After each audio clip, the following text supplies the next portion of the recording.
Teresa's here. Let's call the meeting to order. Welcome to our regular board meeting. February, we had a closed session with no reportable action at 3:00.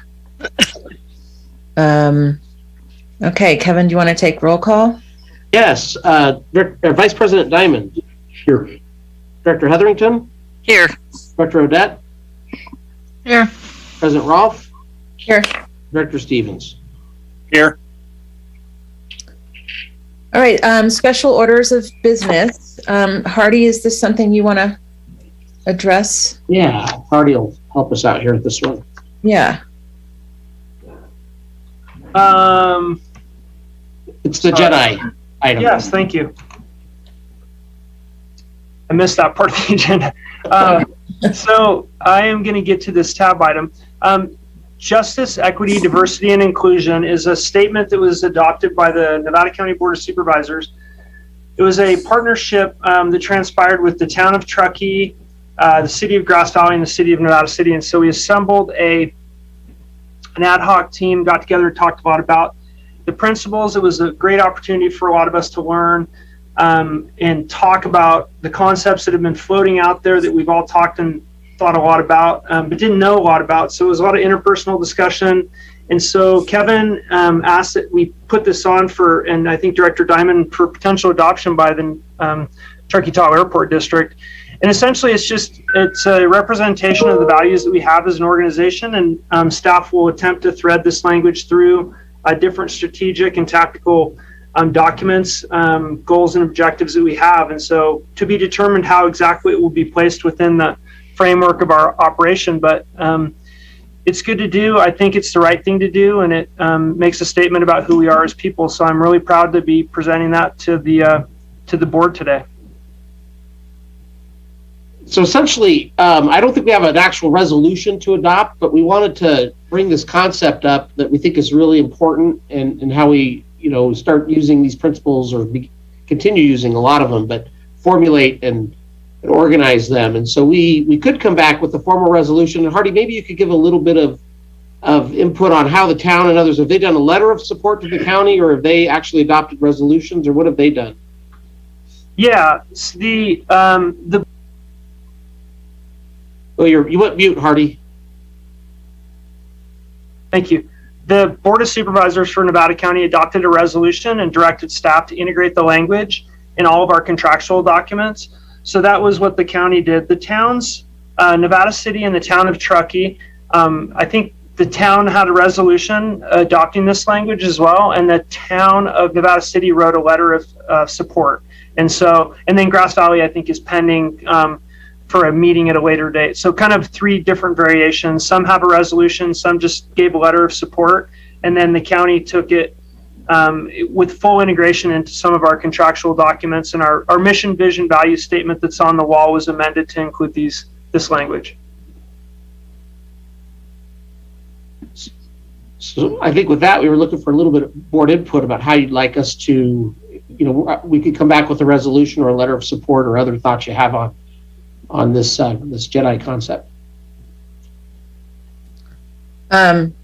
Let's see, Rick, do you want to go first? How do you feel about this? I'd like to read it, and I didn't. Oh. Okay. I read it. Can I comment on it, Kat? David, go ahead. Yeah. The concept of this, obviously, as a gay man, this is super important to me. So I wholeheartedly embrace it. I was a little confused because it sounded like in the description of what the goal was, that there was a wide range of diversity issues considered, and in the actual language, it seemed very focused on race. So I didn't know if there was an intentional a concern there, or if that was strategic, or what have you. I'm happy to fully embrace it as it is, because I think that's super important. Great. What about Mary? I mean, it's all about being a good person and doing right things. It's the same sort of thing as speak your piece. Let's have respect for each other and not go around each other's back. being fair, being honest. So makes sense to me. Okay. I think it's great. Put it everywhere. And I've now read it and I support it. Okay. So I think what we're looking for is whether we want a formal policy to be adopted by the, is that what you're asking for, Kevin? I think what we'll do is, now that I know there's a lot of support for it, let us, on the March agenda, we'll put a resolution. I think adopting a resolution which will have some whereases and, some findings of how we'll use it. Okay. Hardy and I'll work on that and come back in March. But I also wholeheartedly support this and feel it's super important as your general manager. And I want to thank Supervisor Bullock, who's on the call with us, as well as Hardy Bullock, for his work on this. Thank you, Hardy. Yeah, thank you. It was an absolute honor, and I learned a lot about myself and the people that we serve, and so I just want to say thank you for adopting the language. I'm really proud of this board for doing so. And I think it's worth noting that you are not the supervisor of San Francisco. So the area in which you are a supervisor is not necessarily given to supporting something like this. So this was no small feat. Congratulations and thank you for doing this. Thank you. And if the board has any additional enhancements to that language, just send me an email or send Kevin an email, and we'll make sure to put that into the resolution. Ours can be a little bit, we could add to it. Great. Okay, thank you so much, Hardy. That feels like a real feather in our cap. Modification of agenda. Aside from removing item number 7 from the action items, the presenter has requested to be removed. Kevin, do you have anything else? I do not have any other items. Modify any board members? No. Okay. Speak your piece reminder. I don't know that we need to go through that all the way again since we did it last time, but I hate to interrupt you, but I think we're supposed to be asking for public comment on each of the tabs. Oh yeah, maybe on the special order. And also on special orders. Okay, yeah. And also on the Mod to agenda. on the On the Jedi. Is there I see no public public comment. I see no public comment. For either one of those. Okay. Speak your piece reminder. Is there any public comment on speak your piece reminder? And I see no public comment. okay, I'm not public where I am, but speak your piece is about how we as a board talk to each other and how we talk with staff. It's also how the public talks with us and we talk with the public. So it's this mutual respect that is what it's about. And Yep, good point. Okay, so now we are at public comment. If anyone would like to make public comment on any items that were not on the agenda, now is the time to do so. I just want to remind people, when we make public comments, this isn't a question and answer sort of situation. We love to hear your comments and we will listen carefully. Sometimes if you have questions, they may get answered later in the meeting, but this isn't a time for discussion between the board and the public. So if there is any public comments, I request that it's limited to 3 minutes, and go ahead.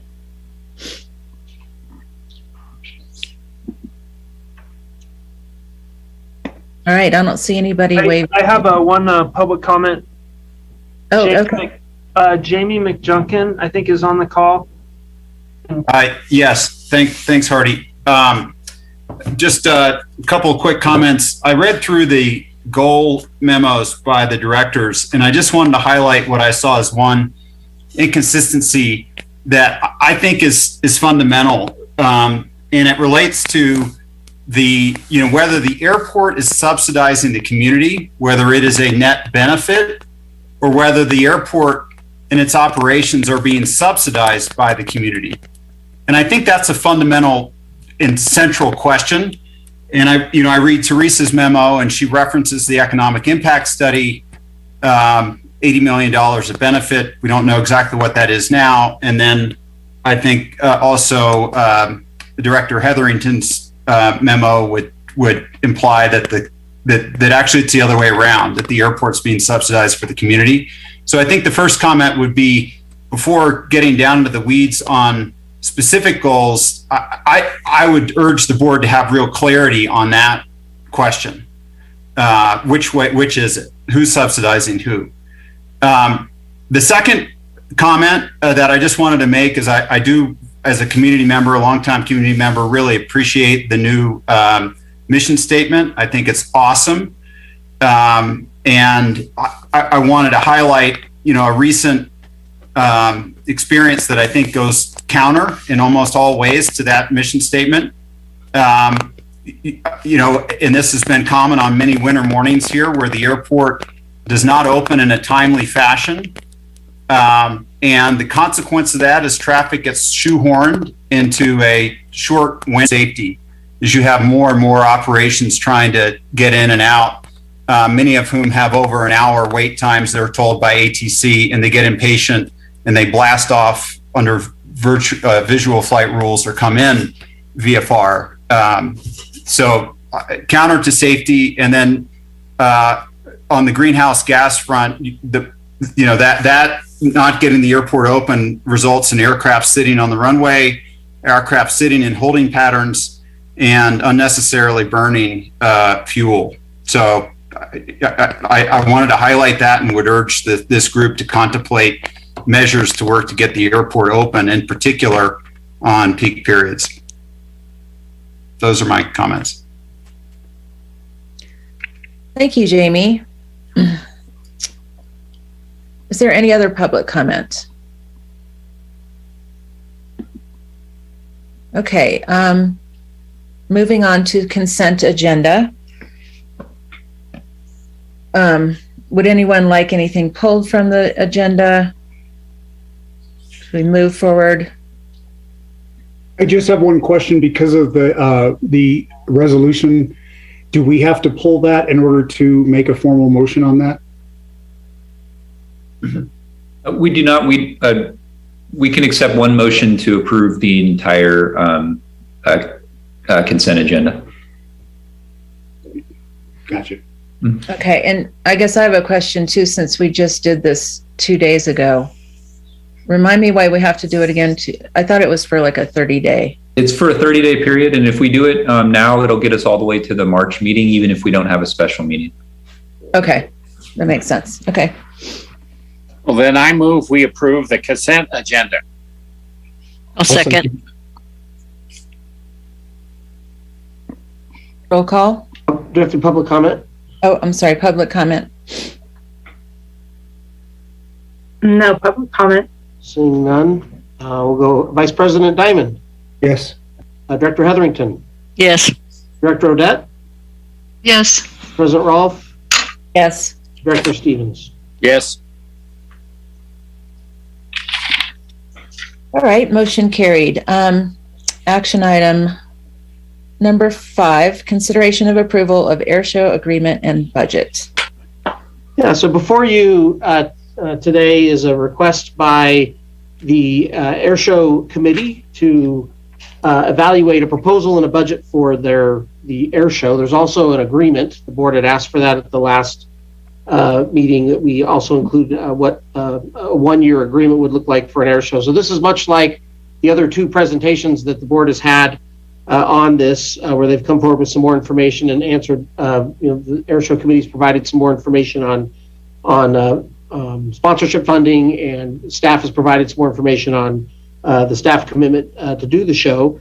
They may want to answer. One of the things I would ask is that if they've decided on a date, it seems like they may have gravitated towards a date that they would propose. The request is about $190,000 for the show. That includes $66,000 for their show service fee to put the event on.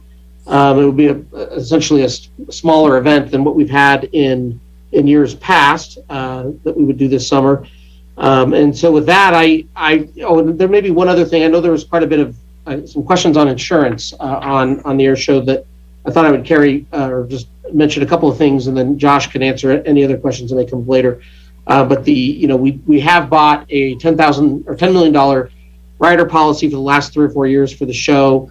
But that is a rider. Our regular policy primarily essentially excludes air shows, and so that's why we've always got purchased the rider. We can get a higher number.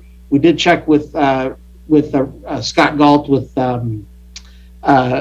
Aviation Marine, and the person that quotes those is wasn't available today. But we would think in the ballpark, if you did a $50 million or $20 million, it's going to go up to $10,000 to $15,000 for a $50 million policy. But we can talk about that a little bit later. But we do have a little bit of information on that there. And so, if the board is interested in pursuing this proposal after hearing from the Air Show Committee, the public, and everyone else, then we would need to formalize the agreement that has been prepared, and then the committee and staff would move forward with an event if that's the will of the board for this year. So with that, I'll end my portion of the presentation.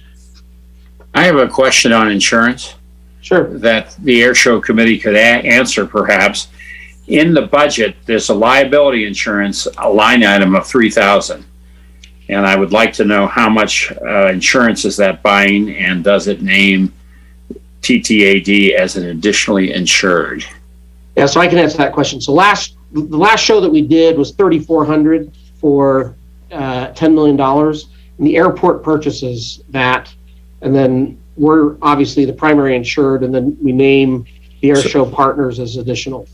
So this in this line item, it is not the Air Show Committee purchasing. They would have to adjust that. Yeah. Liability insurance. They would have to adjust that to get to whatever limit we establish.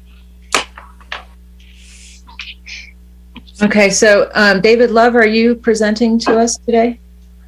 Actually, I'm here to answer questions. I feel like we've covered the world, and you have the documents in front of you. You have the contract. We went over the budget in great detail. I'm just here as a resource for you if you have specific questions before you consider a vote in one form or another. Okay, thank you for that. We have clarifying questions. Does the board have any other clarifying questions? Oh, I'll go. I Go have, ahead, Mary. About insurance. So $10 million. And then in the agreement, it talks about each of the parties, each of the 3 parties get their own $1 million insurance. Is that correct, David? That's correct. And that's what's in the language of the contract there. And then you get named as an additional insured on that also. And that is in the budget? Is that something we're paying for, or is that something that each of your groups are paying for? That part is not in the budget. Kevin has in the budget the overall liability insurance that the airport actually is purchasing, but it's in the budget item. I think that's correct, Kevin. Yeah, so the $10 million liability policy is what we would budget, and it would have to be tweaked a little bit. You'd have to have $500 or $600 to get it up to that amount. But then as I understood it, this is just like when the performers provide their insurance, they name us as additional insured. As I understand it, the EAA, the Civil Air Patrol, or the 3 entities would have their own insurance that would provide us an additional insured. But that would be what that would be for. But that. Okay, and that's we're not paying that through. That's not an additional cost to us. No, that's not a cost to us. At least okay. Not that I've seen in past years. And then the acts. Each performer has to have some sort of insurance. Yeah, how much do they carry? Usually, they all provide a $1 million policy is typical of those agreements. Kevin, does typically mean that that's what will happen, or maybe that's happened in the past? No, that's happened at every air show. So what I'm saying is that number, the $1 million number, is pretty standard across the air show industry. That's what those folks provide. With some of the larger aircraft, it might be $5 million, but we always would get an additional insured certificate from every performer for $1 million. That was not the cost to us. That's their insurance that they name us. Okay, Mary, did you have any more questions? Not at this time. And I hope I was very clear on the $50 million airport liability policy does not cover air shows. I just want to make sure that that's something we've talked about before, but I just want to make sure that's what the rider's for. Okay. So I might have more questions or comments later, but this is just the time for questions. So yeah. Okay. How about you, Teresa? Do you have any clarifying questions? No, I'm good. Thank you. Okay. David, anything else? I have one question for David Love. In an original version of the marketing budget that we had, you had listed Cumulus Radio, Capital Public Radio, and NPR as media partners for this. And in a previous meeting, Director Hetherington expressed some concern about us advertising outside of the area. Oh, yeah. And I was curious about that because there is $8,000 in the budget for advertising. And I'm thinking like $8,000 is, I know from advertising, like for example, my own campaign here in the Truckee Tahoe area, $8,000 is a lot of advertising in the Truckee Tahoe area. So I was just kind of wondering if, two-part question. One is, are you actually advertising with Cumulus Radio, Capital Public Radio, and NPR? And if not, why do we think we need to spend $8,000 if we know that it's a super popular event, and then you'll mention it on social media and word of mouth and all that? I'm just wondering about that. No, we are not. That was a past event that was done before. As we committed to you earlier, we are no longer doing any advertising outside the area. So that's not in this current year budget at all. To answer that first one, David. Okay. The second thing, the Paragon and Margaret Skillicorn do this piece. I can answer in general because I'm not the one who does the nitty-gritty day-by-day operation of this particular thing, but we do a lot of both flyer advertising, poster advertising, handout advertising. We do a lot in terms of the different print media we have in the basin, that just in the basin, you know, that we have the flyers that go up. Particularly, we're interested in the stuff that people pick up at the grocery stores and all those kind of things. We also have really pushed forward with our website because I think in this day and age, Facebook, website, media, all of those kind of things. And part of that is people hours. In other words, someone has to construct those things, put them online. They have to revise, update, modify. And we have a professional person who we contract with who does all that work for us. It's not a volunteer who manages the social media, manages the website, manages all those kind of things in terms of update. And we do this year long. And then the other piece of it, I think, has to do with when we would get requests, it's under this line item. Then we go out and respond to people, provide them information, do write-ups for them, do articles for the papers, contact that kind of stuff.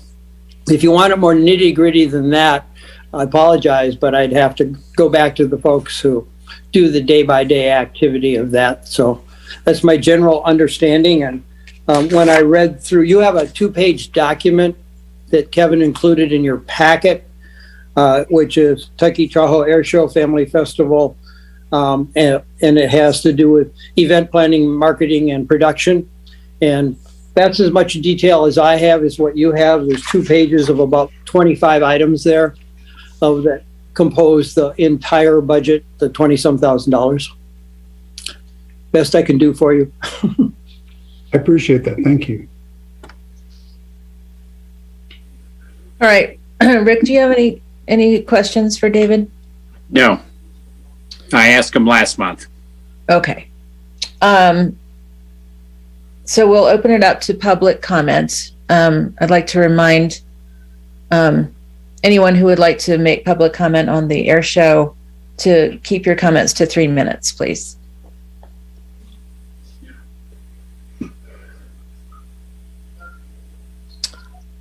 Okay, I see Tom Meadows. Yes, thank you, Madam President. The district is very fortunate to have an air show committee that has stayed the course for 2 years and continued to work toward producing a first-class show, all the while going forward with a positive attitude toward showing off the airport and the many benefits that the airport brings to this region. Had these dedicated individuals not remained optimistic toward keeping the Truckee Tahoe Air Show and Family Festival alive, it would have sunk into the doldrums out of which many of these dedicated individuals helped bring it years ago. In the old days, there was a board member on the air show committee every year.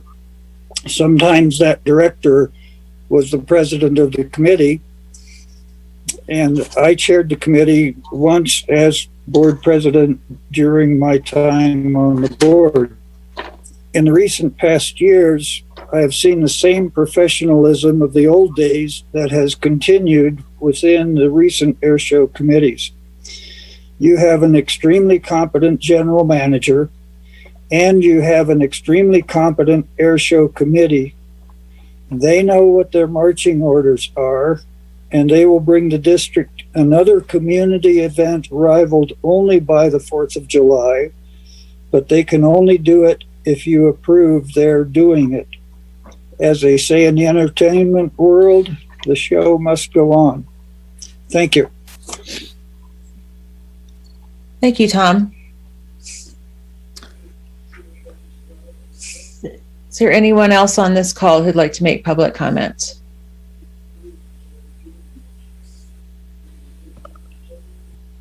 Okay. Board discussion and deliberations. Who would like to start us off? Rick. I have one question. What's the date? Oh, I see a name. Sorry. Let's go back to Anna. Oh, that is a good question. Let's just catch Anna before we go on to that. Can you hear me? Yes. I'm so sorry for coming on and off. I've been losing signal, but I just want to first of all thank all of you so much for your service on this board. I submitted a public comment earlier, and I think the gravity of this decision before you is significant.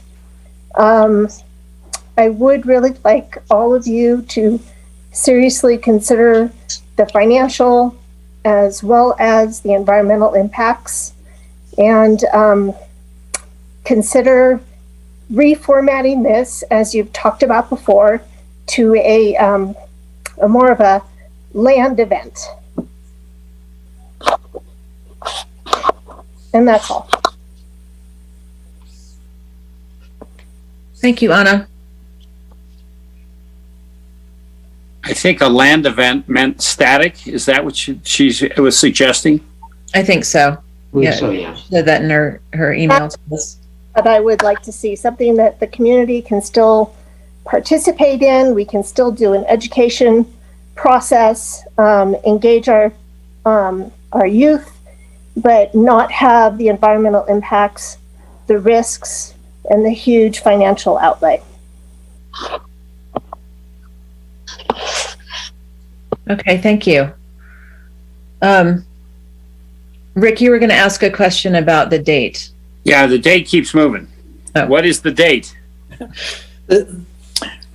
I can only give you, Rick, a best guesstimate. Here's the issue, is that as we've moved on a couple months, we're in the middle of interviewing our performers, current and a couple of that may have to be substitutes, to see where we can get 3 or 4 people on the same date, because they've committed to many other events throughout the summer. Our best guess, that we talked to Kevin about the possibility of the 23rd of July, asked Kevin if the airport district staff and his issues would support that. And I think Kevin said that would be a possibility if we could put the other pieces together to make it go. I'd hate to have it locked in cement right this second and say, maybe could we move it another week, but we would do nothing without Kevin's approval and coordination, because we've got to make sure we don't interfere with airport activity. We're trying not to get too late because of the potential smoke fire issue as we get later and later on. And so was the conversation we've had with Kevin to date. Is that all right, Kevin? Yeah, that's correct. I think the 3 dates that have been thrown out are the 23rd, the 30th, or even October 1st. And so those are the ones that we've been played around with. But, it's the coordinating and the other things that have to take place that will kind of dictate that. But it'll have to get, if the board does, just choose to move forward with this, that'll have to get solidified pretty quick. We can do it probably in the next couple of weeks. We have to say, yes, we have a air show. Then we go to performers and say, can we get a contract with you on this date? What'll work?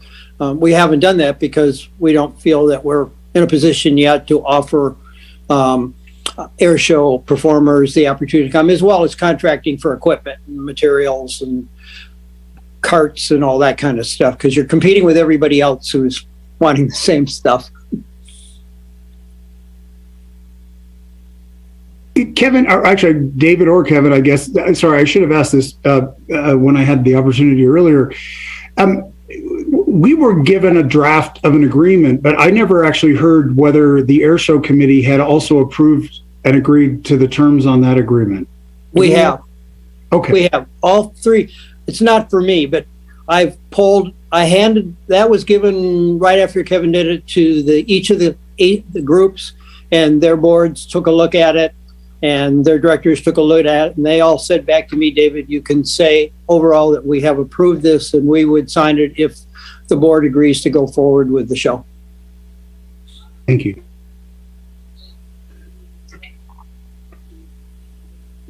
All right, Mary, do you have any thoughts? My thoughts is that, you do. Are we into discussion now? We're in discussion, yes. My concern is that $10 million isn't enough. David talks about it flying within the box, but there's also practice ahead of time, and they're within the box. But I think of it as aviation is safe, except for when it's not. So 10 million, if there were to be an accident, and if a fire were to be started, if a group of houses were to be affected, houses are so ridiculously expensive here now. If somebody was hurt just on the tarmac walking around several years ago and sued us, and the insurance company just settled because it was easier and cheaper for them. I don't think $10 million is enough. And we're getting sued right now by the citation crash. I just don't think that I want to get into a place where we could potentially be sued and be named ourselves as well as the airport. And in talking to the attorney, the risk, if you exceed your coverage, then the assets of the airport have to be sold to cover the costs. And that, I don't want to go there. I don't want to, to me, the risks are greater than the benefit. For a one-day show, the risks seem too high. 10 million isn't enough. We just pushed our airport liability insurance from 35 to 50. And yet if we go to another level, then the airport, it just costs the airport 10,000 more or 50,000 more. We don't have a number, so it's hard to know. We think it would be between 10 and 15. I know Kelly was working on that today. I'll have a number on that here the next couple of days. But 10 million is not enough. Scott just said that we could go to 25 million. For how much? That's what he's waiting to find out. But the limit before having to add an additional liability policy is 25. I originally asked him what 50 would be, but apparently 25 is as high as we could go currently. And that doesn't even seem high enough.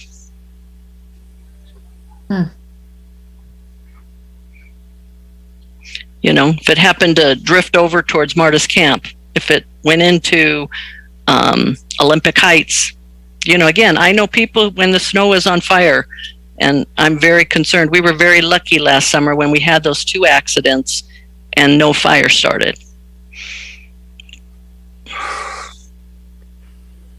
What number is enough, do you think?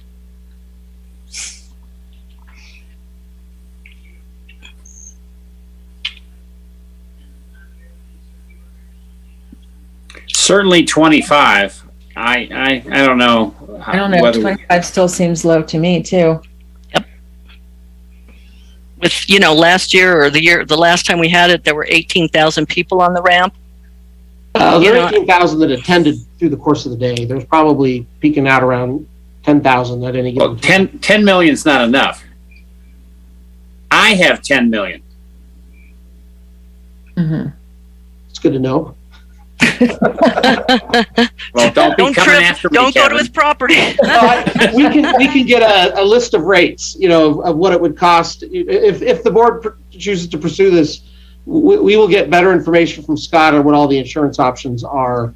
We can get all those insurance options. So I'm unwilling to vote to proceed then until you show me a number, and then does that number then just get added on? So now we're at 190. We have staff expense at 33,000. So then let's say it's another 10 or 20,000. Now we're back up into the 230, 240 range. Yes, it gets added, Mary. Yeah. And is that the highest and best use of $250,000 for a 1-day event?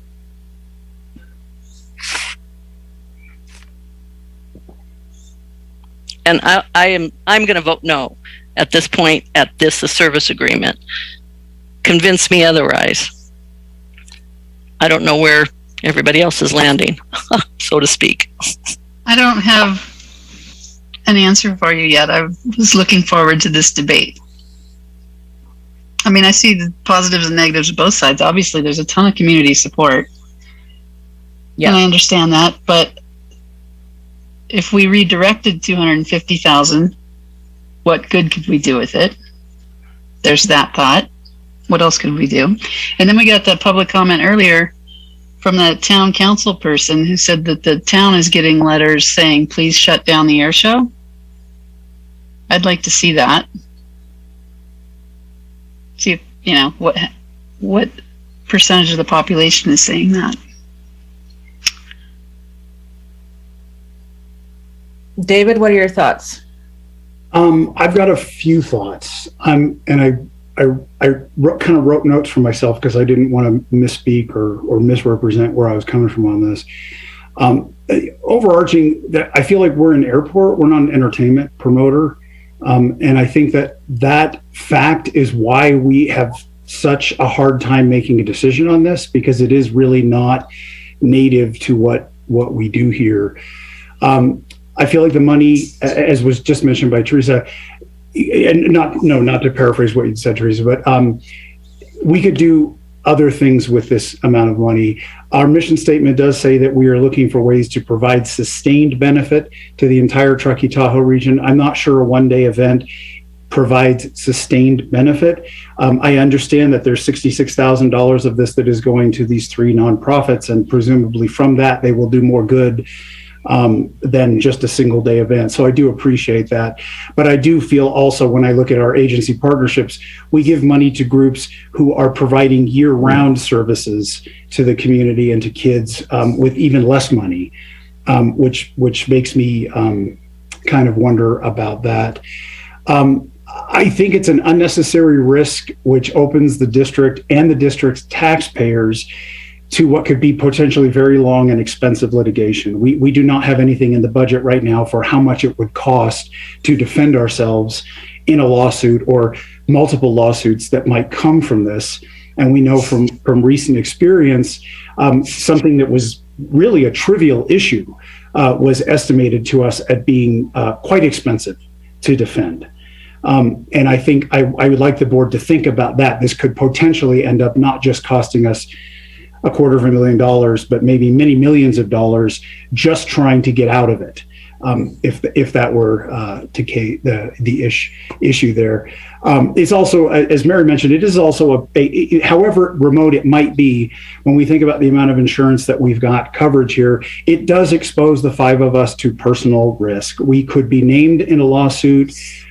This could follow us for years, depending on the outcome of that lawsuit when we're in any kind of a business negotiation or deal, and the question is asked, are there any pending litigation against you right now? Right now, I can say no, but I might not be able to say no if we have a problem in this case. More importantly, even it poses a physical risk to folks on the ground. Whether one could argue that the people who attend the air show have assumed some risk, but there are a lot of people throughout the region who are assuming that risk just because we're having an air show. Aircraft have to arrive, aircraft have to practice, they have to do their things. There is a box, the invisible box under which all of the aerobatic maneuvers have to take place. But the aircraft do go in and out of that box, which means they will be over Martis Valley Estates, and they will be flying near Olympic Heights, and I don't know how to get in and out of the Truckee area without actually flying over homes here. And we have seen aircraft that are not in aerobatic maneuvers crashing in our neighborhoods.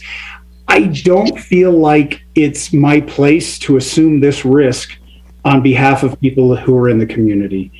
We, as directors here, we accept a certain amount of risk by being on this board, because we know that aviation in and of itself has a certain amount of risk associated with it.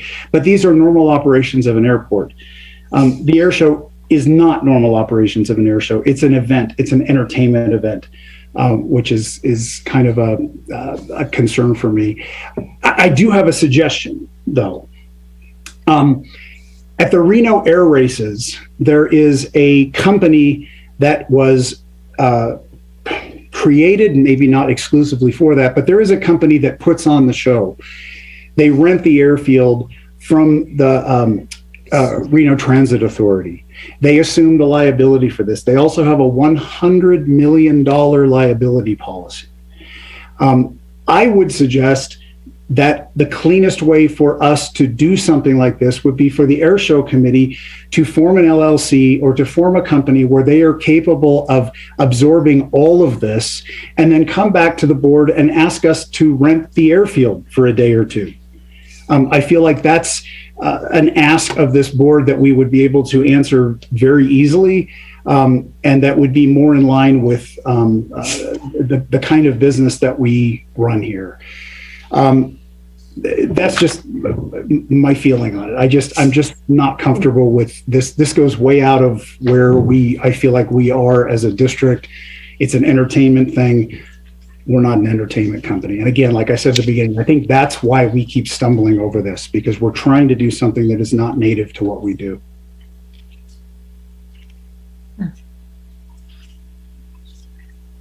Rick, how about you?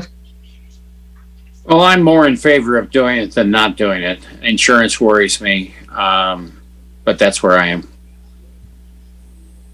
Okay, I'd probably echo that sentiment. I definitely don't think 10 and probably not even 25 million is enough.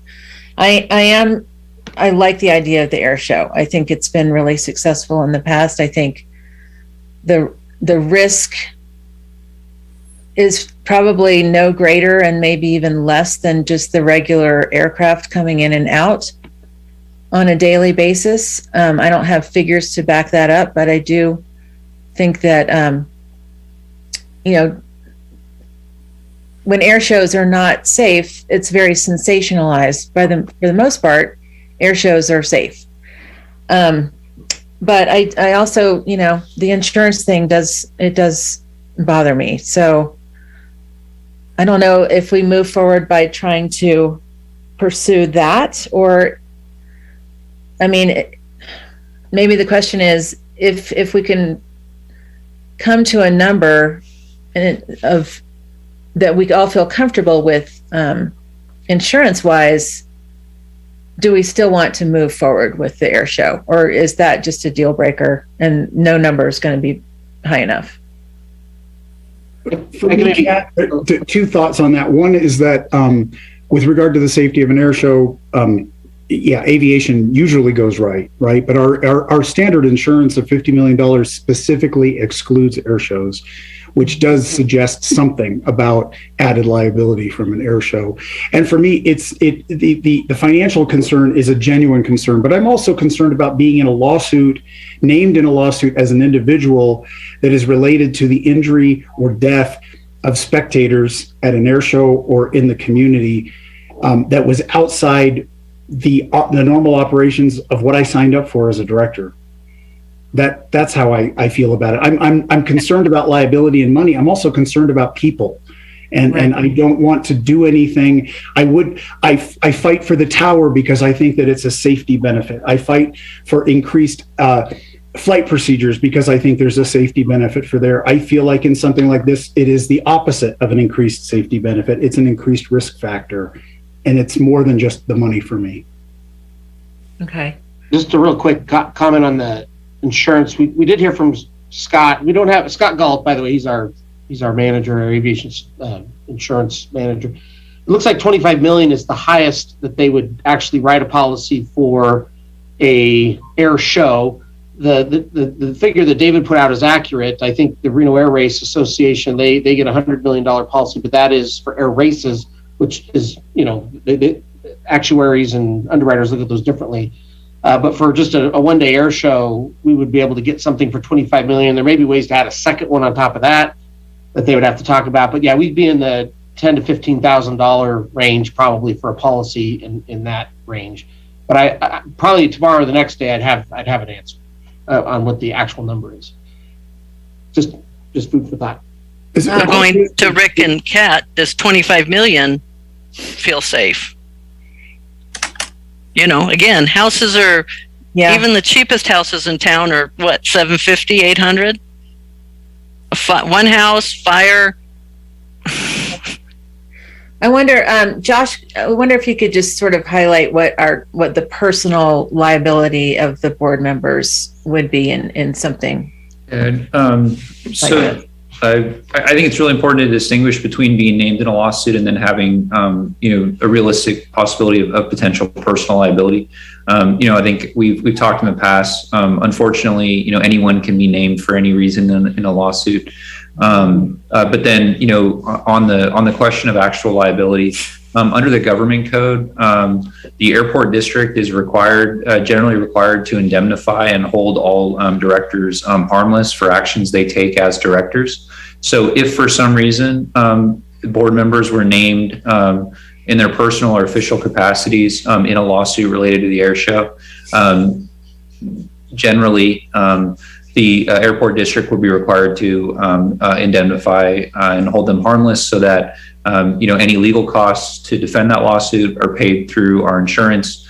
And if there is any judgment or settlement paid to plaintiffs, that's paid through our insurance, or as Director Hetherington noted, if for some reason we were at the cap of our insurance, the district would be responsible that satisfying that in other ways, which could be through our assets or through future promises to pay from revenues we receive, or property taxes.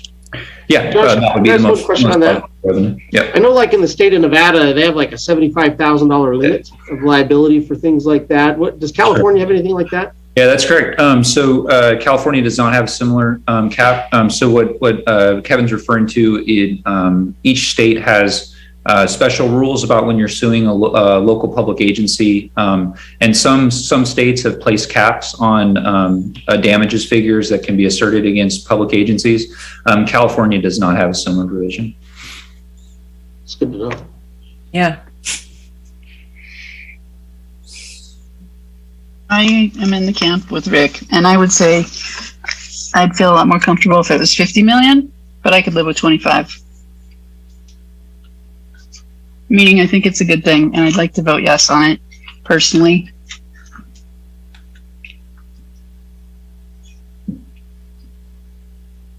Okay.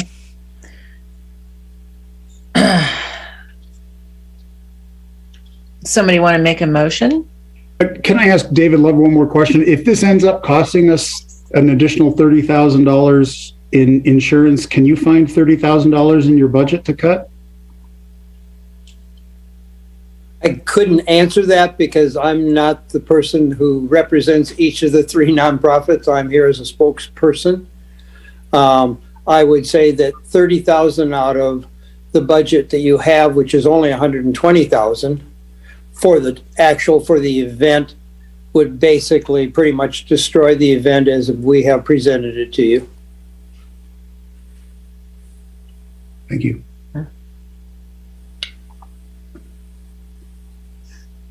Yeah, I think it's likely that a $25 million policy would probably add, $10,000 to $12,000 to the overall budget. And I would essentially, I'm looking at the budget they proposed, and if they have the 66,000 that is in the service agreement that they would be providing the show for, plus the 123 that they have, and so they, maybe a combination of that, they could find it, but it would change the event. Well, I think in your marketing, because in the 2018 version, you had 26,000 for marketing, and that's when you did publish in other markets, and you still have 26,000 in the 2021 budget, which is the same as the 2022 budget. And we're talking about 2 newspapers, 1 television station, and 1 radio station. And that's it. So it seems like there might be some room in that marketing to help pay for that. Can I make a motion? If it is a local event. Yes, Teresa. Kat, President. Please go ahead, Teresa.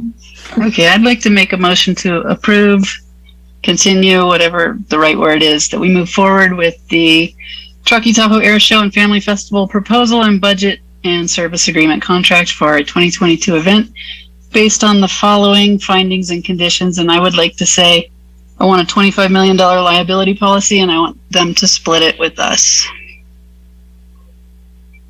Second. So split the cost of the policy from the Insurance. Insurance, yeah, okay. And Total insurance, yeah. sorry, Director Odette, just to clarify, would that be splitting the total cost of the insurance policy or the additional? The additional. Cost? Okay. The additional.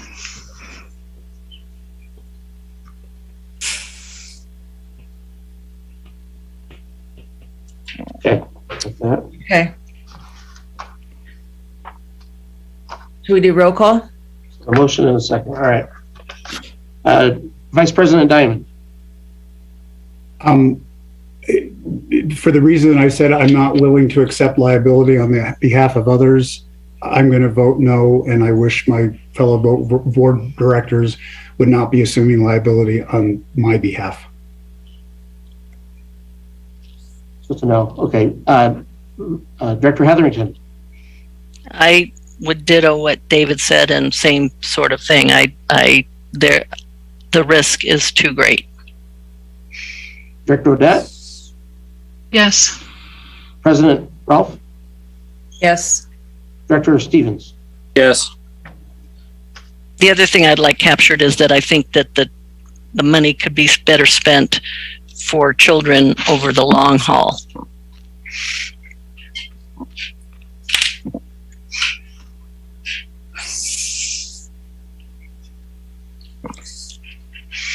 Okay. So, David, do you have what you need? I mean, I guess you still need to sort of run this by the folks you're representing to see if they'll agree to that additional cost.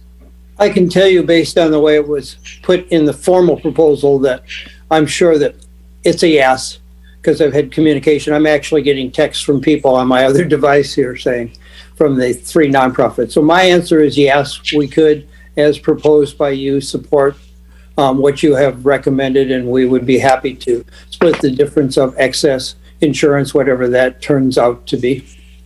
We'll get a number on that insurance hopefully within the next day or two. Should be tomorrow, and then the date. We've got to get with airport staff and the date, and we'll make sure the board is aware of that date also. We got to get that nailed down because there's lot to do between now and then.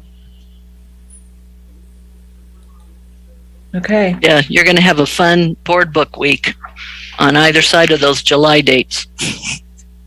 Well, we did air shows for 8 years before and worked through that, so we'll figure it out. Hey, Josh, just one quick question before we move on. I realize that this is a moot point now. If there is a lawsuit, will staff or people on the air show committee be named, or it'll just be the five of us? It's incredibly speculative. So generally in these situations, just the agency, is named unless, well, let me rephrase that. Generally in these situations, anyone who's potentially responsible is named. If that involves the district, normally it's just the district, but it's possible they could name individual directors or staff. And if the members of the air show committee are involved, it's likely that they would be named. But again, it's all speculative and would depend on how, the claim arose. Thank you. Okay. Thank you, David, for showing up to all these meetings and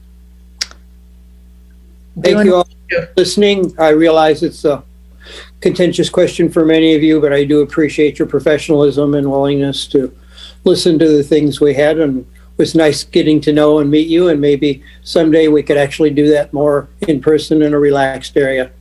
Thank you much. So I appreciate it. We'd love if this thing comes off, we'd really appreciate it if you could come, and I'd be happy to host you that day and show you around, and it's part of my job the day of the air show. So take care, all of you, and thank you very much.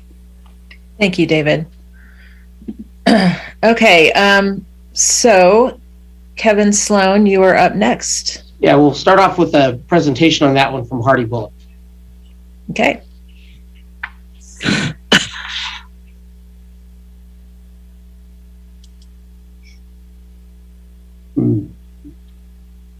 Hardy, you're on mute. Yeah, thank you. I just want to make sure I can display my screen here.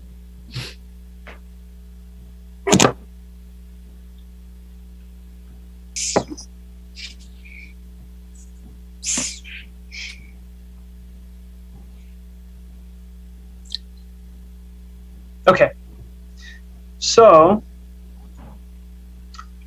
Kevin Sloan is on the call tonight. We all know Kevin. Kevin is a longtime operator here at the airport. He is a CFI, and he's currently engaged in independent flight instruction, which is part of the permitted uses of our airfield, with I think about 10 other permitted flight instructors on the airfield. So Kevin and I have been talking off and on for the last couple of years about his desire to create a more developed business presence here on the airfield, including primarily single engine flight instruction with a single aircraft, not for rent and not for charter. And so back in 2016, the board adopted our primary management and compliance documents, which are a compendium of governing documents that outline the conduct that a commercial operator shall have, the equipment though they should use, what hours they will keep, where they need to have physical or brick and mortar presences on or near the airfield, how they'll interface with the airport, and what sort of permit they are required to have. And so that the minimum standard for this type of conduct is outlined in our published documents. And so when Kevin and I were talking, I referred him to those documents. He's been very gracious and talked to us and been really open about trying to understand the standards here at the airport. And so after that conversation shook out, he has presented a proposal. And because we have federal grant assurances, everything that's proposed to us has to be given reasonable and fair consideration by both staff and the board. And so I took that proposal and I compared it against the current minimum standards for flight instruction, essentially a flight training school, as it's outlined in our minimum standards. And the current proposal, as it's proposed by Mr. Sloan, does not necessarily meet the letter of the standard. He's not applying to create a charter service or an MRO maintenance facility or rent aircraft. He simply wants to use his aircraft for single engine flight instruction, with he as the primary flight instructor inside a hangar, an existing hangar that he has. So for us to make that possible, we would have to modify the standards. I'm not going to go through detail by detail of the staff report, but the staff report outlines a few options for the board, essentially making a modification to the standard that would allow Mr. Sloan to operate here on the airfield, modifying the required space, which would be not necessarily just an office, but the hangar. And then it also talks a little bit about what he helps to do and give you kind of some of the liability that we face if we did go that route, because the standard would apply to any operator that came to the airfield and wanted to create a single engine flight instruction business type model here on the airfield. So we have to be aware that if the standard is changed, the standard would apply fairly and equally to anybody requesting to do business on the Truckee Tahoe Airport. We also have one operator, Sierra Arrow / Mountain Lion, who's currently meeting the full standard as it's outlined in the published documents. And so a claim could be made in the future that there's two different standards. That the FAA clearly gives the board and the airport the privilege of adjusting its standards whenever it feels necessary. So I wouldn't caution the board in taking that action. You can certainly change that, and we can work with that. I think from a staff perspective, I can say that Kevin is a good pilot. He's a safe pilot. He's always been friendly to our staff in working through the community noise and annoyance issues that come with flight training. He's promoted our airport and the procedures that we have to reduce community annoyance. So I'd like to say that. But there is some considerations we have to take when changing the standard. I think I want to give Kevin some time to talk. If we change the standard, we would have to think clearly about things like parking, ADA access, lighting, restrooms, water, heat, all the things that don't exist in a T hangar or an executive hangar where typically a business is not conducted. So that's something we need to think about. And unless Kevin wants to say a few words, we could probably turn it over to Kevin for a brief conversation with Kevin. Sloan, Mr. Sloan. Kevin Smith, do you have any other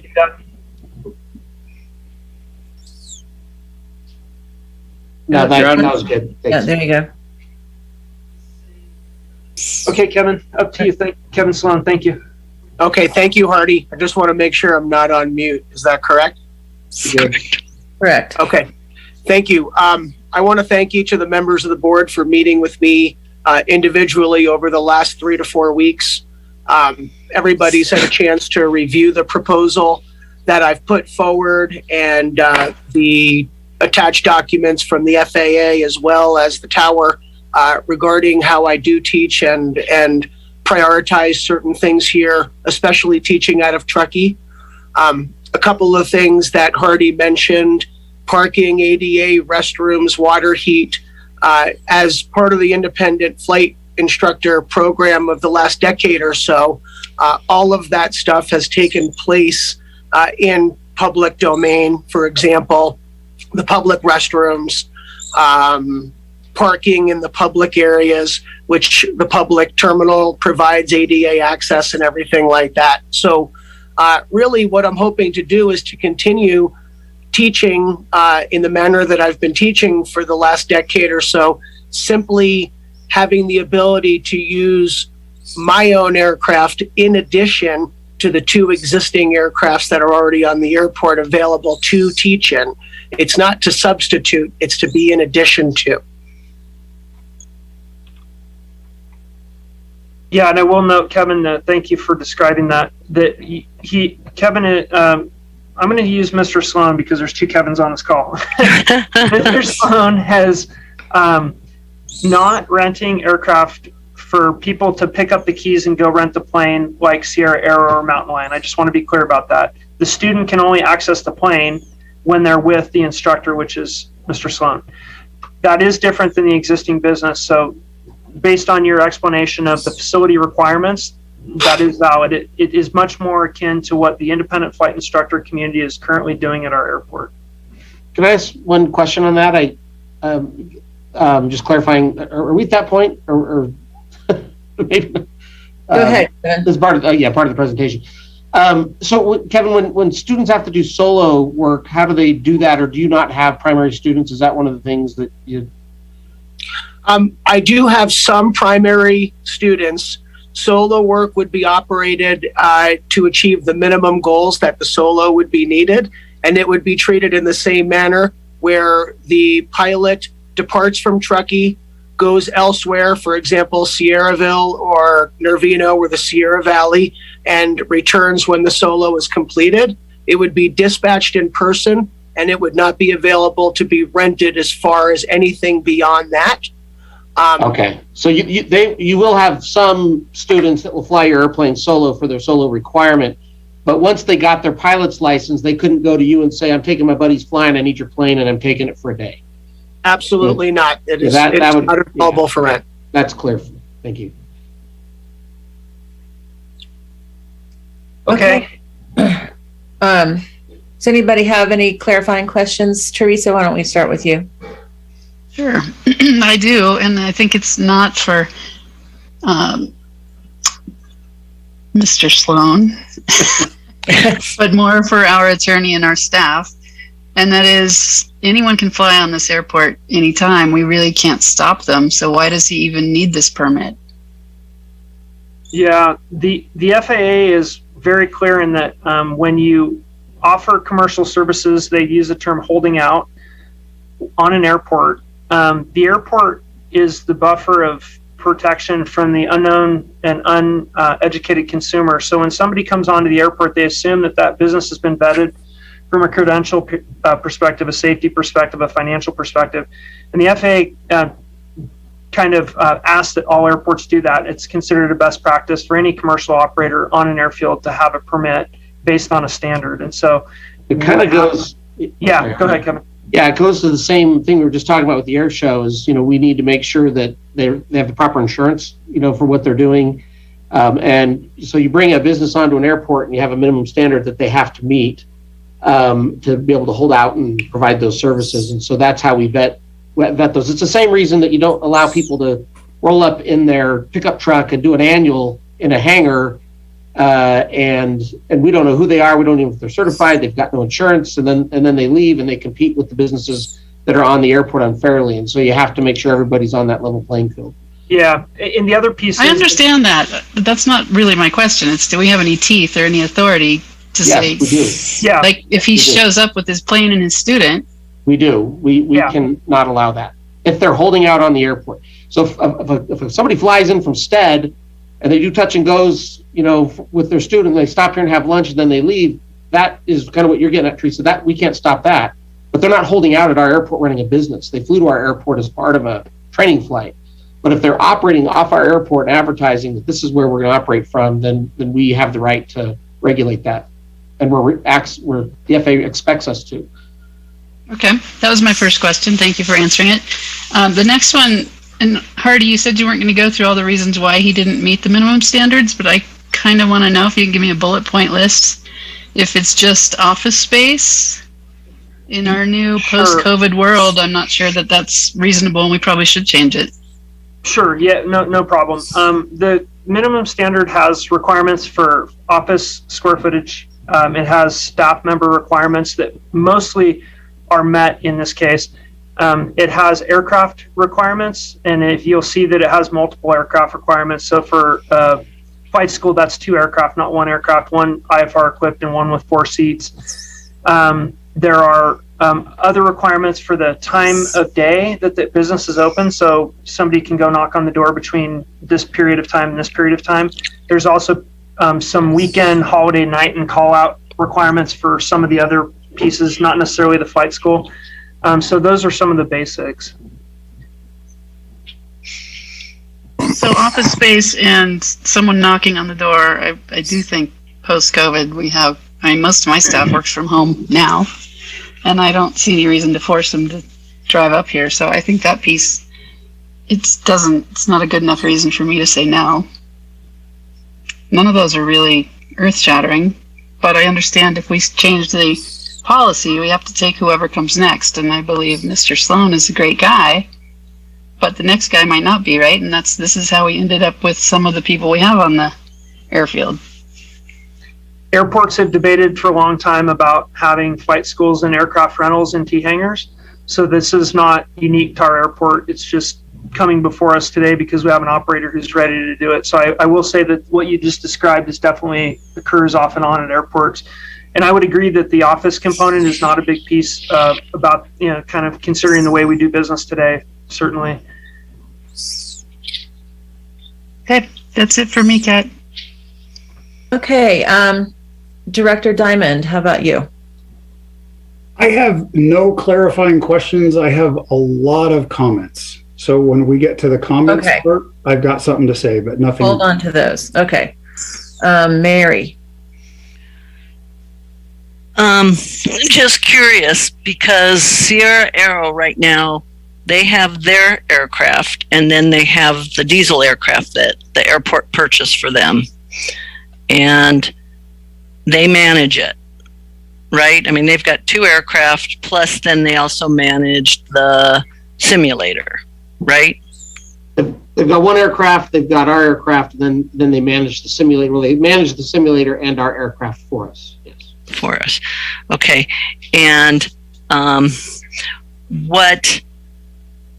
and Sierra Aero Mountain Lion as an on-field, do they get fuel discounts or hangar discount? I mean, how does that work in terms of so we have a small discount for them based on signatory incentives that they fly at certain times and fly certain procedures and noise abatement.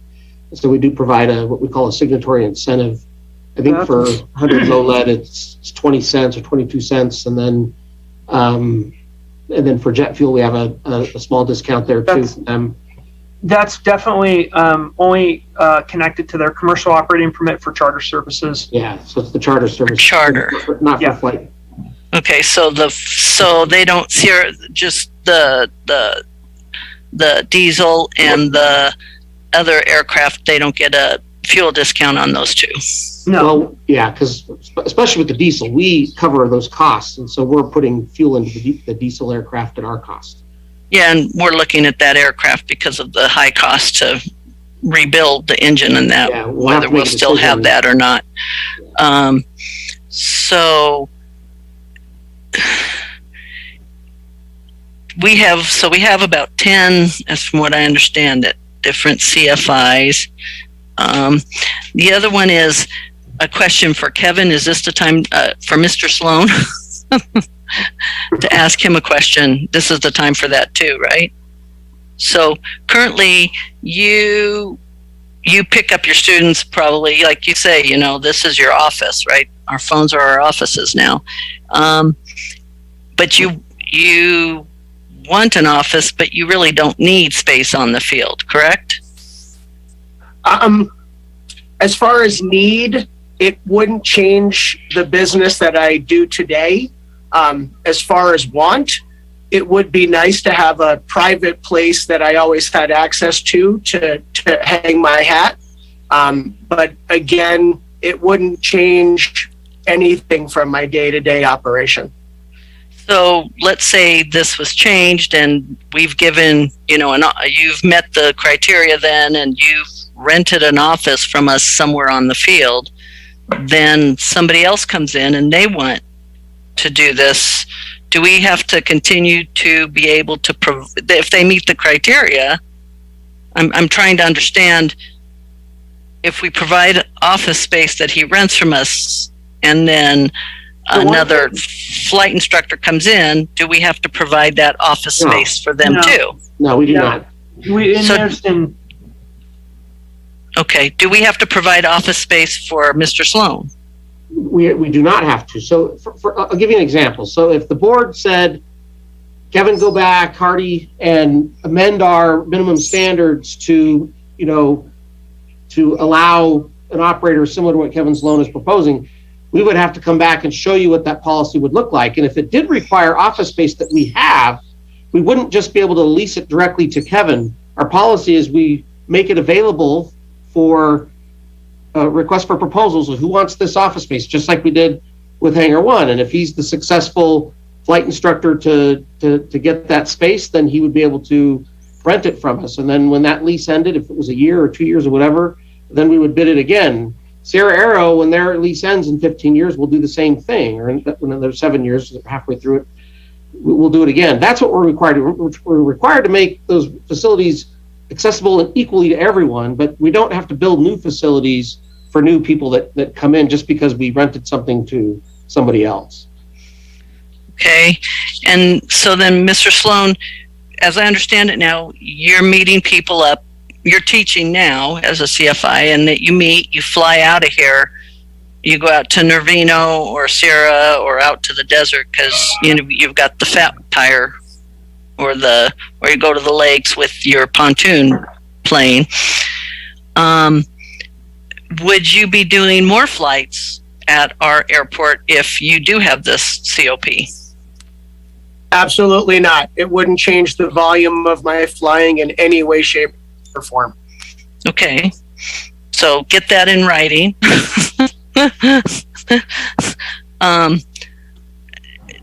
Just, because do we have, as it is, you're running it now and going elsewhere. That's correct. Okay. And then this is for Mr. Smith and Mr. Bullock. So we give him the COP.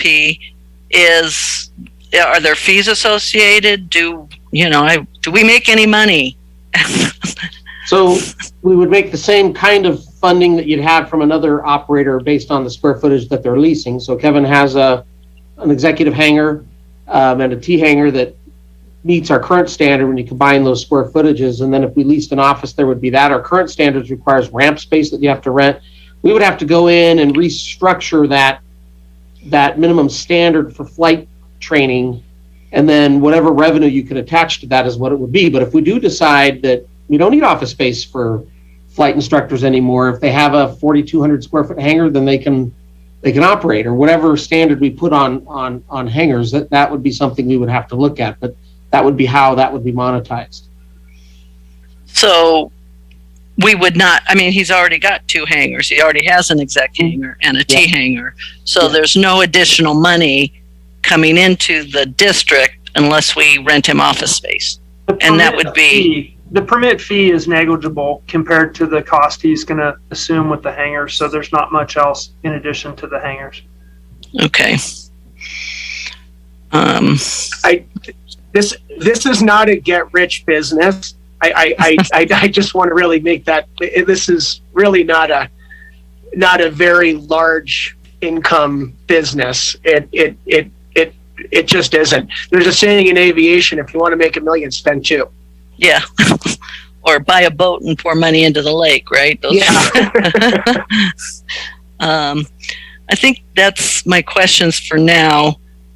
Because,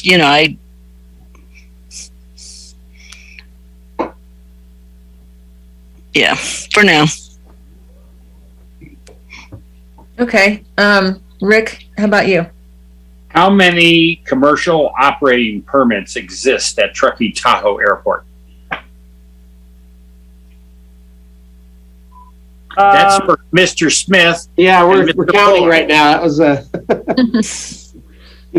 Sierra Aero would be an example of one. I'd say around half dozen, Hardy. We don't have many. Many of them are gone away. I think we only have 2. And if you don't count rental car companies, there's maybe less. No. I want people flying students. One is Mountain Lion Aviation, is it not? That's Mountain Lion and Sierra Aero, both fly students. Well, they're the same thing. They basically have a monopoly. That is correct. I don't particularly like that.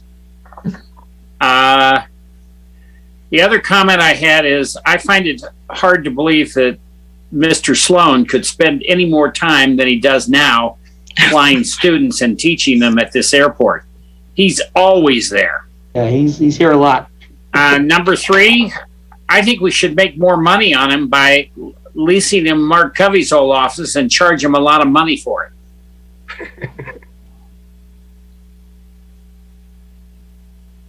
All right, Rick, thank you.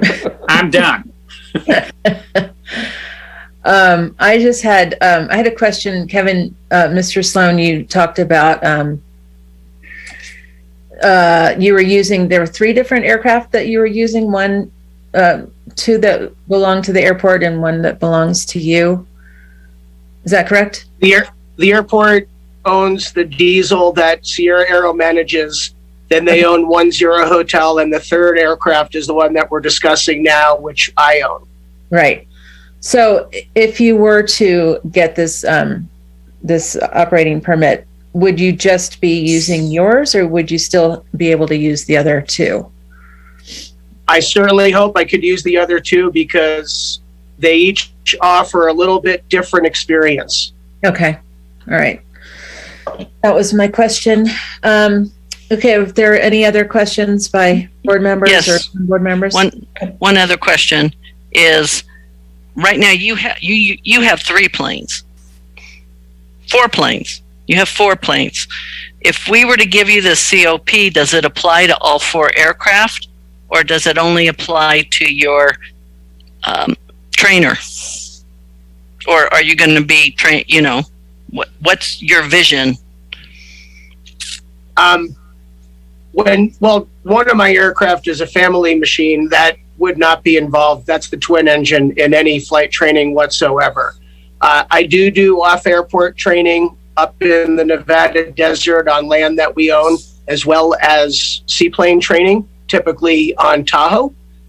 Both of those operations, as Hardy knows, take place off the airport 100%. Okay. And so if we give this COP, though, it applies to all 4 aircraft. Like if you're twin engine, if you wanted to start using it, you would be able to with this COP. I am an MEI, meaning a multi-engine instructor. That aircraft is not a training aircraft. I'd be happy to put some kind of document that includes that if that would be appropriate, but it's not a training aircraft. Okay, but the other 2 are. So the other 3 are. They could be used as trainers, yes. And I think if we move forward this, we would, from a staff perspective, if the board does want to, amend our standards to allow this, I wouldn't be opposed to having those on there. That doesn't really change anything for us. They're still taking off from here and then flying there and doing the training and coming back. I don't, he should put on that COP with aircraft that are based here and that would be used for training.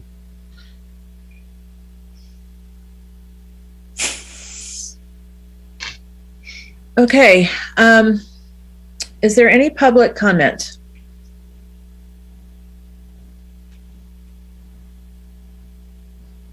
See anybody raising their hand?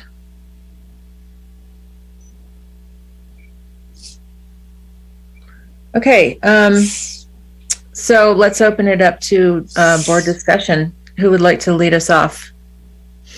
David? Yes. David Diamond. Mr. Diamond. So, you all know me. I can't answer a simple yes or no to most of the questions we've got because they're usually not a simple yes or no. To me, this is not a discussion about Mr. Sloan or his capabilities as an instructor. He's a stellar instructor, a stellar pilot. None of that is in. This to me is a policy discussion that we have to take in the abstract, not considering Mr. Sloan as an individual, because we have to define policy that's going to work and be sustainable. I'm trying not to open the airport to flight training to everybody, and I realize that is the goal. We just don't want to open the floodgates, so we have to have something that's manageable there. As Rick mentioned, then this was my first point here. Sierra Aero, however fine an operation they are, they do currently have a monopoly. And they have this monopoly because we don't have office space for Kevin. We don't want to build office space for Kevin or anybody else. So we are in a situation where we have to recognize that we are enabling a monopoly to happen. We have an allocation study that shows that monopoly is at least in part subsidized. And it's a commercial entity, which makes it a little bit even more difficult to kind of accept that monopoly aspect. In the minimum standards doc in section 5.2 under leased premises, Teresa mentioned this, it's, in my opinion, completely unreasonable to expect that a business has to have brick or mortar facilities these days. It doesn't make sense. Under 5.5 under equipment, it says 2 airplanes are required. A previous board bought the diesel 172, and we put it on the line at Sierra Aero. Kevin is not asking us to buy another airplane for him, and in fact, he does. Getting back to something that Mary was talking about, he actually satisfies that requirement of having multiple airplanes. I personally question whether that should be a requirement, because I fear somebody coming on here saying, "I've got the one, and you're going to buy me the other one," like you did for Sierra Aero. So that is a concern for me if we revise this minimum standards. Under 5.8 of minimum standards under noise compliance, instead of saying that we require trainers to teach noise abatement procedures, why do we not modify it so that we require them to abide by all noise abatement policies? That to me is something that might be a little bit more compelling and is certainly more measurable. And if we are going to revise the policy, I would encourage us to look into a little bit stronger language there. Virtually all of these instructors are teaching noise abatement. I have no question about that. But as far as making our language about that and our intention about that a little bit more serious, I would agree with that. On the staff report, we have and this is a quote: "The airport is not obligated to create, identify, or develop any facilities to make way for new business enterprises on the field." Yet we did build a building that enabled Sierra Aero to expand, and that was at a time when we needed our own office space. So there is a precedent for us doing something like that. And again, we're not in a situation where Kevin is asking for that, and I would like to see us not get into a situation in the future where somebody takes us to court and wants to force us to do that because we've done it for somebody else, or that there's a perception that we've done it for somebody else.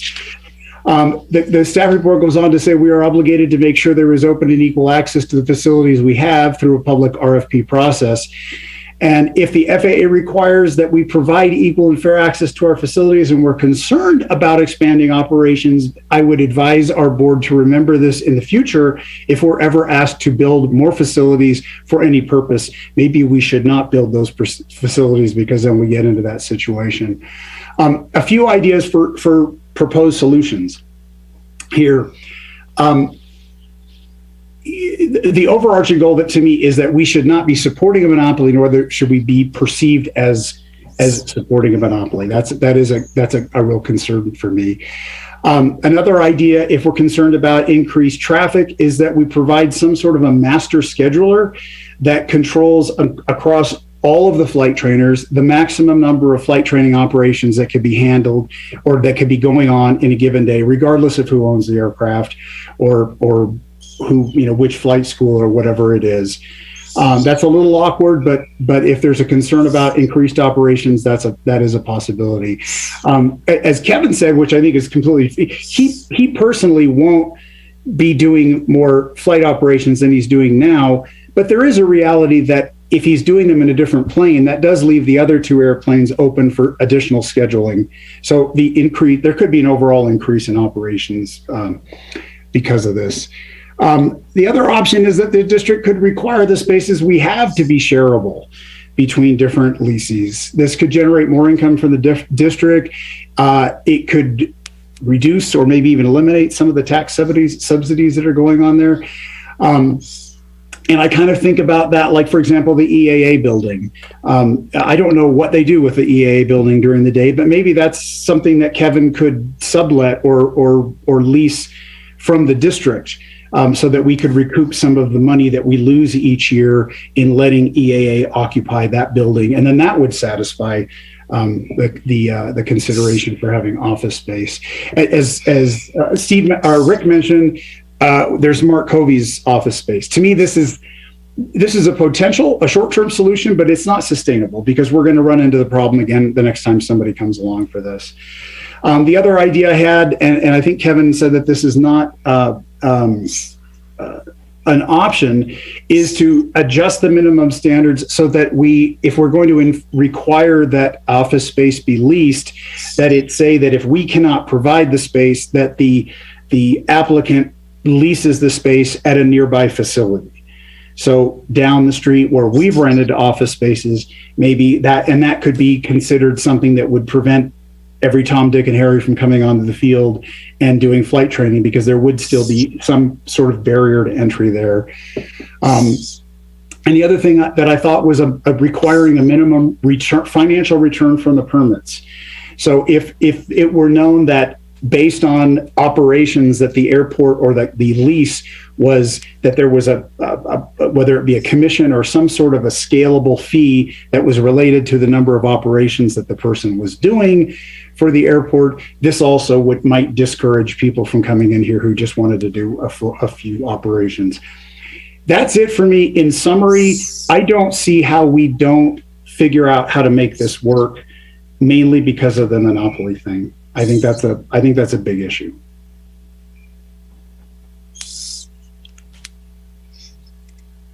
All right, thank you, David.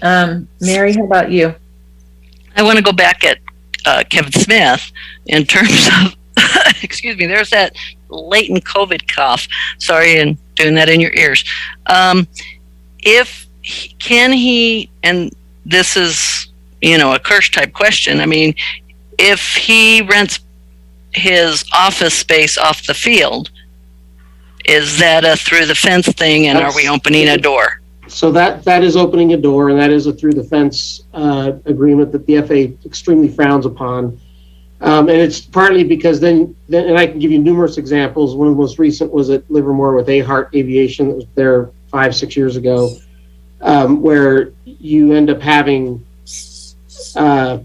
competition, between the private sector off airport with our facilities on airport. And we don't have a lot. We used to have 2, we have 1 now before Hangar 2 collapsed. But the FAA just doesn't like those through the fence type agreements because it'll cause issues. And then there's probably limitless numbers of offices that could be leased off airport.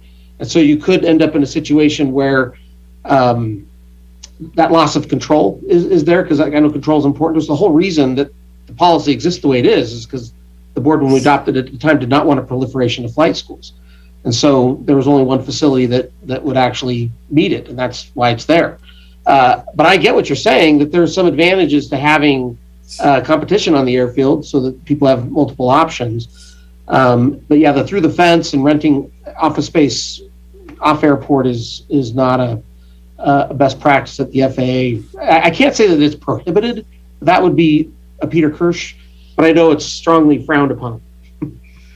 Kevin, what if it were office space like the office space that we have? Are we using all that office space? Could we sublet some of that? That space is completely used. We actually already did sublet one office to the housing JPA, but yeah, we don't have anything there. They would probably still look at that as through the fence because it's not our own building; we're leasing it. But it's one of the reasons we moved CareFlight into the modular because they used to be in the building right across from Town Hall. That's where the CareFlight crews used to operate. We moved them on airport so that we didn't have a through the fence arrangement going on. But Peter can give us a better indication of the pros and cons and of through the fence and where we might end up if we did something like that. But as I'm hearing, maybe that office space isn't important. Maybe that's really the biggest limiting factor for whether or not you have a flight school operator is the size of the hangar that we require. Do we require a T hangar? Do we require an executive hangar? That's the limiting factor more so than office space and how much ramp space they might need, things like that. Well, ramp space is kind of tied to Sierra Aero because they do maintenance, correct? Yeah, but even a flight school, a typical minimum standard is going to make them ramp space because, students come and go and they have a couple of airplanes and they're turning and they need space on the ramp. You monetize that. You charge them for parts of the ramp that they're going to be utilizing frequently.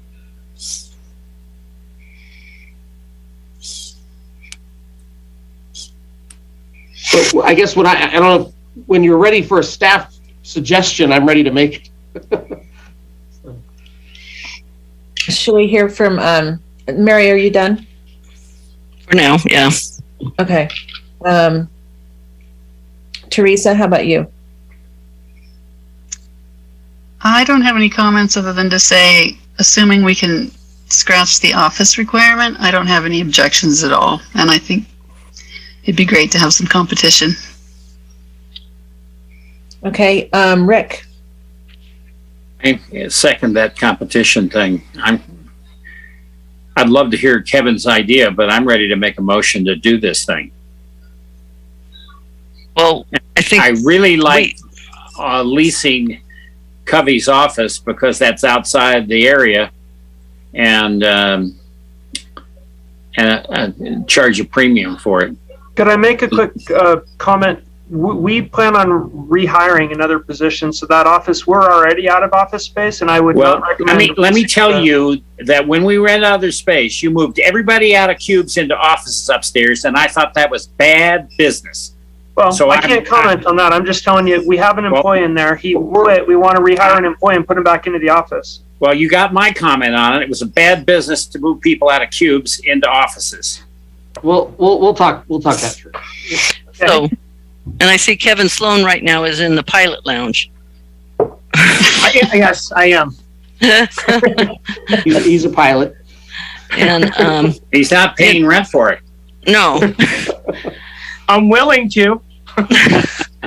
You know, and I mean, we can't really make a motion until we see what those proposals are for the minimum standards, what you could come back at. And the idea of competition does have value.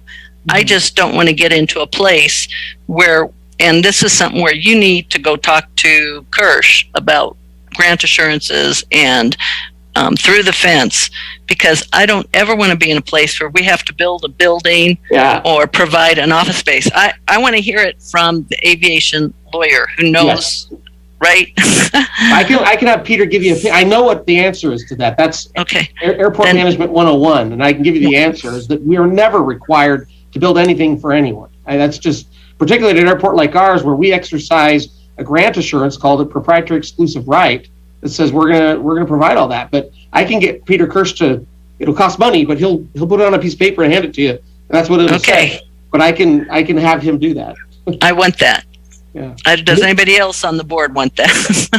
Yeah, and I just wanted to add to that because I feel like I'm not sure that we're able to make a motion and decide on something because we still got so many variables. But we have board consensus to ask Kevin to go and speak to Peter and come back with a plan to make this happen and make it a sustainable policy change. That was my Mr. Smith. Mr. Smith is going to talk to Mr. Kirsch. What I was going to suggest is let staff go back and adjust and bring you back a amended minimum standard that allows what we're talking about today.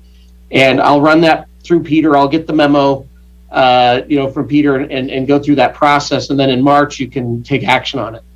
But right now, you don't have a policy that allows you to make a motion to allow it. Right. And to the extent of your minimum standards, right now it's aircraft rental or flight training operator. It might be that those need to be separated. You might need two minimum standards. Yeah. And then a flight maintenance facility is a separate minimum standard.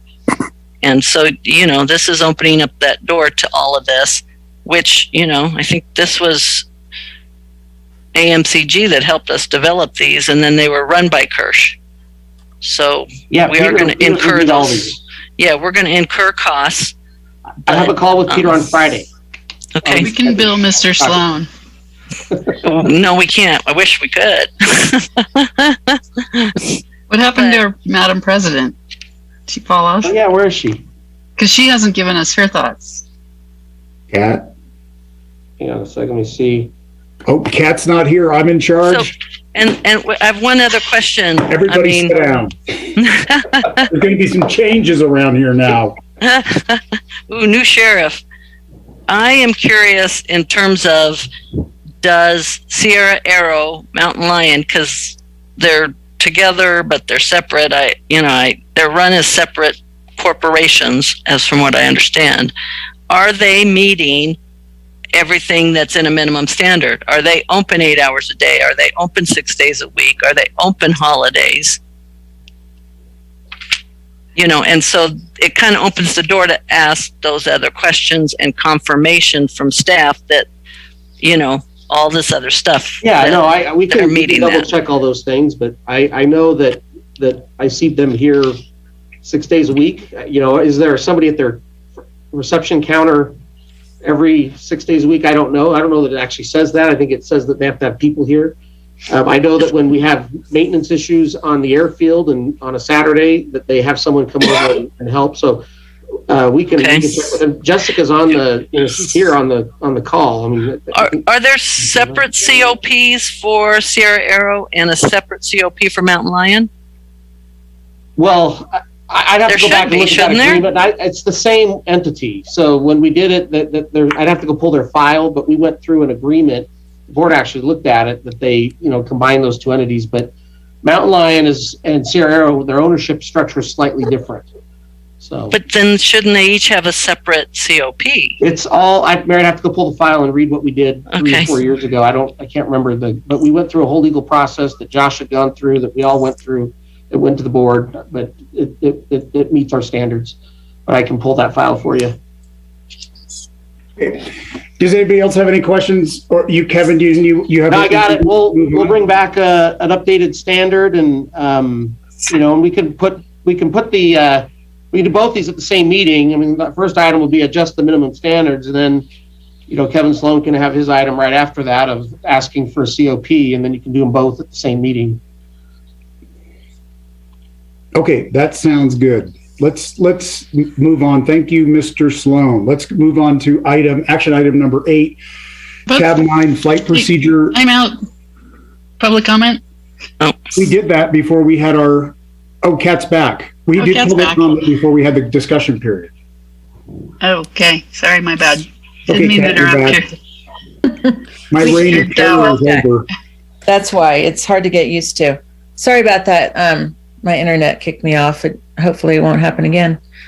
Are we done with that? I just kind of caught the tail end of. Staff has direction to basically go speak to our attorney and come back with a proposal to make this work next month. Oh, terrific. Okay. Should leave more often. So in the meantime, should I plan on the March meeting? Our intent right now is to have an adjusted policy that we'll get to, we'll have what the framework of that will be ready in a week or two, and then we'll work with you, Kevin, on what to submit. But our intent is to put that on in March. And there'll be public comment. There may be folks that have feelings on it that we'll hear from, but that's part of the public process when we put it on the March agenda. So. Great. Kevin, thank you so much for all your work on this. I learned so much. I really appreciate you reaching out and educating me on all the stuff that's going on in your life and on the airport property. It's great. And thanks for everybody for taking the time to meet with me. I really appreciate it. If I could just maybe add one last comment, that just so everyone's aware, because we have other flight schools, Sierra Arrow's is in the audience, that whatever's done for Kevin, it applies to everybody. It'll be the standard for all schools. Now, there may be, if you do maintenance and flight training, we'll have to look at that, but we don't do policies for one individual. Whatever we do applies to, the whole industry that would come and talk with us. I just want to make sure that's clear. And then when you bring that back, I want to know what the implication is to Sierra Arrow Mountain Lion, if that changes. It'll be, we can bring that back. I mean, pretty obvious, whatever the standard that Kevin meets, that's all they'll have to meet, for flight training. So it'll be that same thing. So if there's no office space for it, they wouldn't have an office space requirement either. I think it's important that it's recognized I'm not maintenance, I'm not charter, I'm not aircraft for rent to the general public that are we may have office space for those. There may be office space requirements for charter and maintenance, so we'll go through that and come back and show that. I don't know how you could do those without office space. I think you can do flight instruction without office space. I would agree. It's done all the time. Right. Been done here for years that way. Okay. Okay. Thank you. It's my son's birthday, so I have to run. Okay. Thank you. Thank you. Okay. Item number 8, Hardy flight procedure project update.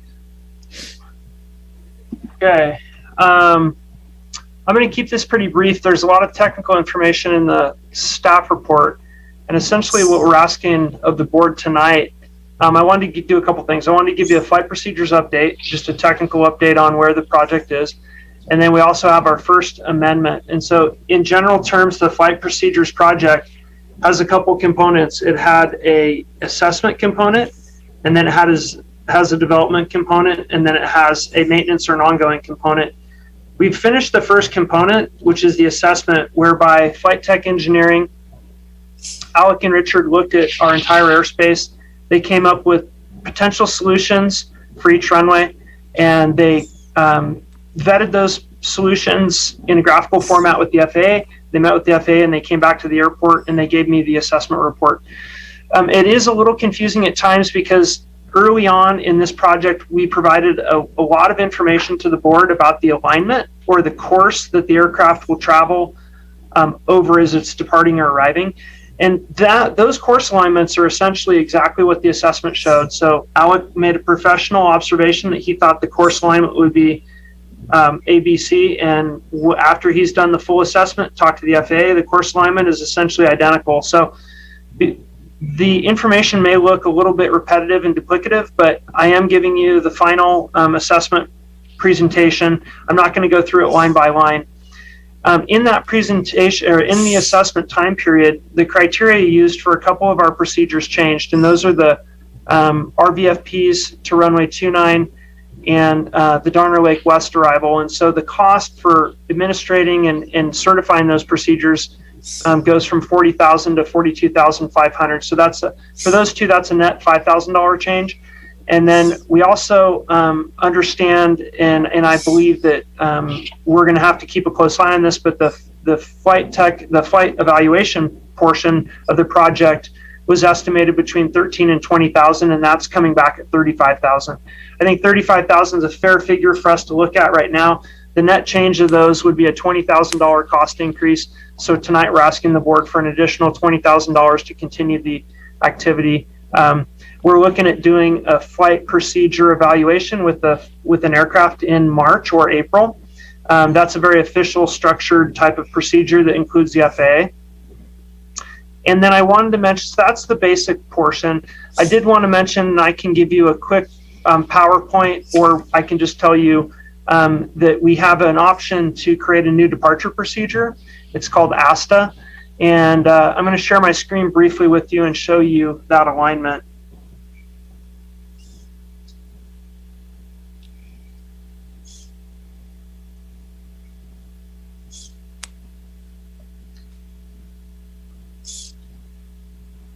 So the existing departure procedures at our airport are two. One of them is a Truck 4 departure, where my cursor is here with the green check mark.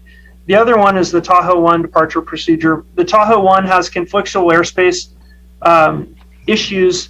The FAA is going to discontinue the Tahoe 1. This is no longer going to be active at our airport.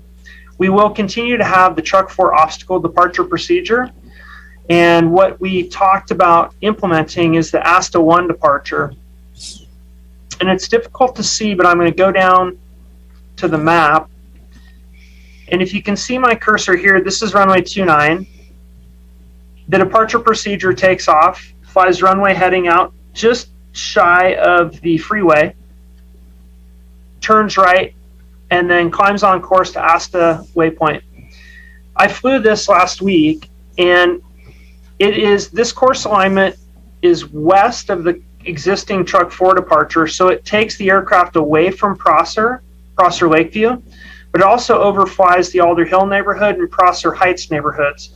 So when you're traveling in the aircraft and you look out the left side of the window, you are looking right down on the houses at Alder Hill and the homes in the Prosser Heights neighborhood. You can also get a pretty good vantage point of portions of Tahoe Donner.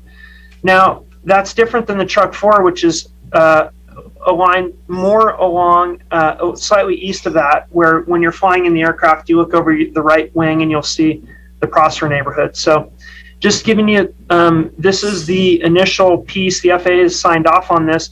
The difference is this is an RNAV departure, so this is a full guidance type of procedure. The aircraft will be located on this line. And that's different than the obstacle departure procedure of the Truck 4, which has wider lateral tolerances, and the aircraft can be in different areas. So that's why when people say the aircraft is right over my house, or maybe it's a little bit more to the west or east, there's more variance in that. It also has a departure off of runway 2 to the north, climbing left turn and direct to Asta again. Much less impact to the community, obviously a pretty wide open area devoid of homes there. With that, I'm going to stop sharing my screen and let the board talk. I just did want to let you know that all of the alignments in the current flight procedures project, as they've been described to the board, are ready to move forward. We're ready to do community outreach. Kevin's got a plan to integrate that into the master plan, and we have our flight procedures outreach website tilted up. It's got animations, it's got video flyovers, it's got static exhibits, it's got noise exhibits, and it's got narratives. So I think that we're covered from a community outreach standpoint, a lot of technical information, and we're done with the assessment. The takeaway is we're done with the assessment. We're ready to kick this project off. And with that, I'll stop sharing my screen and take any questions or comments you may have for us. My understanding is that Asta was being developed by the FAA without any input from us at all. This is their view of the world. This is because Tahoe's going away and for deconfliction with Reno. Am I correct? The FAA approached Alec with Flight Tech because they knew Alec was working here, and they knew that he had the capacity to quickly generate this for us, and he did this pro bono. He just gave them the concept, and they liked it. And so that's my understanding of where this came out of. When he was sitting down with them describing all the other procedures, they said, we really need a new RNAV departure out of Truckee. Obviously, it's capacity building, and it's an airspace issue that you noted, Mary. So I'm not really sure beyond that where they got the idea for this.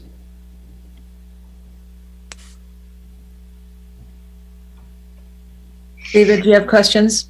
I do, actually. I had one question that Hardy answered offline, which was a technical thing that no one would care about.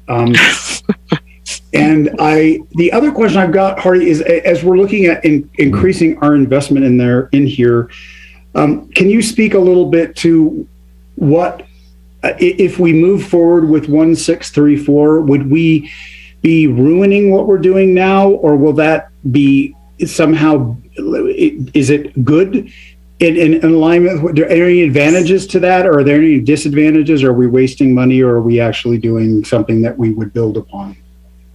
I don't think I think the money is a wise investment for getting procedures off each runway.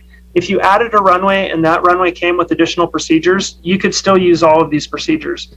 Yeah, I was going to say that I've been on this. We're going to have to talk about this a little bit later with the Master Plan Ad Hoc Committee, but this would just be an additional procedure in our list of procedures and wouldn't affect, the departure procedures off of a potential new runway. They can both coexist. What I was getting at is that everything that we're doing now, and I think you just said this, but I just want to get super clear about this. Everything we're doing now could peacefully coexist with a runway 1634 and its instrument approaches and approaches and departures. Yes, the same guy that designed what Hardy just put up designed the 1634, so he's doing both of them. So he knows that they can coexist. That's my understanding, but we can double check that with him. Okay, thank you. Rick, do you have any questions? No. Teresa? Nope. Deferring to staff on this one. Yep, neither do I. Is there any public comment?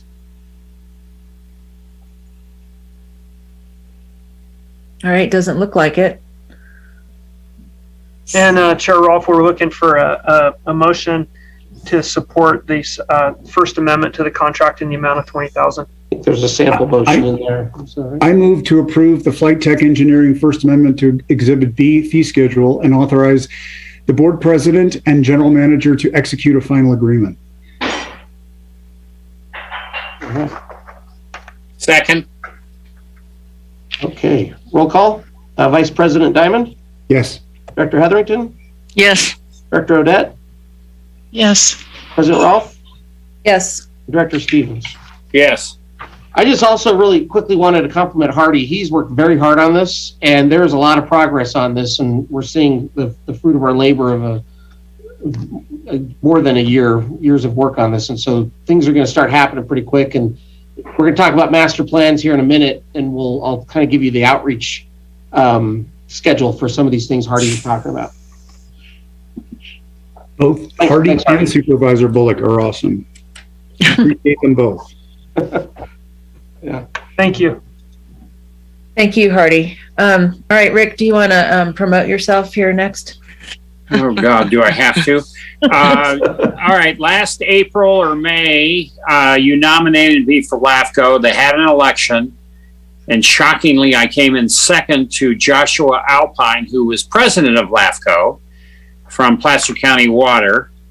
And now another seat is coming up, and I'm asking you to nominate me for that seat. And maybe I'll get elected to be a permanent seat, which gets me driving to Auburn monthly. Thank you for doing it. And I nominate Rick Stevens to serve on the Placer County LAFCO. I have a question. No, okay. Is this going to prevent you from attending ACT meetings? Well, I usually go about 100 miles an hour back up the hill so that I can attend that. But they are the same day as ACT meetings. It's a problem. Mm-hmm. Although I did attend an ACT meeting from Maui in January and skipped the LAFCO. So once I'm permanently a member seated, I could probably miss one once in a while. We looking for a second? I'll second that if we need a second. Should we take public comment? What? Any public comment? I think now that we voted on the air show, we'll never get another public comment ever. Is that a promise? Now we're Roll call. Vice President Diamond? Yes. Excuse me. Director Hetherington? Yes. Director Odette? yes. President Rolfe? Yes. Director Stevens? Yes. All right, and I oppose. So we'll just go. Okay, we have two votes in a row where we all agreed. I'm just pointing it out. Yay! See how fun that is? All right, that's all our action items. Well, actually, so I technically didn't vote at the last one. Oh, it was a consensus. Okay. Yeah, it wasn't a I vote. was going to vote yes, but okay. It was just by consensus to bring back something next. Right. Okay. Perfect. That was Okay. unanimous consensus. We'll reflect the record there. All right. Kevin, do you want to lead us off for the next? Sure. item? So the first discussion item is the PI 311 Community Sponsorships and Agency Partners Policy Revision and Update. And obviously, after our December meeting, we went through that first cycle. It was a very fast cycle to try and get one in 2021. We learned a lot. And so we reconvened the ad hoc committee of Director Rolfe and Director Stevens to go back through this PI 311 and try and make some improvements to it. So before you, we have all the different things that we've recommended. There's a few questions for you that we can go through as you get to the bottom part of the first page regarding things like the maximum amount we want to do for agency or for community sponsorships. Whether or not we want to do multi-year partnerships, what do we want to do with capital campaigns? And we've included some language in the policy on some of those things. Also, this idea of contract for services, which is kind of what we do with the air show, what we do with the Boys and Girls Club, and how that relates to PI 311. We talked about that, and the ad hoc committee can kind of give you some recommendations on that. We also talked about a confirmation of the specified agency partnership amount for 2022. That's another thing we can talk about. And then I'm going to be quiet in here in just a minute, but if you look through the policy, everything that's highlighted is what we added to the policy, particularly a board application review process, because I know that was confusing that first time. So we've put together a process that would take you through what you would do once you get these applications. So with that, I'm going to turn it over to the ad hoc committee for anything else they want to add. The most important thing I would add is the ad hoc committee staff, but Phyllis McCann of TTCF was heavily involved in this because she had to live with it, and the improvements or the suggestions are to make the process more smooth. Because when we went to vote, it was a little irregular. Yes. Yeah. Yeah, that was definitely something that Phyllis had some great input for us on that. I don't know if anybody has any. It looks like we kind of have two things to talk about. One is the additions, and if anybody has any questions or comments on the additions, we can handle those. And then we have some sort of open-ended questions about capital campaigns and that sort of thing that we could discuss. So, does anybody have any clarifying questions first? Well, I guess one question I have is, we just had our goals meeting, and this PI 311 kind of fits in with the goals, and it seems kind of like, and also like the PI 311, when did we decide this was the ad hoc committee? Oh, I don't recall it ever coming. I went back through my agenda and minutes looking for when we as a board assigned an ad hoc committee. Well, I think there was a conversation of using the ad hoc committee that did the original, and I'd have to go back and look at the meeting, but I do remember a conversation that there already was an ad hoc committee that did this earlier in 2021, and is it okay to reconvene them to do this update? There was a conversation on that. Mary, it was primarily driven because the ad hoc committee worked with the TTCF process. Right. And a lot of this is part of the TTCF consulting process. Did we actually have a motion? I don't think so. I don't think we did, but we never did. I don't think we unconvened the ad hoc committee, because I seem to recall that we would keep it intact because we knew we would have to reconvene afterwards. Yeah, I can go back and look at the meetings, but we had a conversation that we need to get those people back together to do this. But yeah, I can't remember when that was. No. I went back the whole year of agendas and looked for 311 as a, developing it as a group, and I never saw it. Because I do take notes. I don't know that it was a specific agenda item. I think it was during the ad hoc committee reports that we talked about. We need to get PI 311 back in front of the board with some updates, and let's have the ad hoc committee work on it. I'll go listen to the meetings, but I vividly remember that conversation. So you don't have to, you have this in front of you. So I can put up the questions that were raised if you want to. Yeah, why don't you do that? Share that. We're still in the questions part, or are we in the deliberation part? I'm confused where we're at. Yeah.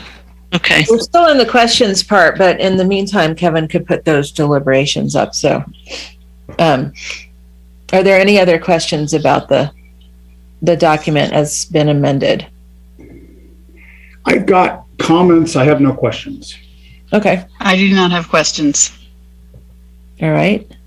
Are you seeing my staff report? Yes, I have it printed off. There you go. Yes.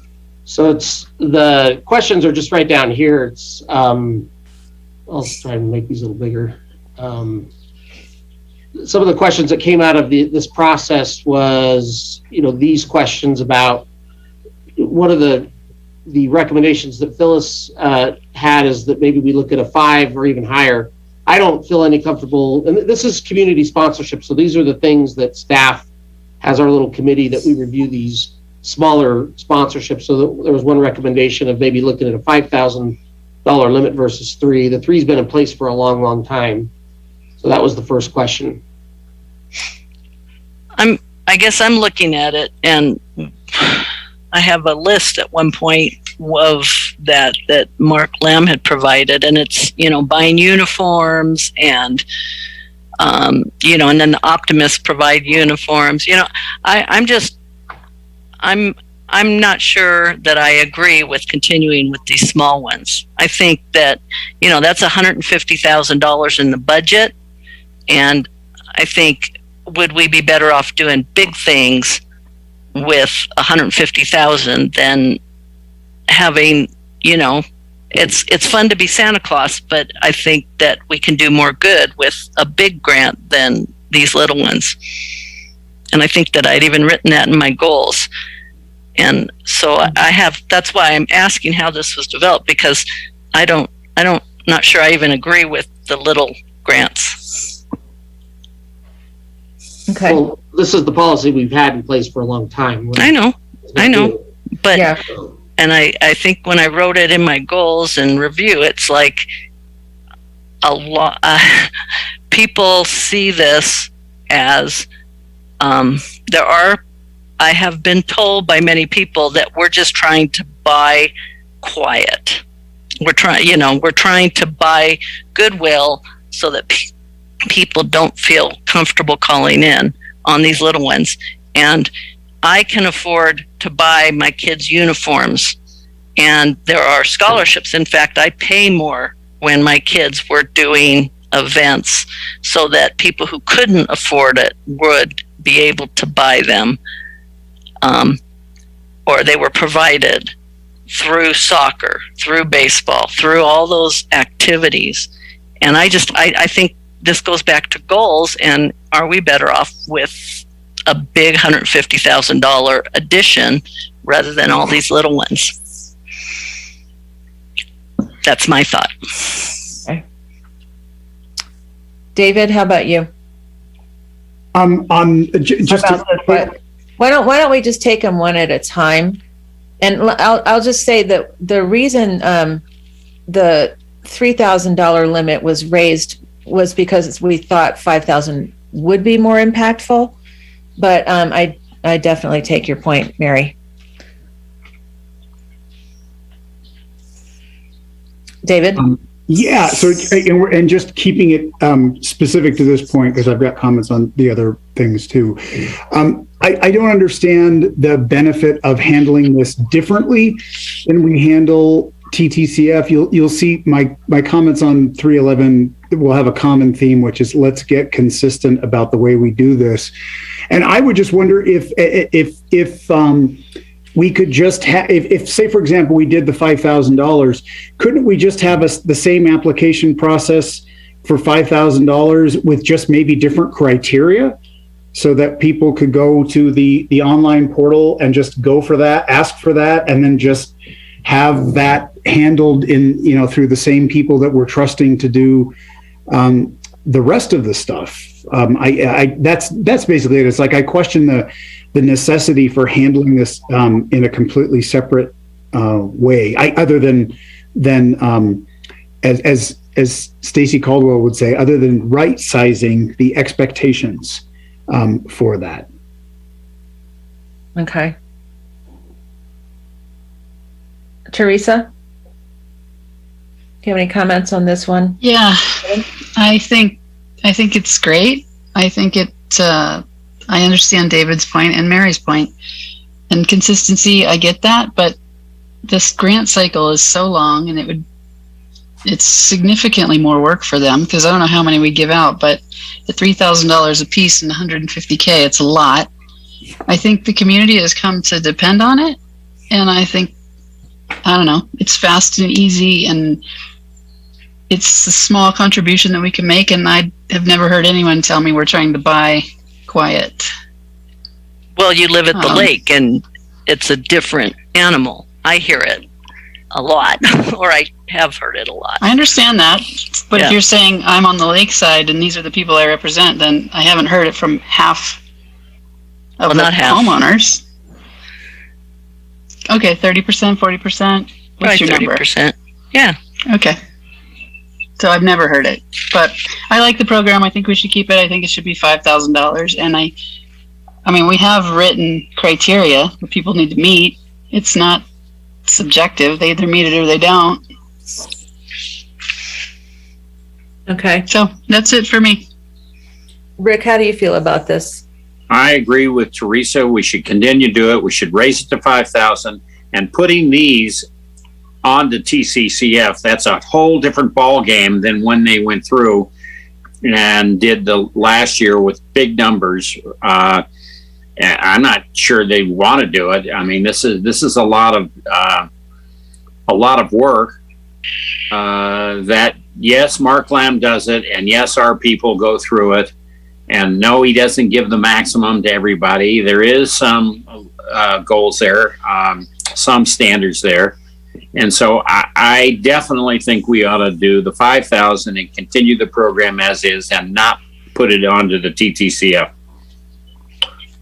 Maybe Josh could give a little background, but we can't give to TTCF the ability to issue grants. That's something that, because the 5,000 is my limit, that's what staff's limit is for approving, we're able to do that, but we couldn't have TTCF actually approve a grant or approve a sponsorship. Is that right, Josh? Yeah, that's right.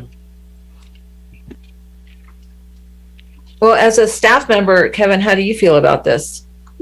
Well, I mean, this program's been around for, 6 or 7 years where we codified it, and there are criteria that we look at, and it's pretty well, we've been doing it a long time. So from a staff perspective, it goes through Mark, he vets those applications, and then he sends it around to the senior staff, and then we sign them. And if we don't agree on one, we talk, and then we put them out there. But these are typically done fairly quickly, within 30 to 45 days, and they're for smaller, 500 to 1,500 is probably average of what we do. And it's, to do all these different types of events around the community and support programs. So I'm comfortable with the 5. I'm not comfortable with anything higher than that. Yeah, I think the thing that it's always kind of bugged me about this one program is that nobody ever gets the full amount. So they do. Well, rarely. Yeah, I mean, rarely. I've looked at lists, and I wonder why there's a limit when almost nobody gets that limit. So I guess going back to raising it to 5,000 because it's more impactful, I would like to see more recipients get the 5,000. And I know that the argument for that has always been we run out of money, but then get your request in earlier. So that's kind of how I feel about it. I think it's a pretty well-oiled machine at this point. But I would like to see recipients get more money, closer to the limit than just always getting half. Okay. So what I'm hearing on this first question, that I know there's a lot of different thoughts, but it appears there's 3 of you that want to raise it to 5,000 and leave it as is. Yeah, I think so. For me. Yes. Okay. And in terms of what Kat's saying, what are other people's thoughts on that? I mean, I it's totally like agree. Yeah. And if we run out of money, we run out of money. I mean, in the budget this year, I've got the 2022 budget. It's 100,000, right? Or did we bump it up? It's at 100, I think. It's at 100. And it's at 100 based on 3,000. So, I guess to those agencies that have been getting it, you might want to let them know that, there'll be 20 of these given out, period, end. and then it's done. And then Mark's not kind of dribbling all along the year. What do you think of that idea, Kat? Can I've always thought that was the way to go. And let me just add too that another reason that we put that in there is one of the agencies we partnered with, I think it was the Downtown Merchants or something. They only asked for $7,000, but they had to go through that whole process, which took a lot of time on both their side and on Phyllis's side to vet a $7,000 request when if they could have come to us for the 5,000, they might have just taken that, and it would have been easy and wouldn't have tied up a lot of time on everybody's part. And it doesn't come before the board, and staff sees it, maybe in March, April, and May, and then it's done. And they're not doing stuff in October. Yeah. But there needs to be outreach to those agencies that we've historically been giving to, so that they know this. Yeah, Sure. and not all of them ask for 5,000. I don't think we're going to have a lot of, not all ask for 3,000. And so there'll be others that are less. Yeah, that was the point I wanted to make, because when Mark Lamb explained to me how this went and he showed me his spreadsheet, the majority of the people were not even asking for that much money. No, so I feel like it's very dangerous to be encouraging us to be giving large chunks of money to people who are not asking for it. And if the board were to recognize that as a goal, everybody's going to be coming asking for $5,000 whether they need it or not. And then we're not funding everybody we should be funding. I think that's fair too. I understand that it's additional work, but I feel like it's like we should be doing as much as we can with the money, not giving as much money as we can to the first people who ask. So right now it stands at 3,000. So are you saying, but that you said when you looked at his application sheet, most people weren't even asking for the 3,000. No, they weren't. So if we bump it up to 5,000, what makes you think that everybody's just going to go for the 5,000, the limit, when they didn't go for the limit for the 3? Because the president of the airport board just said that we should be paying people more for this. I didn't say that. That's not what she said. What I said was that if somebody asks for $5,000, I'd like to see a good consideration for that. Instead of everybody asks for 3 thinking, oh, we're never going to get 3. I mean, I would either we trust Mark and our senior managers on their decision, or we don't. I think that they do consider what people are asking. I don't think that if somebody came in to ask for 3,000, that Mark would automatically not give them $3,000. I don't know if Mark's on the call, if he can speak to this. Well, Mark doesn't assign it. It's Hardy, myself, Dave, and Kelly. We're the one that assign the amount. Mark just processes it. Well, then you can answer that. I mean, if somebody comes in and asks for $3,000, are you automatically not going to give them $3,000? Well, we look at, like, for instance, if somebody has something that has high aviation impact, it's something that's aeronautical in nature, and we have criteria in there. We look at the criteria too. Then we'll usually go higher. Or if we see that the money will have, there's thousands of people that would benefit, then we'll typically go a little bit higher. But some of them, if we don't feel like it's just that the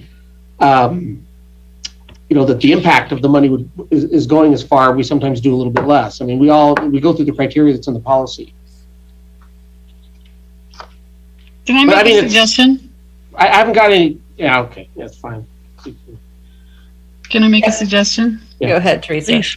I was going to say, what if we take whatever our allocation is annually and split it into quarters, and we give it out quarterly, so it's not first come, first serve necessarily.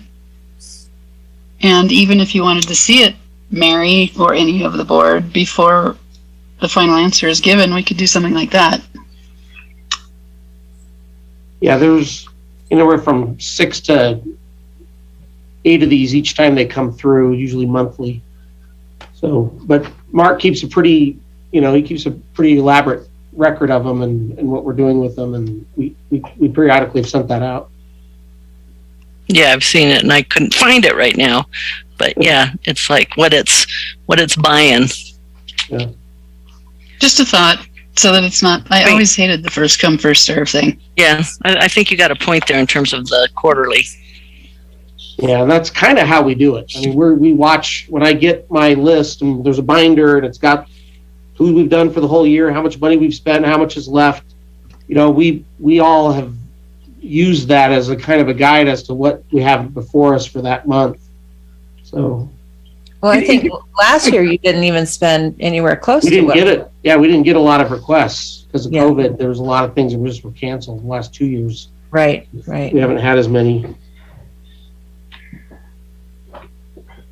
Okay.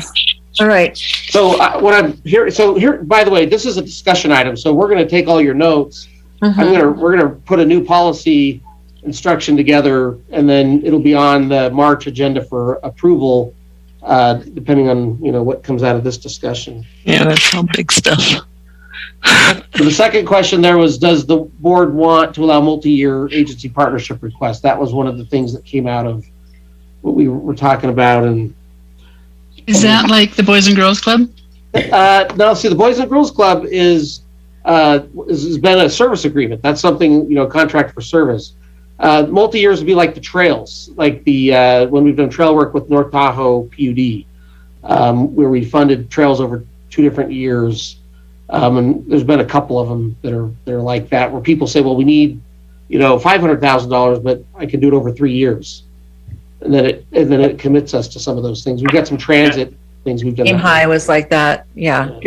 I've got a comment on this. Can I comment on this? Yep. So I don't like being committed to things that previous boards have agreed upon, and I don't really want to obligate future boards to fund what we think right now is important. So I've got a suggestion on this. How about we consider like a commitments/options paradigm, where we can commit to multiple years so long as the board remains as is. And if the makeup of that board changes, the new board can then opt to continue the funding and perhaps extend it through their own commitment, but that the new board is not obligated to fund it. And I feel like this should also apply to the rent discounts that we are doing for community benefit. Because otherwise we get into these situations where one board makes a decision that other boards in the future are paying for. I have an alternate suggestion, David, that we don't do multi-year, period. We had a request for a multi-year from the library, and we said no last year, and we gave them 1 year. Well, part of that was the fact that we knew that we were looking at the allocation study and we were kind of afraid of making a financial commitment. I was in agreement with you, Rick, about saying no. And then after speaking to Phyllis and speaking to some other people, I was schooled on the reality that it's very difficult for some of these organizations to function or plan if they don't have multi-year commitments. Well, but they didn't turn the money down. No, of course not. But yeah, so I was just trying to think of, to be honest with you, if I could get away with saying no, I would say no. My suggestion was only because I figured that we wouldn't get 3 votes for no. And so I was trying to figure out a way to make it less like, that we're locking future boards into what we decide kind of thing. So then probably what happens is that if you have a multi-year need, you would just ask for more. Maybe. Oh, I see what you're saying. Just get rid of multi-year. Or maybe even if we have for example, okay, so like one of the concerns is that we hear is that it's a big process to go through the grant approval process. So maybe as a compromise, we look at it like you have to go through that process first. And if you want multiple years, then we will have the option in the next year to just say, yes, we're extending it, but that it's not a commitment that we'll extend it. Because that way there's an option for them to get it extended without having to go through the whole approval process again. It doesn't solve Phyllis's concern that they can't plan or budget. I know, but I'm trying to find something between yes and no. Phyllis, you have any ideas? Can we engage with her, or is that not appropriate? No, I think we need to. Yeah, this is a discussion. What Phyllis has He's to our say. vendor, so yeah. She's here. Phyllis on the call? I'm here. Any suggestions? I don't know if you want to hear from me. We do. Yes. Yes, please. And I don't know. I hope I don't misstate things, but I guess I don't understand the concern of locking a board into decisions. I mean, I think that's what all public boards do, so I think if you firm this up enough and make this a strong enough process, that you should be able to stand by anything a previous board or future board decides, because you're all adhering to, what you've, this process that you've agreed upon. So I don't know how to further address that. I thank you, Teresa. Yes, it doesn't answer my concern about, planning and budgeting and that sort of thing. And then I don't know if I should say this out loud, but I just don't understand the hesitancy for multi-year when you've got such a steady revenue stream. So you don't have the risk even that the community foundation does, because we have an endowed fund that we have to, wait and see what the earnings are and what the board, decides is prudent to spend based on the earnings, and state law that, puts a cap on that for endowed fund spending. So, and that can go all over the place. So we also smooth that out for a 12-quarter rolling average for those earnings too, so that, the ups and downs of the stock market don't, prohibit us from grant making. But you've got property taxes. But Phyllis, coming in every year. So yeah, but I think the difference is kind of like going back to the air show. We were doing air shows based on the commitment a previous board had made. And we, of course, we did then ultimately vote for it, but it was not a unanimous vote. And I think when we have these multi-year things, even though we've got the tax money coming in, the very nature of our agency partnership process, as we saw last year, is at the end of it, these 5 board members decide what they feel is most important. But if we've already got a $500,000 or $600,000 or $800,000 commitment from previous boards, that limits what the current board is able to do. That's my concern. A current board or a future board might agree and want to renew what a previous board had done, but then they might not. And I feel like it's kind of like analogous to national debt. It's like we're paying for the decisions of governments decades ago. And I feel like that with regard to the airport, I'm not sure that it's I don't feel that it's right to encumber my successors to want to fund or to have to fund what I think is important. The nature of a board is that it's the desire of the board. So even though the process, I agree with you, we should come to a process that is sustainable and then can survive different boards. But this process is really based on the will of that board. I guess I had a comment in terms of what you just said. If we were putting 500 or 700,000, you don't want to encumber all that going forward. Is there a middle place where you say, okay, if we're going to do multi-year partnerships, they're limited to X amount, 50,000 or 100,000, because then that doesn't eat up the whole pot. It's a good idea, Mary. Can I make a comment? Sure. I would say yes on multi-year, and I would say whatever board is there, you can vote no. We don't have to say yes, but I like having the option. I like all options on the table. There's plenty of things that we have funded that would never happen in this community if we said no to the multi-year. I agree. And you're also talking about, the same board that's approving the budget for the following year. They're already looking at, putting those funds into the budget based on the board's decision. So it's not like it's not necessarily taking away from anything else that you could fund. And I guess, I kind of feel like I like the fact that boards have previously made decisions, even if I don't agree with them. I like the norm that we carry that through, because we're a public agency and we respect what people who've gone before us have done, even though we don't always agree with it. I think if you disagree all the time, you're just constantly changing things up and making things more complicated. So I like the multi-year. I think multi-year is important. I do think I like Mary's idea that we cap if you ask for a multi-year, then we have a cap on it. And what's a reasonable cap? I mean, 10% of, if it's 500, or 15% of, and we could do it as a percentage of our annual agency partnership fund. That's true. No more than 15%, no more than 20%. 20% is a big bite out of it. 15%. And it's 100% over 5 years. Yeah. That's what I'm worried about.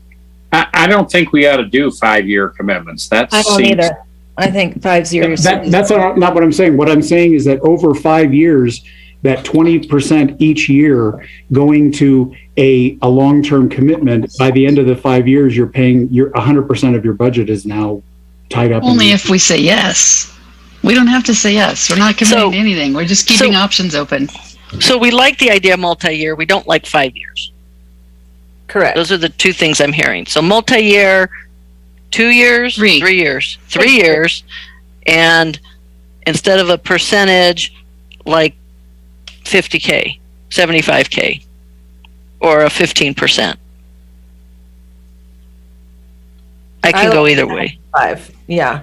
I'd like to cap it, So it'd be a 15% cap on whatever amount is allocated for that year. I think we ought to just pick a number. Discourage it. Just pick a number. And keep in mind, there may be years when we just don't have requests that even meet the criteria. So we'll be happy to have a couple of multi-years in there because we'll feel good about giving that money out. Okay, so Rick wants a hard number rather than a percentage of the agents, the whole thing. I liked your 50 number, maximum 3 years. Okay, I can do that. I can live with that. I can get behind that. All right. So I'll write it up that way. You're going to have March to look at it and think about it before you have to adopt it. Can I just ask one clarifying question on that? Are we talking about only 50,000 of the entire amount per year can be tied up in multi-year, or each ask for multi-year can only be 50,000? Each ask is what I would assume. That's how I was going to write it, which each ask. Mm-hmm. I thought of it annually, but I'll go with whatever. I think if each ask came in at 50 for 3 years, we'd have to turn some of those down. Yep. Yeah. Well, that's why we have the process. We get to vote. Right. Okay. We can also give people less. We have. Josh, should we take public comment between each of these, or do we wait? Because I see somebody waving. So, Director Rolfe, one idea would be to just do public comment now on the whole item, or do another one and then do public comment, or alternatively, if you'd like, you could do public comment after each of the questions. It's board's pleasure. There's 4 more questions really that we had in here. But Okay. I think we should wait. Otherwise, we run the risk of somebody having multiple public comments, and then we are dealing with how many times they can comment. That's fine. All right. Okay, so the next question there was, does the board want to allow capital campaign agency partnership funding requests? Now, in the policy, we actually wrote I think I wrote it, but it's some language on, it's in section 3, but I can probably put that up if you like, which just says capital campaigns are typically not considered eligible for agency partnerships unless the proposed application is a request for funding to complete the final phase. So essentially, the question is, do you want to do those? And what we've kind of put in the policy is, yes, we would consider it if it's capping off the final end of a capital campaign, but to set money aside and say, okay, now go raise $3 million, here's $100,000 to encumber that for a number of years is difficult. Yeah. I agree. I'm concerned about capital. Maybe the end is okay, but I'm still a little concerned about it. I will cite the Citizens Advisory Committee of Placer County, which allocated a percentage of TOT funds. And And plus, a few other people gave money to the stages at North Star, and they couldn't raise any other money. And basically, they went through grant money totaling almost $1 million, and they pulled the plug on the whole project. So I'm a little jumpy about capital. Yeah. So the way we've got it in here now is it would only be considered if it's the cap, the last piece of a capital campaign. I think, yeah, I agree with that. I will leave that there for now. The next one here was, should there be a separate PI for contracts for service? So we talked about this. This gets confusing, I know, because and in PI 311, there's a paragraph that talks about contracts for service, and that was written for things like the air show and the Boys and Girls Club, where the airport was paying a entity to do something that we could have paid ourselves to do or hired staff to do, but they were providing it when there typically may not be another agency that would even participate. Another example of that is the very contract we have with TTCF. You know, that's a contract for service, you know, and so, to help us run this program. And so the thought process is, do we want to take all that out and make a separate, more detailed PI that deals with those kind of contracts? And these are typically things that no other agency is going to want to partner on because there's no benefit to them, like an air show. Yeah, I've got some feelings on this. This one concerns me more than the rest because this is a loophole that I believe gets around our RFP policies. So if we have, for example, on the air show, we have 3 nonprofits that are getting $22,000, and we did not give any other nonprofits the opportunity to vie for that money. And I think it's a loophole, and I would rather that these things, to me, the TTCF, this is a contract for service, but it's a very clear service that they are providing. We're not giving them money for a community benefit. We are paying them for their time, and that's a negotiated rate.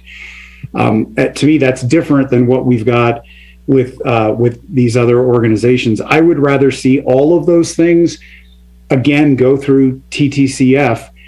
At, like, for example, on the air show, I would rather those 3 organizations apply to TTCF for $22,000 and donate their time at the air show. That's how I would rather. I get, and again, this goes to the rent reductions too. I think these things get really messy very quickly, and going back to the topic of then you are encumbering future boards. I think that this is another example of that. Got a point. I like it. I say leave it in. I'm comfortable with it. With contract for services. Mm-hmm. Me too. This And is you like guys don't think that this should go, that this should then specifically be able to bypass any RFP process? Yes, I agree. I specifically hark back to your no vote to the Boys and Girls Club.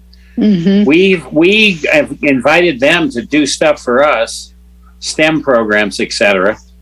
And I don't think that fit in with the process with the TTCF.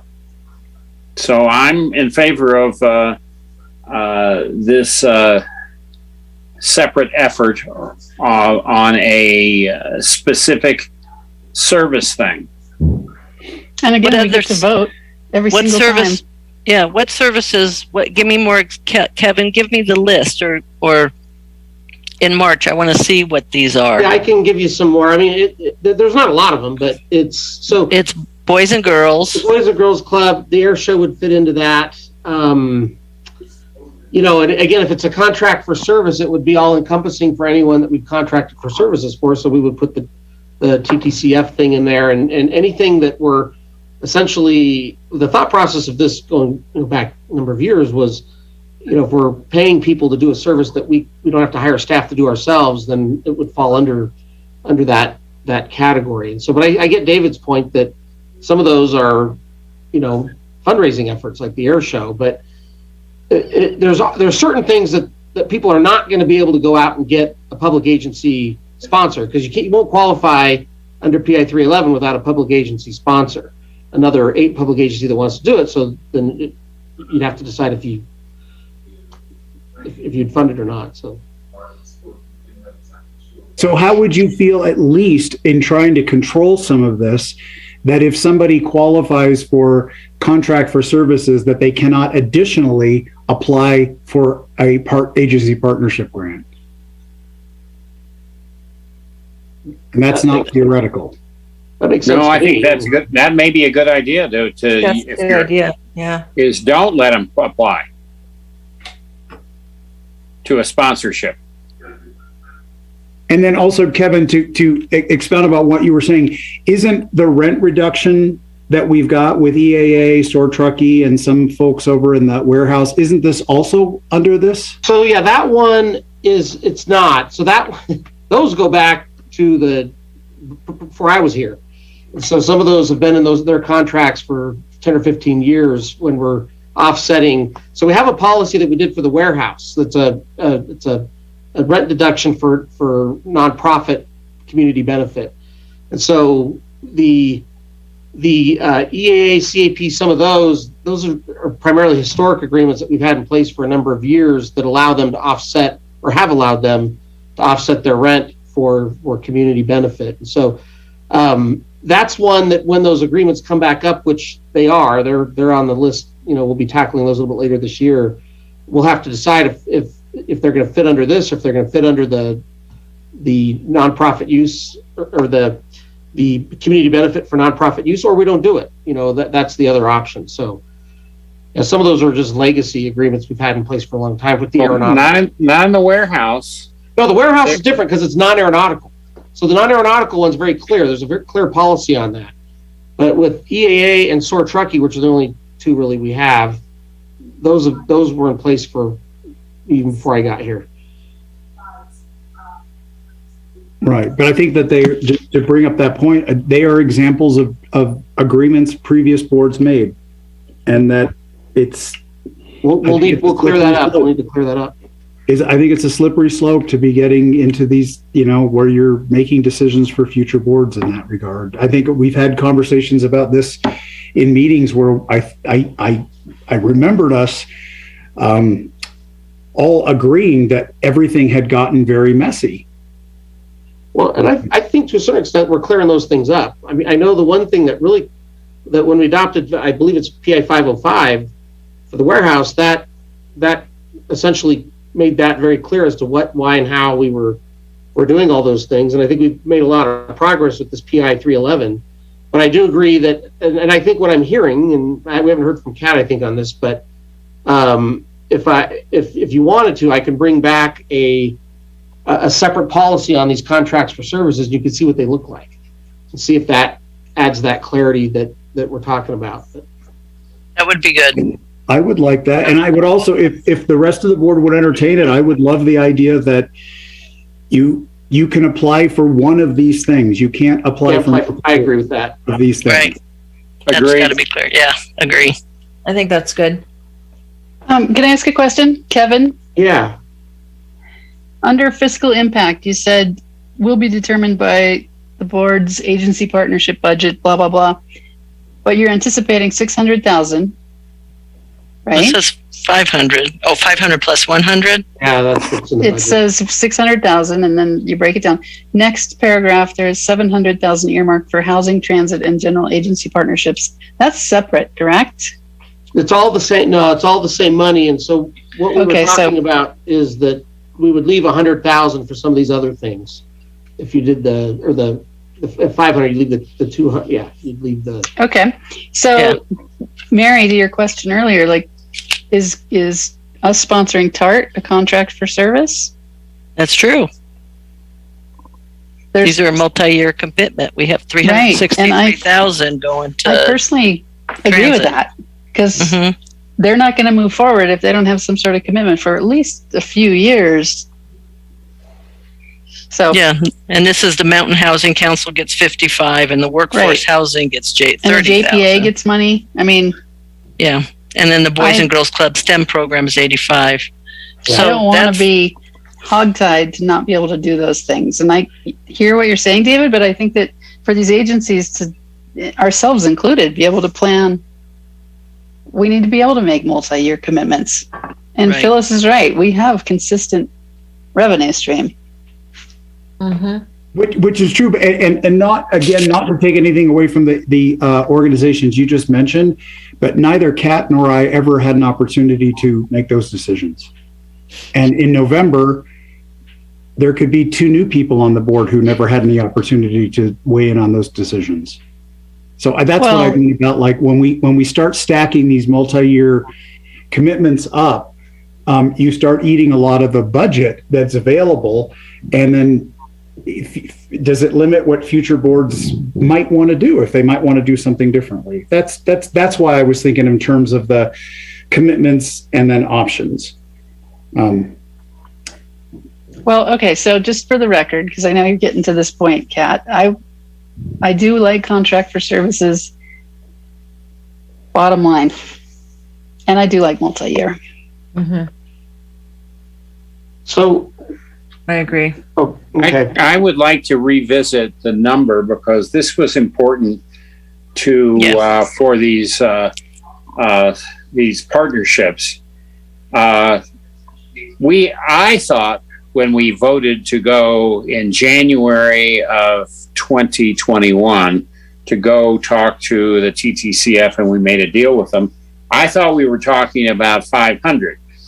We had $1 million on partnerships, housing, transportation, but we really didn't have that much in housing or transportation because we'd made these multi-commitments earlier. And in the end, we spent $626,673 in that one effort.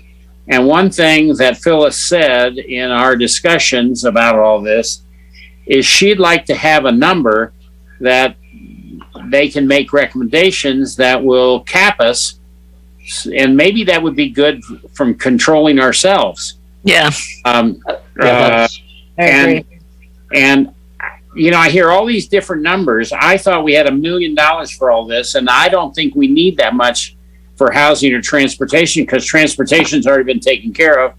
And you heard my soliloquy on Monday on housing. So I'd like to pick a number for these sponsorships at $600,000, not $500. For general agency, not housing and transit off the table, just general agency at 600. Yes, okay, ma'am. Wait. Do we need to put this in the policy instruction because we go through the budget process already annually? No, we don't need to put it in, but I think we needed to come to a consensus on what the number is. Or would you rather leave it loose and we'll do what we want to do when we go through it? I'm okay doing like a minimum amount, like 500,000, but not a maximum amount because we all know what's happening to housing and property taxes are following it. Phyllis, do you have any comments on this issue? I would really appreciate at least the minimum. I know you guys want the flexibility to increase if you want to, and I think that's the way we've worded it right now. But honestly, what we were told at the beginning was that $1 million that was split 3 ways. And so for us to be conservative, we were thinking there was only, $333,000 available for agency partnerships. Okay. So, I back off. So we just want a clear number that we can at least start with. Yeah. A minimum of 500, never mind. Thank you, Phyllis. Okay. Yeah, so that's that bullet right there. We've already knocked that one out. And the last one we had was just this breakdown of annual agency partnership priorities. And, we're kind of getting there with our goals conversation. And in March, I'll have that in front of you as to what came out of our meeting on Monday, which I think would answer that last bullet. I have another bullet that somehow I want involved in the assessment, the board app, that somehow TTACF looks at is and I don't know if it's reasonable or what effect it would have on the whole application process, but the number of people that would be served by the money, it's like that seems of value. Certain of the items will be blanketing the whole region. Certain ones are just serving smaller groups of people. And that's fine, but it's kind of also helps us to gauge bang for the buck, I guess. Mm-hmm. Is that a reasonable request? That'd be a good question for Phyllis. Yeah, we can certainly put that in the application. Okay. Like if we're giving money to soccer, it's just the soccer families. But if we're giving money to the fire district in Tahoe City, it's the West Shore and North Shore or whatever. Right. Whatever that is. Right. Yeah. Some way of capturing that. So, and okay, so those are the questions. So then I have one other comment on this whole thing. Are we done with the questions? Can I? That was it from the staff report. Okay. I thought that the process just got kind of how we were giving out. It was, I need clarity. It's like, Teresa, you're saying you don't want to cap. I want to know, I need some way to gauge against, and I guess that's why I'm saying number of people served. Because otherwise it's like, and my concern is like with future boards, oh, this is my favorite. Oh, that's my favorite. I don't want that to happen. I want something that, how do we address that and help us with that, Phyllis and committee? Because otherwise we get into it and it's like, you saw how it went. It was, right. I don't see a process in here that helps us to prioritize. So we did talk about that in our meeting a couple weeks ago and decided that our priority should be what TTCF is telling us it will be, because they have a pretty comprehensive scoring rubric for each of the agencies. And I think the next time that we make decisions, we need to go from the top rank on down and trust in their process. I do like your addition, Mary, and I don't know, I can't remember offhand if that is part of the scoring. Phyllis, is that part of the scoring? Yeah, it is part of the scoring, but we can actually put a question in the application so that we get a numeric response that will help. So, but you also have to think that there may be some applications that aren't driven toward, numbers served. So, right. Well, Gateway is a really good example. It doesn't serve a lot of kids, but the kids it serves, nobody else serves. Yeah, there's crucial. And we consider that the broad versus, the depth versus the broad thing. So, on the service, but there's also things that serve the community. I'm trying to think of an example, but it's like it's like when I think about environmental things, it's acres of stewardship, not numbers served, not individuals served. So there could be other metrics for measurement, and so maybe I'm talking myself into this as I talk. Maybe we come up with metrics that we're asking applicants to measure, and they can check the boxes, whatever. And it could be numbers served. It could be something, different than that, but we can come up with that. Okay. Thanks. Can I make some suggestions? Sure. Okay. So one thing which is just more global on this, I would like to see a little bit more guidance that is in line with our mission statement on here, as far as that's actually not mentioned anywhere in this whole policy. That's just a more of a guide for that.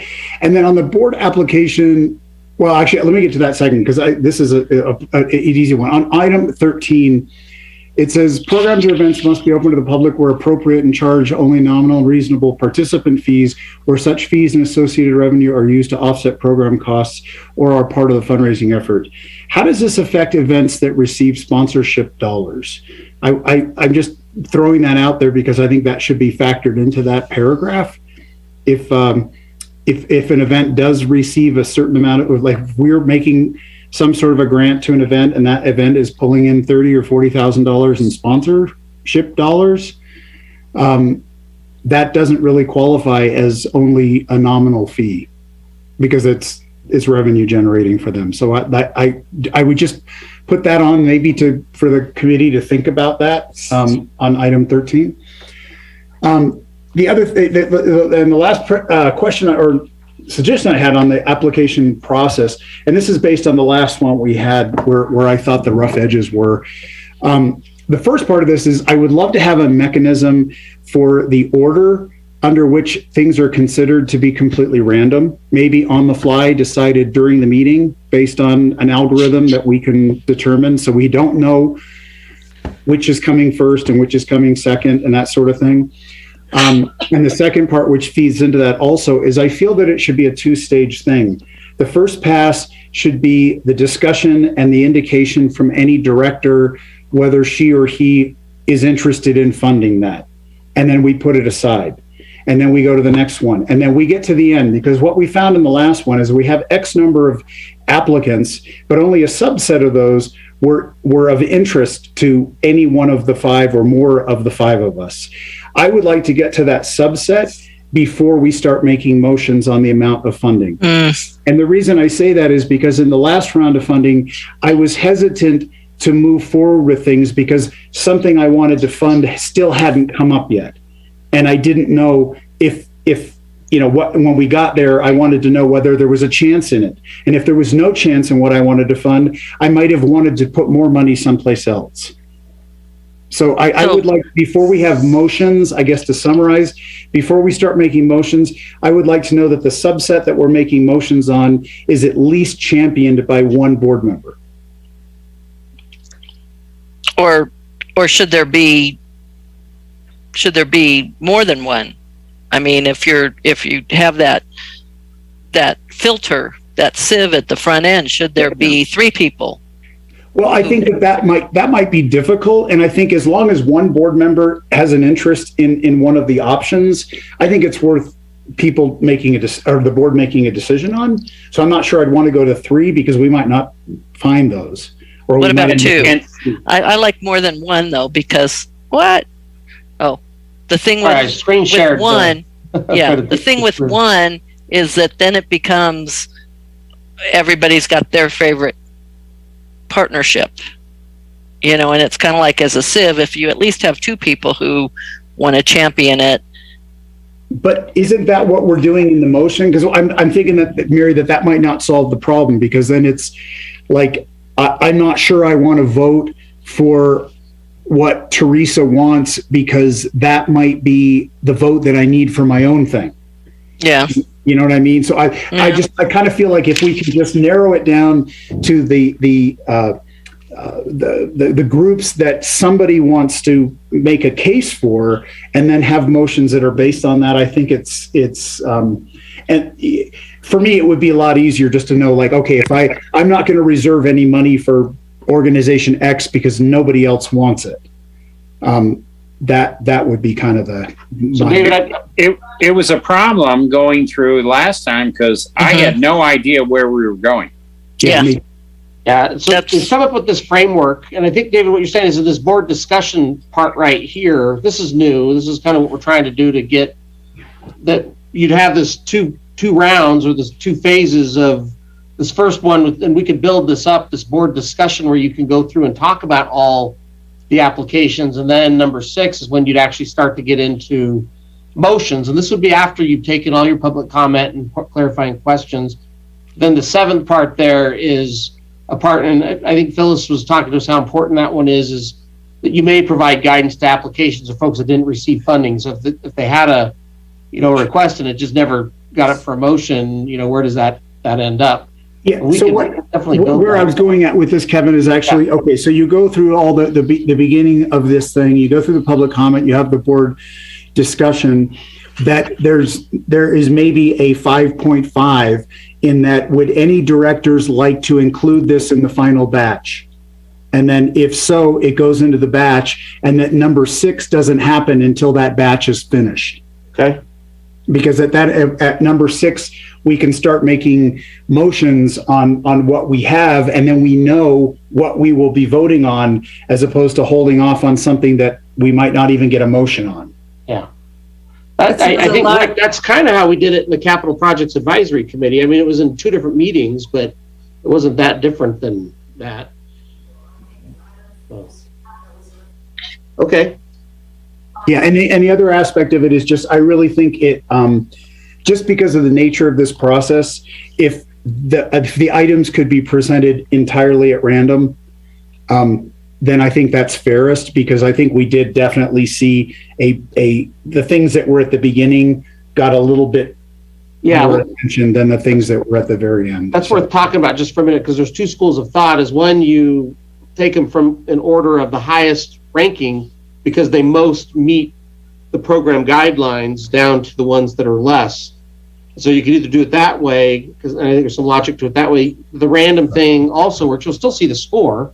You know, if it's scored 89 out of 100, but it was the 5th one looked at, you could do them randomly, but you will be getting a scoring sheet that shows how they ranked with our criteria. But if you remember in our last meeting, we ended up spending so much time just trying to decide how we would digest it. Yeah. Well, that's what this thing I just put up is hopefully going to answer that, so that when you get in there, you know, we go through this methodical process of, you know, and again, that your question that David, of how we want to look at those, we'll have to answer that, whether it's random or it's in order of ranking. But we would want to take you through this process. This didn't exist before. This is something we're putting in to help guide that, so that there's not this question, okay, how do we want to do this? Because even for me, when we were going into that, I said, I'm not 100% sure how they want to do it. Even if I put a process together, I wasn't sure how this, but I learned a lot watching you. So we kind of put this part together to, you know, but Kevin, this is basically this is the structure we use for a 1 agenda item board discussion. And to me, the difference here is that we are making decisions during that process on a bunch of different things at once, which is what I'm just saying we could modify a little bit to put that whole motion process at the very end with the subset we know we have some interest in. Sure. And I think that's what I'm trying to say right here, because, you know, you're right. The first part of this is very much similar to what we normally do, but the back half is different. I mean, it's basically saying, you know, how do you want to go through that? But that's kind of what we're trying to figure out is how do you want to handle that part? But I think I've got some. But the difficulty is you get a million, you get requests for $1 million, and we're going to give $500,000. Yeah, that happens with all these kind of programs. I know. I mean, we also should not let applicants make individual presentations to the board like we did, frankly, with the library, with the Kids Zone. Yeah, there was those 2. That's right. There were those 2. Yeah. I'm aware of that. Yeah. I keep getting bounced off of this, so every time I try to speak, I get the rolling ball. But I just really feel like we need to trust the process. I think that if we're just waiting around for our favorite thing to come around and we don't want to vote because we're not sure if we're going to have enough money left, that's just favoritism to me. And the reason that we went out to TTCF, the reason we hired TTCF to do this is that we trust their expertise, and I think we need to pay a lot of attention, if not full attention, to their recommendations. Then I would go one step further, Kat, and just say, let's remove the 5 of us from the process. Let TTCF do the ranking, We can't do that. Well, then let's. I mean, I would do that, David. I would do that in a minute, but we can't do that. But we couldn't even make the decision that what we were going to do is in that meeting, look at what they're recommending and just saying, yes, I make a motion to accept what they've recommended and move on. Then it's us making the final call. In that last meeting, it was absolutely about favorites. That's why we went back to the drawing board and decided that that was not the right process. If you simply accept, if you simply accept their recommendation, then you can't add money to the process because they'll put it in $500,000. Right, but what I'm saying is that how do we respect what their recommendations are while we say, well, we can't really just accept what they're saying because legally we can't do that. So we have to put our input in there. And then how do we then not have favorites on those lists with regard to what was there? I mean, that was the reality of that last process, was that some people wanted to fund something and some people didn't want to fund the same thing. And it was not based on ranking. It was based on what people wanted to do. Yeah. And it was messy and we didn't like it. And that's why we talked about it at the last ad hoc meeting. I do want to clarify this issue on who makes the decision. So it would not be okay if we were to foundation, here's X dollars, you distribute the grants. But what we could do if the board wanted, and I'm not suggesting you should, but if you wanted to, you could modify the process so that their recommendation comes before the board for an up or down vote. As long, the important part on this issue is that at the end of the day, the board is deciding where the grants go. Even if internally you decide that, you will vote up or down once on the recommendation. And that what Josh is just saying, what I was alluding to a minute ago, that to me is the only way from removing our personal preferences from the mix, because otherwise we have a hand in the final decision of yes here, no here, yes here, no here, as opposed to just saying there's the recommendation. They know the budget. They've outlined the numbers that would go to everybody. Do we accept it or not? We accept it or we don't accept it. And if we don't accept it, maybe the process is we explain to TTCF why we don't accept it, and then they come back with an alternate process or an alternate recommendation. I would be fine with that. It's clean. It's cleaner. It's just setting a hard budget line as compared to letting us do whatever and adding to it. That way it's like they're setting up the criteria, they're running the matrix, and these are the top 5 or the top 10, and then your 500,000 is gone. And I like that, and I would add to that maybe one of the other considerations should be that if TTCF is scheduling demos or presentations from the applicants, that we know when those are happening so that we have the option to go and see them. If we want to see because I am interested in that presentation process. I completely agree with Rick. In that meeting was absolutely not the time for this. And in leading up to it, finding out that some agency or some applicants made the decision to do a presentation while other applicants had no idea that was even an option to them. Mm-hmm. That inconsistency I thought was unfortunate.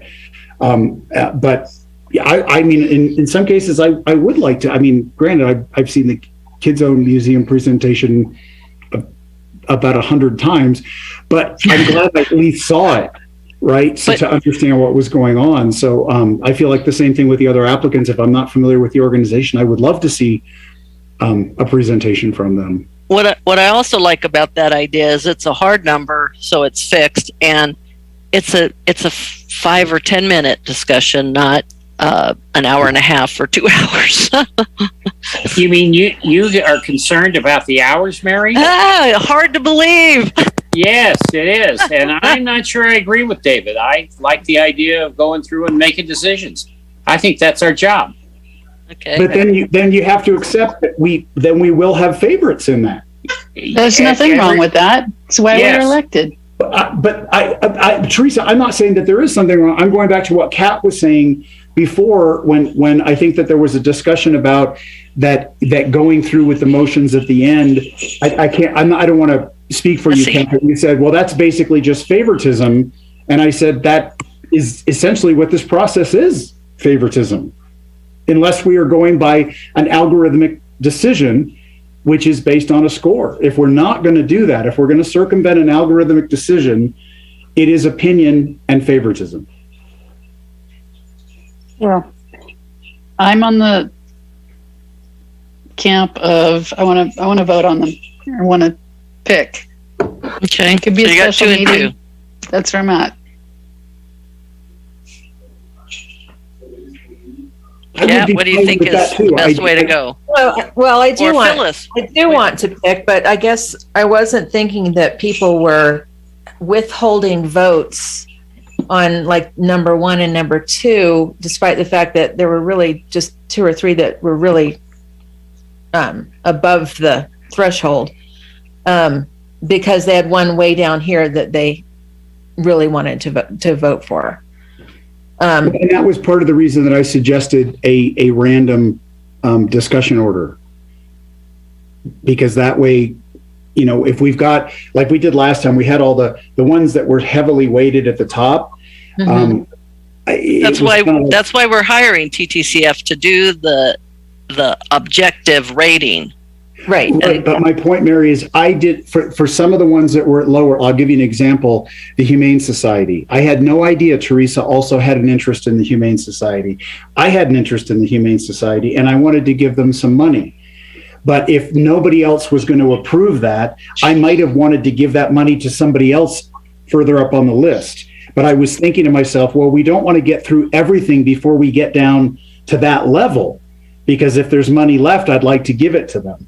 That's why I was like, why I said that, to me, it would have been beneficial to know where people's interests lie, even if the interest was not on the top tier. If there was somebody on the bottom that somebody had an interest in for some particular reason, to me, it was just, it gave me that, like, okay, if I'm the only person interested in this organization down there, I'm sorry for that organization, but I'm not going to reserve money in my brain when I could give it to second choice or third choice. That was I'm okay with 2 or more. Like, we can ask that. If 2 or more don't click the box, it's off the list. Yeah, and I think we can build that into this, this matrix that we kind of have, or how we would review it. That you go through that during the board discussion section, and you kind of talk that all through, and then you go through the voting part as a second. That works for me. I mean, I think that feels right. That lets me know whether or not I'm the only one who wants to do something. And then we have a smaller decision at the end of the day, rather than, do we have a motion to fund XYZ organization, and then we sit there in silence? Yeah. So the unintended consequence of this process is that the organizations that fall below towards the bottom are going to start lobbying, and you're going to start getting phone calls. I would do that. I would start calling every single board member and pitching my case. And that's why I like. I mean, they're allowed to do that. That's fine. Yeah, but I'm that's saying okay. That's very likely what's going to happen. But that's why I like. You'll get your presentation, David. So then you'll. But I know. But if you think back, Kat, that's exactly what happened. Only it was the people at the top of the list whom we heard from. Phyllis, can you give us any help here, Phyllis? I mean, I'm liking the hard number. You do the rating. Or the other thing is to address what Kat's concern there. Maybe part of the application process is that you may not contact any of the board members directly. Yeah, but that you can't say that. I don't think Josh. Not really enforceable, I don't think. Yeah, I don't think so either. I think if we can agree on the policy revisions, if we can understand going into the next process what your goals and priorities are, so that the committee that we put together based on community members at large have an understanding of what your priorities and goals are, and we're using that with that firm criteria in the policy instruction, and then rating and ranking by a very objective rubric that you should be able to trust the rating and ranking that we do give to you. And boom. Yeah. And we have an amount available to grant. And so we can make more informed decisions on our recommendations of, okay, with this amount of money, this is the way this committee would allocate the funding based on the very strict criteria that has been met, based on the fact that it matches your goals and priorities that you already stated publicly, and we've used in all the communications so that all applicants understand, you know, if I apply, I need to meet some of these, you know, and they need to make their case for that in their application. So I feel like we'll have a better informed decision system for you for this next time. So, you know, I guess I just asked, for a little bit of trust. I appreciate all this input tonight, and I think Kevin and you know, the rest of us will go back and work all this in. But I think we can give you a better work product to use to make your decisions. I'm not trying to take decisions away from you. I'm trying to give you some really objective ways to make your decisions. And you as a committee, if somebody wants 200,000, you as a committee might say, well, maybe you should just give them 100,000. Yeah. Right. And trusting you as the objective entity who are tied into the needs of the area. That's what I want to be able to just trust, because you have people from all over the community. TTCF has that, and they are tuned in way more than we are. And I would like to that's what I would say, 500 And I hope we can, build your trust, and you can rely on us for that. I'm, like I said before, that works for me. What Josh suggested about one item, I'm okay with that. It sounds like Mary's okay with that. It sounded like Teresa was not okay with that. She wants Rick 2. And Kat, are either of you okay with that? And then we've got a consensus that we could move on from, or you would prefer to do the individual? And I did want to know if the board wanted me to follow up on the no lobbying type idea, whether that could be a condition of participation. Yes, please. That yeah, is I would like that. And that's actually pretty common in the procurement arena, where you'll have an RFP requirement that folks shouldn't be lobbying decision makers outside of the official process. I like it. If a board were to disqualify, someone when funds are being awarded for violating that policy, it would be enforceable. It happens all the time on this board, or all kinds of things. You're saying that is enforceable, John? It is enforceable. So if we set up the rules, and then the board, somebody breaks the rules and lobbies directors outside of the process that's set up, and the board decides not to award funding to them on that basis, that's enforceable. So if we want to get rid of somebody, we let them lobby me, and then I turn them in. I'm a little nervous about that. And I think that's a good point. We need to, these rules, if we set them up, they have to be enforced fairly and against everyone in the same way. And the board needs to also abide by them. So but assuming that everyone follows the rules and we treat everyone fairly, those types of things are enforceable. David, you asked a question of me and somebody else, and I'm not sure I understood it. Me either. Yeah, my question was that we were after Phyllis had spoken, I was wondering, we were going back to that concept that TTCF will have a budget and they will give us, for lack of a better term, they will provide a package to us with a recommendation. And that, going back to what Josh had suggested, that we basically have one question. Do we accept the package as it's presented and fund it as it's been presented, or do we reject it? Or do we have the individual discussions as we did, similar, not exactly as we did last time? Hopefully not. And I think Mary and I were fine with TTCF delivering a package to vote on, and I just wondered if there was a third vote for that, in which case I'm not voting for that. Me either. Okay, Kat? No. Okay, then we can move on. We know what we're going to do. They're going to we're going to talk about individual things, and I'm okay with saying Two directors don't like it, it's off the list. Yeah, I'll build that into That's great. this process, and then you can kind of go that.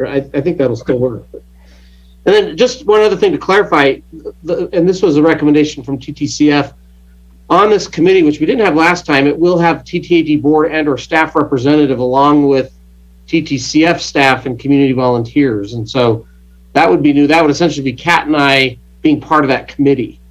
So I just wanted that Phyllis was saying that's considered a best practice and can help with that whole flow, but I wanted to make sure that everyone understood that's in this new policy. How many people were on the committee, Phyllis? I believe it was 10 that actually ended up on it. That's just so impressive that these people gave our time. I don't think we thanked them properly, or we didn't thank them at all. But 10 people spent time on all of these applications. They spent a lot of time. A lot of time. Yeah. And in a very, trying to take something very subjective and make it as objective as possible for you. Yeah. Well, and I think that with having a few of us in the room with that group, I think it'll help with that, so they know, that we can give some direction. And as long as everyone's okay with that. So as long as I'm just thinking ahead to a future board, and who, you're in there or somebody else is in there.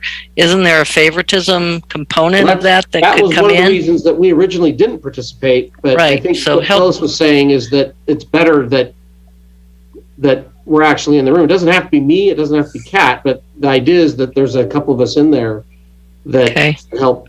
And I would see my role more of answering questions to make sure when there are questions about, a certain goal or a certain objective, that because I have been in all the board meetings and I know what the board's talking about. And so but that was a recommendation that they had that we put into the policy. Okay. I think I can also speak to, because I've been on, I don't know how many grants committees with Phyllis. She keeps everybody honest, and there's no, it's pretty impressive the way those things get run, and we keep each other honest. Okay. That's why a year ago, I said that I think we ought to get Phyllis McCann. Yeah. She have to get the TTCF, but Phyllis was the key. And the other thing on that, go ahead. I was just going to say, I just have a question about this, and I didn't even think about this until Mary spoke a moment ago. Kat will have a level of understanding of what's going on that the rest of us will not have, because she will have been intimately involved with this entire thing. Because of Brown Act, we cannot avail ourselves of that information ahead of time. We can talk to you, Kevin, and we can talk to Phyllis, but it makes me wonder whether and then ultimately Kat is voting on it the same as the rest of us. And my instinct would be, I would love to sit down with Kat before that meeting and say, so tell me what you're thinking based on all these meetings you've had, but she can only do that with one person. So I wonder does it make sense to have an elected sit in on that? Because does that in any way bias Kat's vote or provide Kat with information that the rest of us would not have when we come down to the vote? What do you think, Phyllis? I think that's more of a Josh question. On the public process part of it in Brown Act. I think, as Kevin said, what we had envisioned is having an elected board member and a staff person there to add that clarity, to help us understand, yes, we have a written document with your goals and objectives, but we don't necessarily have the nuance. And so having the airport representation there for your process just makes more sense to clear things up, at the committee level before putting something forward to you, and hopefully it will help the discussion go smoother when it gets to you. Yeah. Sorry, good example of that were the findings. So if I'm sitting on that committee, I'm able to help them develop the findings that we're going to need, that Josh is going to want to see, that we're all going to want to see, to make sure that what we're doing, that we're clearly explaining the benefit to the airport and to our constituents as airport district constituents as to why we're funding something. So because the process was very quick the first time, we did it. We got it done and it worked, but we had to do that kind of a few days before the board meeting. That'll happen. That'll be now ingrained into the process if we're in there. And again, it doesn't have to be me, but I think there is advantage to having, us in there so that we can help with those kind of things. I'm thinking that we have a parallel here to ACT. And I'm remembering in the early discussions of ACT, one of the early iterations of that was the suggestion that one director of the board would be the ACT representative of the board, and that person would go and sit in the ACT meetings. And then the board was concerned that it only be one person because that could bias the outcome of that.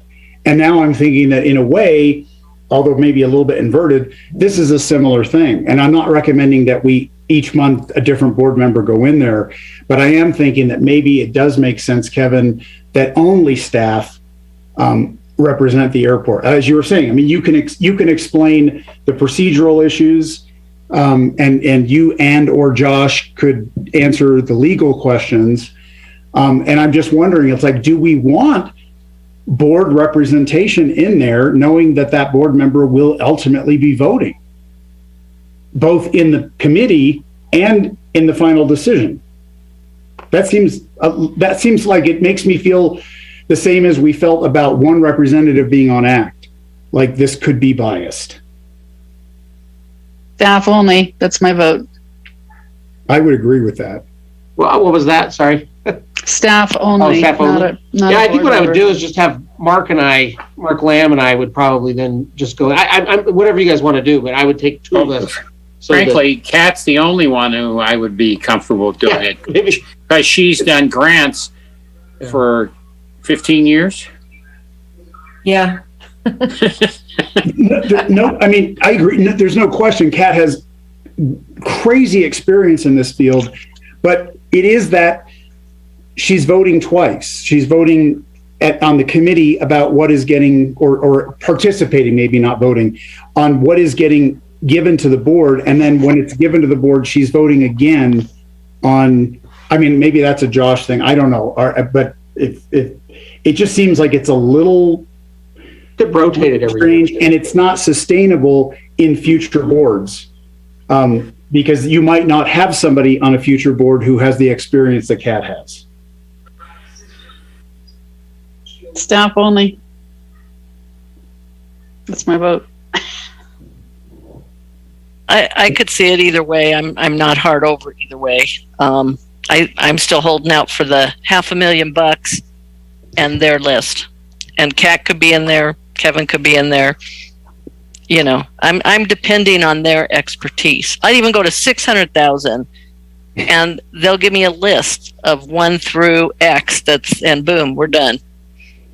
They've got the expertise. We don't, and it takes away the favoritism. It is why we entered this process, to get their expertise. That's right. So my fear with that, and I haven't given any objection at all, but my fear with that is that you could have something that isn't aligned with our values, or someone from even out of the area show up and meet the criteria at the highest possible level, and we just have to rubber stamp it if that's what you guys are suggesting we do. It's possible. There's no way we can. No. Is it possible, Phyllis? I mean, we could reject the entire package and say we're rejecting the entire package because we collectively, the 3 or 4 or 5 votes, feel that this person or this organization at the top does not reflect our mission statement or our goals. So they wouldn't bubble up to the top, though.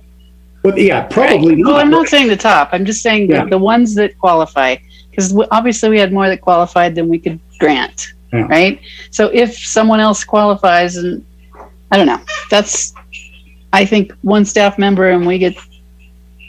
I think it would be so much easier. so much easier for the community foundation if they knew a hard budget number. Fine, I'm fine with that. I'm fine with the budget number. What if we did the top 3 ranking, or up to a certain monetary ask gets stamped, and then the rest are up for discussion? I could live with that, like half. If it's 600, then 300 gets rubber stamped. I mean, not really, Josh, because we still have to vote on it, but you know what I mean.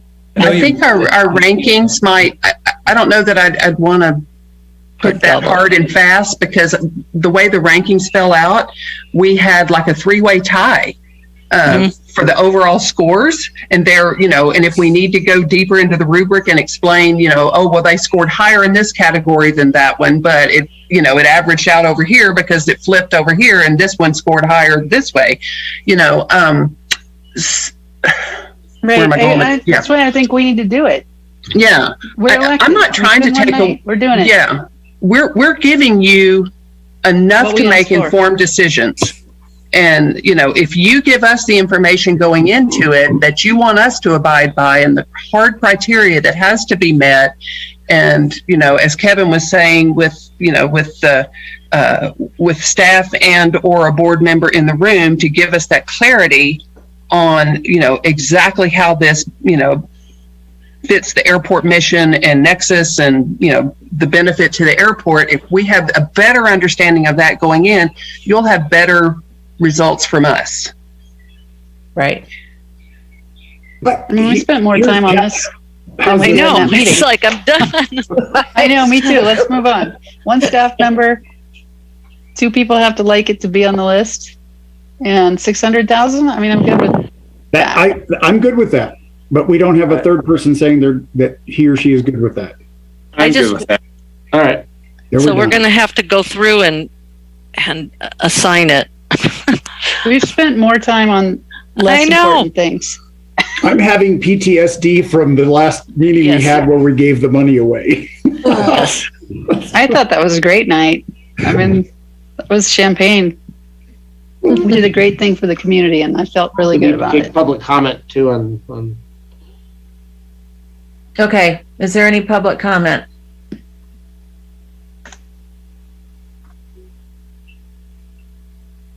Tom. Yep. Hi, Tom. Hi there. This has been an enlightening hour or 3. In the old days, I don't recall ever giving money to anyone except for direct stuff on the airport. And, when I was on the board, we knew that the money that we got was for the airport. So we didn't give it away. Now, today, I see what a big, hard job you guys do giving money away that belongs to the airport. That money should be kept on the airport. Maybe if you didn't give away so much, maybe you could fix hotel row hangar roof. Maybe you could fix some more of the other hangars that are broken. Maybe you could say, well, gee, yeah, let's get all of this airport equipment that is stored in hangars into a new maintenance building. Whoa, there's a concept.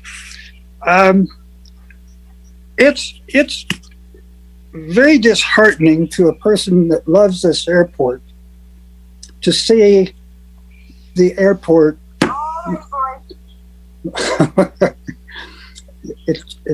It saddens me to see everything that could happen with the tax money and the rest of the money that the airport makes put into the airport and not given you. Now, if you want to give away $3,000 to somebody, that's fine. If somebody comes in wanting, give me $260,000, here's $3,000. See you later. Somebody comes in offering $1.5 million over 3 years. Tell them we'll give you $3,000 a year. Fix the airport before you fix the community. Thank you. Thank you, Tom. Just $3,000 to the air show committee now? Thanks for the smart ass remark. My pleasure. I'm sure it is. Is there any other public comment? Okay. All right. Thank you. Kevin, it looks like you have a lot of notes. Yeah, we have a lot. Yeah, we we'll did. get, Okay. we'll There you start go. working up this redraft of the policy and then have it back Okay. for March. Perfect. All right.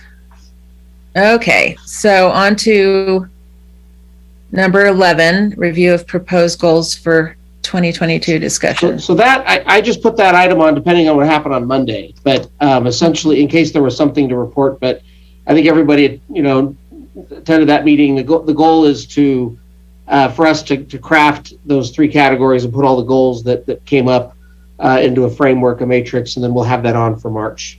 And that kind of coincides with this PI 311 thing too, because that'll help them with those areas of emphasis that we talk about. So I didn't really have anything specific for that, except in case something came out of Monday that you wanted to take action on or discuss. I only want to bring up the point that somehow my comment about Young Eagles, I think it's a great program. 2 of my kids went up in that program. 1 child of mine spent a week in the EAA building with Lou Rankin's camp. I'm just saying, when Young Eagles, part of that education is also addressing greenhouse gas and the overflight of the aircraft. It's just part of the education. But somehow EAA, or in their newsletter, because we got all these comments that I was trying to shut down Young Eagles. I think it's a great program. But there are impacts, and that's just something it's just education. And when things are taken out of context and blown up, it's offensive to me. I agree with I you. agree with Clarification, Mary. Thank you. Okay, is there any public comment on item number 11?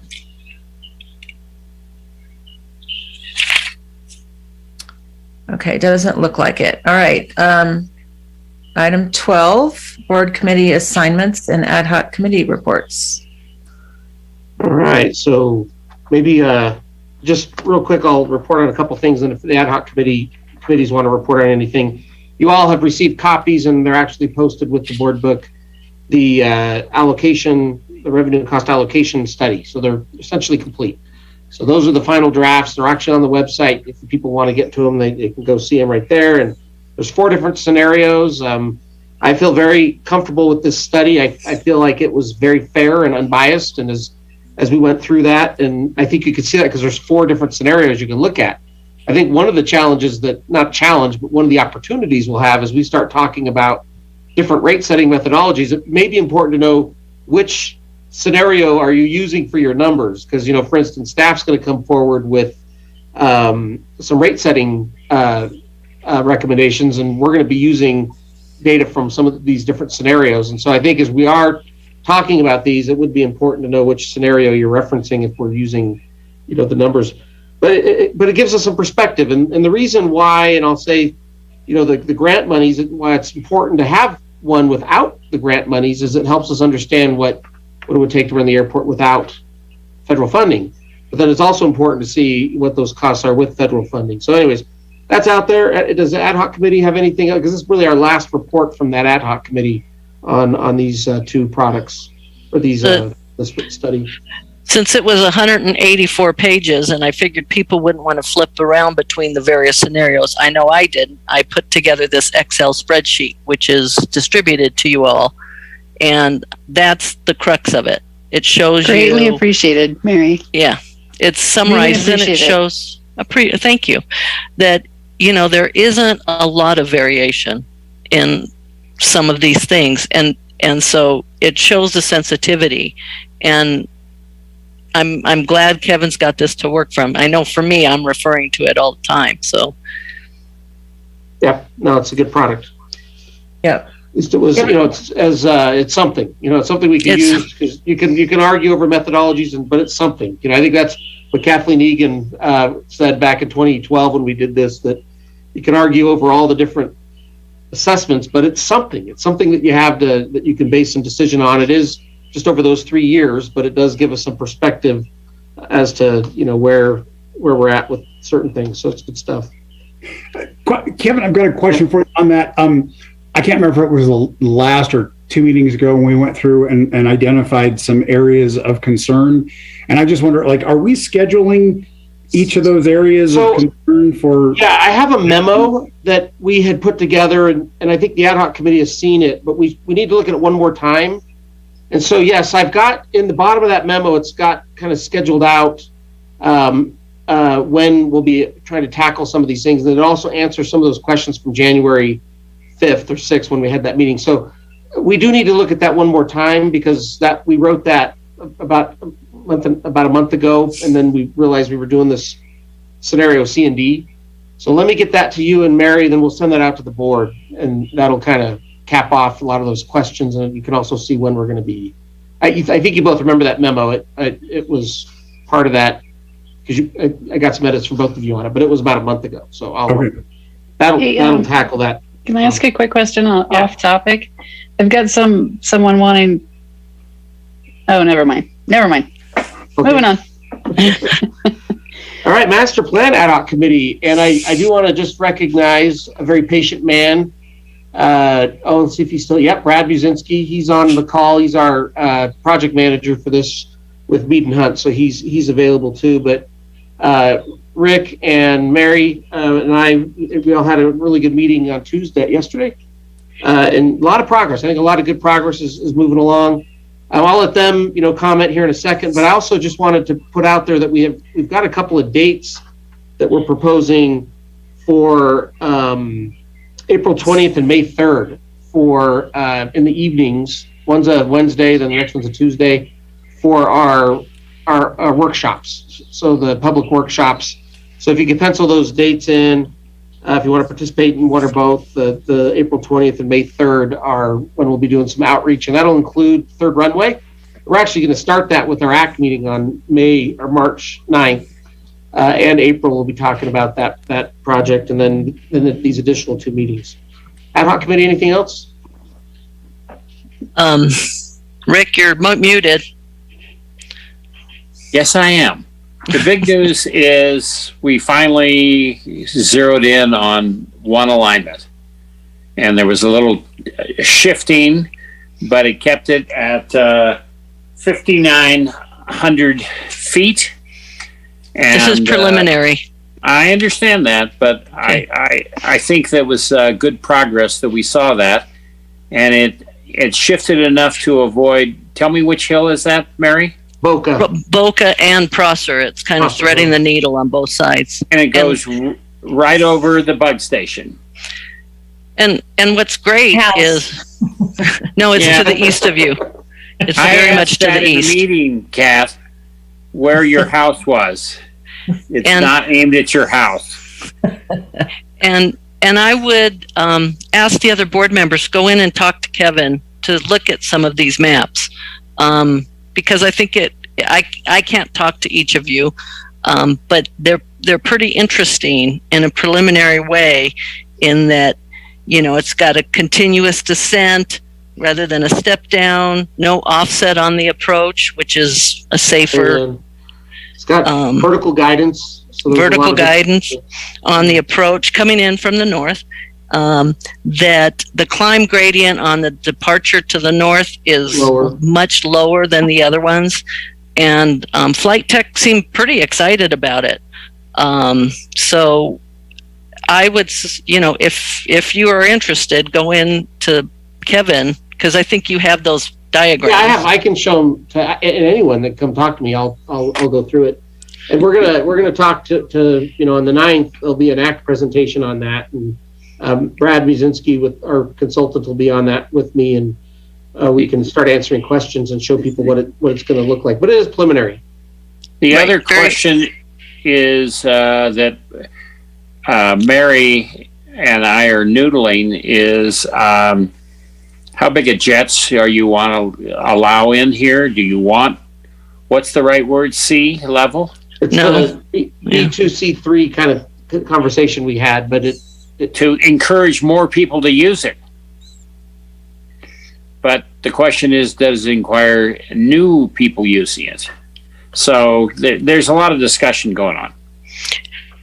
You know, these are the other questions that we were bouncing, just so you all know, and you can bounce them with Kevin, is, you know, they're working on a percent breakout, how they think aircraft would use this in calm wind, and that's tied to wind. And there is the wind study. If you want to see it, ask Kevin. It's broken out in 3-hour increments.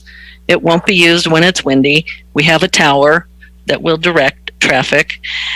And I work in boundary conditions, pro, con, and unintended consequences. And one of the things I asked for us all to sort of be thinking about is, does this open up nighttime? And is this an issue? You know, because now you would have vertical clearing, vertical guidance, but you're not over very much. So everybody's kind of doesn't think so, but these are the questions we're talking about. And we're meeting every 2 weeks. Yeah, with the goal of having something by June. End of June, somewhere in June. We're whipping Brad. I think Meat Hunt's doing a good job, you know, pushing this thing along. And then we had a meeting with the FAA also on it. The FAA is very aware and is anticipating the report. But Kat, particularly with your concern, go look.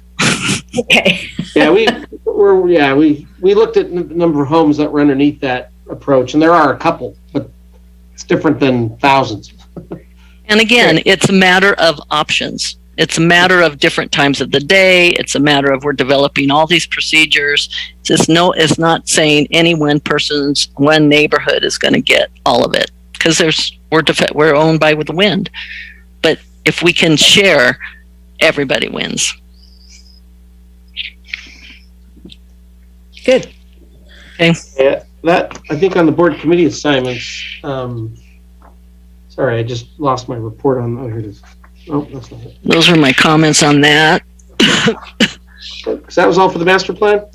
And then I know Kat and I continue to work on this climate transformation alliance. The last kind of pieces. We have a workshop, I think, next month to go through some strategy and direction and some of the final agreements. And then we did finish up the funding agreement with TTCF and SBC between the three founding partners, and so there's progress on that. Yep. Okay. And then, you can see those ACT meetings, ACT attendance. I thought the last one was great, by the way, Kevin.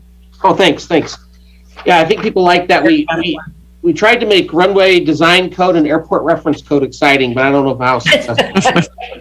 It's really the key indicator of the size of aircraft that use an airport more than any other thing.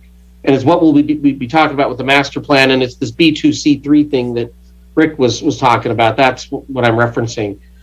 So thank you for that. So the next one is on the 9th, and we will be going through what I'm calling Master Plan Update Project Part 1, where I'm going to be working with our project team to develop a 25-minute presentation on this third runway, and it will include some flight procedure conversation on that, so people can start to see what it is that we have, and there'll be some deliverables that people can start to, keep and see. And then we'll do a second part of that in April.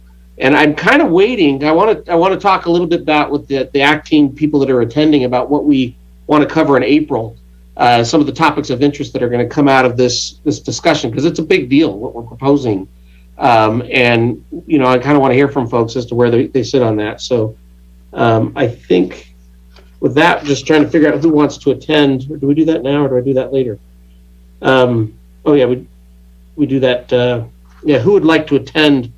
I think we had the master plan ad hoc committee attending the March 9th one, right? I will be there. If I can make it after LAFCO. Okay. Mary should be there. I will be there. Rick and Mary at least are penciled in, and then April. Do we have some volunteers for April? I'll do April. Okay. And that's master plan again, right? Yeah, it'll be kind of part two, and I want to wait and see kind of how things go on the as we develop this concept a little further. It might be more heavy on flight procedure work in April, and then we have Oh, sorry. I'd like to be that second person if no one else wants to. David, and then just know that on the 13th, a week later, we have our first workshop on the master plan. So we're trying to get lots of information out there on this stuff. And all of this is really important because we're going to be logging it and tracking it and trying to capture people's comments because we will submit that to the FAA as part of our submittal, all this public outreach that we're going to try and do. That's all I had for that. Okay, Rick, if you can't make that March one, just shoot me a text and I might be able to do that one. Let me see what the agenda is on LAFCO, Okay. and I will do that. Okay. On the March one, I think we will want to be a little careful. It really only should be the ad hoc committee if it's going to be the master plan on there, because if not, we'll start having that, the same topic where. Oh, right. You're right. Okay. Yeah. So you're We're telling okay me in April, right? Because it's not. But I'm okay in April. Yeah, as long April as will be fine. Yeah. Yeah, as long as Mary. Okay, you're saying that I should make it in March. You're all we got. Oh, God. If you can, Rick. I understand. It's important. We wouldn't want to. It's an agency to make sure you don't have too many agencies. I think that's important. All right.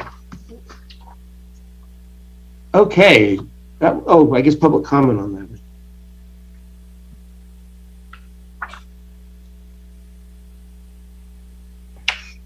All right, Kat, I think that was all I had. I think we did public comment. Okay. Any public comment on this on ad hoc committee reports? Doesn't look like. Okay. Oh, Okay, no. sorry. No, you're talking, yeah. Go on. Okay.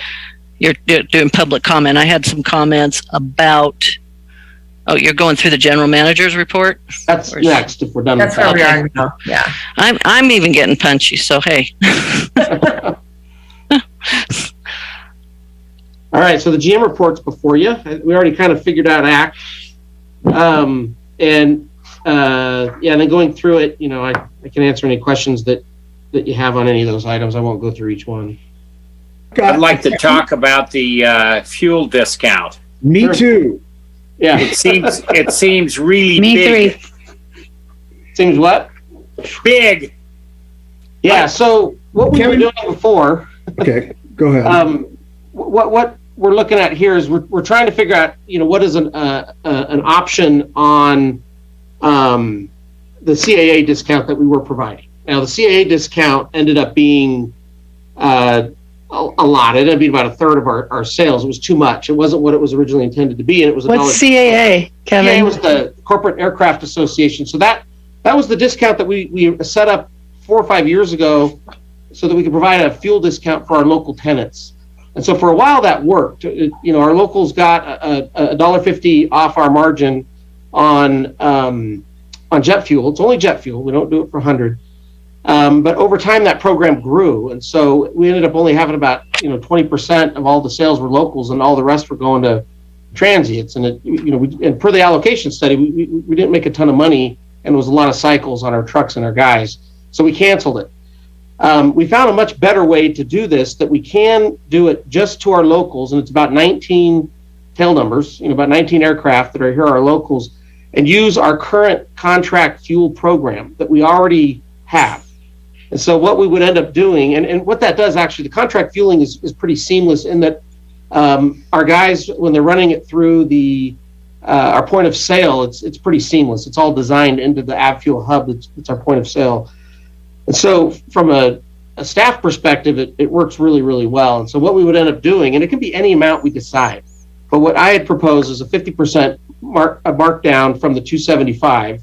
So we have a 275 markup, and then we would give a 50% discount on that to those local tenants, those 19 jet burning aircraft, and then those end numbers would be entered into our system. And so anytime they bought gas, it would go through. We don't have any credit card processing fees for that, and they don't pay sales tax. And so we think that this is a really good substitute. It's about the same as what they were getting there, but it's going to be it's about 47,000 gallons of fuel is what would go through the system out of about 630,000 gallons total that we sell. So that's what it is. Can I ask, I've got 2 points on this. One is why avgas customers are not part of a consideration for locals fuel discount, which I think is important to bring up. More important is why in the world are we discussing discounting fuel before we've even discussed the hemorrhaging we've got from the allocation study on the cost of and our fuel revenues. I feel like we should have that fuel revenue discussion first and then decide how much of a discount, if any discount, is applied for locals. And if so, I feel like it should be available to avgas users as well as jet fuel users. Yeah, so I can tell you on the avgas, we already have a very small margin on that, and we can discount it more.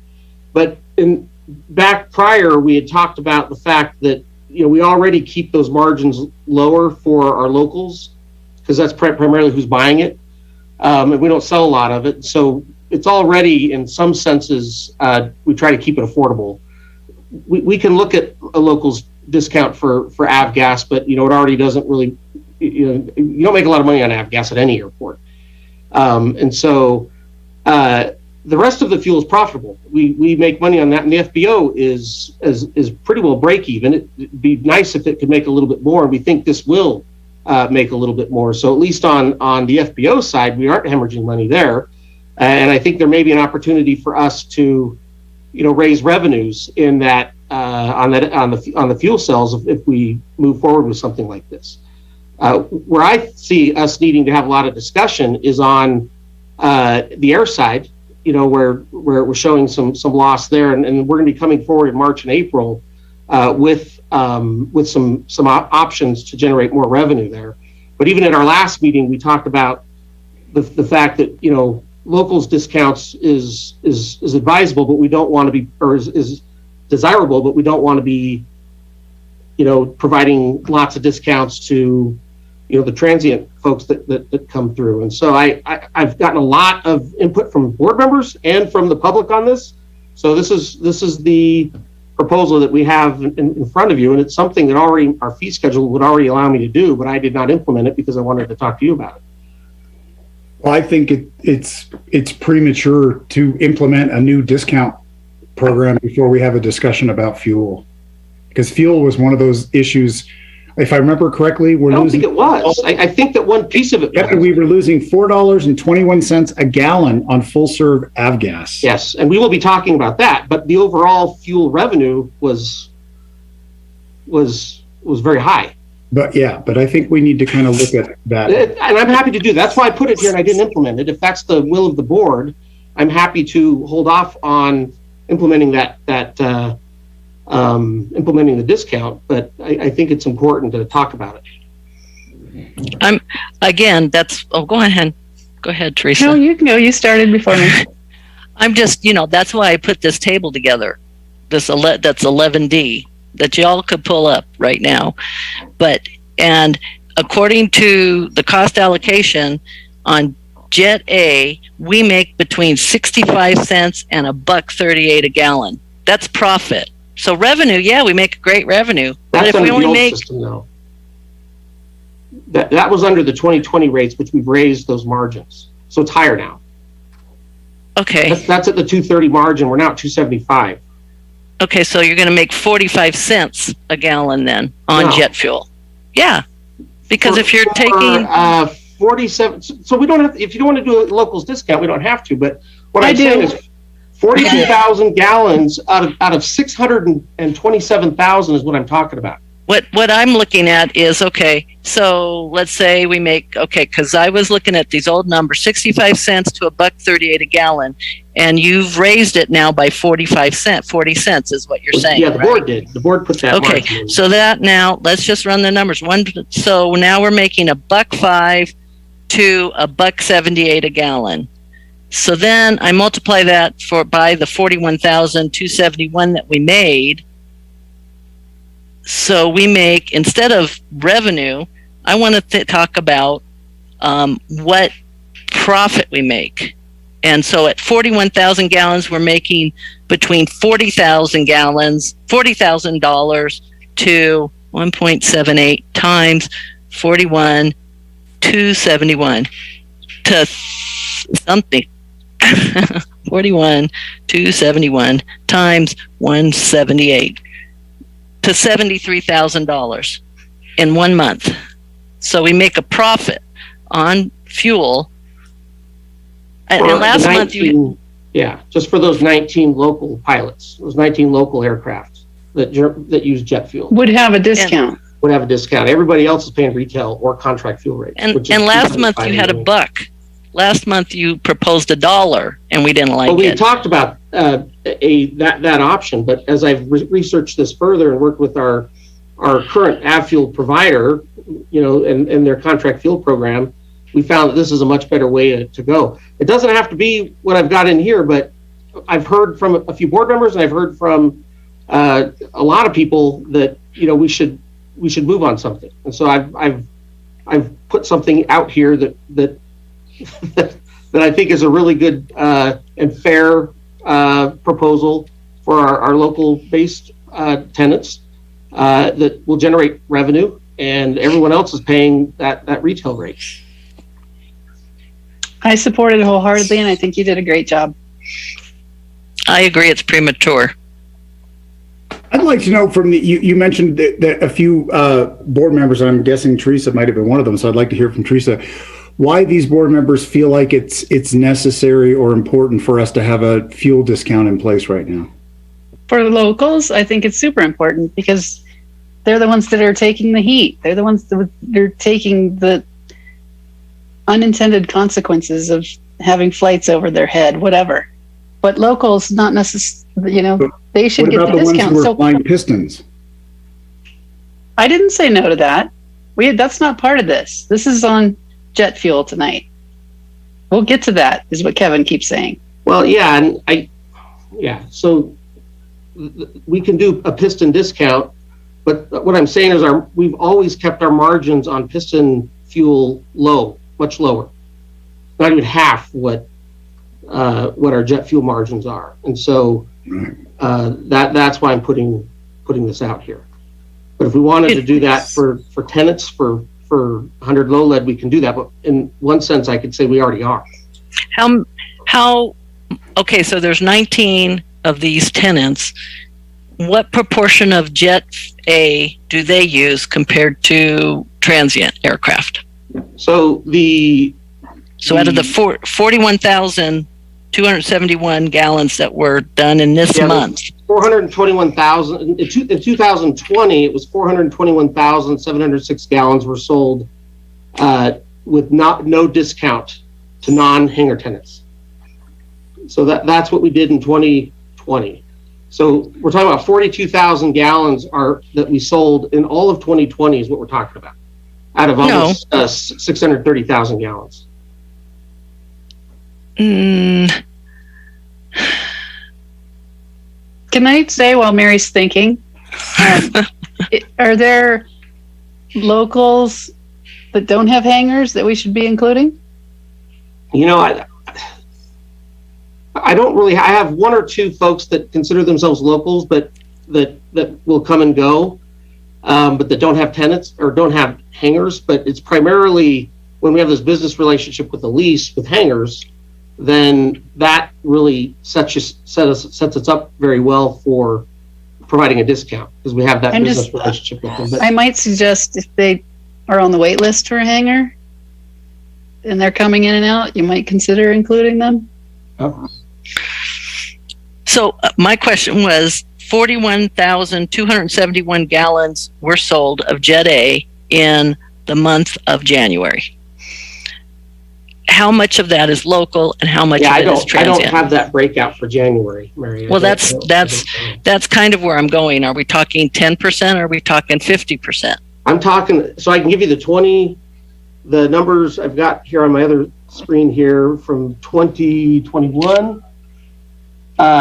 We sold 627,000 gallons of jet fuel. And I'm saying 42,000 of that were to local based tenants. How many? 42,900. Easy math. 627. It's 7%. And there was 150,000 more sold by CAA to non-hangar tenants, and that's why I canceled that program, because it was too much. It had outgrown the intent of that program. But we're talking about about 7% of the total fuel cells. 6.699%. So last month you proposed $1, and now you've increased it. Well, that was one option, that we were considering that. But as I started to look at this, and then I looked at what our fee schedule allows for me to discount jet fuel, and what we had done with CAA, and this is still less than what we did with CAA. We were doing $1.50 with CAA for that local discount. That was a decision we made 5 years ago. The board made that decision. We put that contract in front of the board. I like the 50% because in the last couple of years, gas has been super cheap. And if it was a flat $1, it would not have served us well. I mean, oil right now is at $90 a barrel. And again, we don't pay any sales tax, or we don't pay any credit card processing fees, which is about 15 cents a gallon on those, which we were paying with CAA.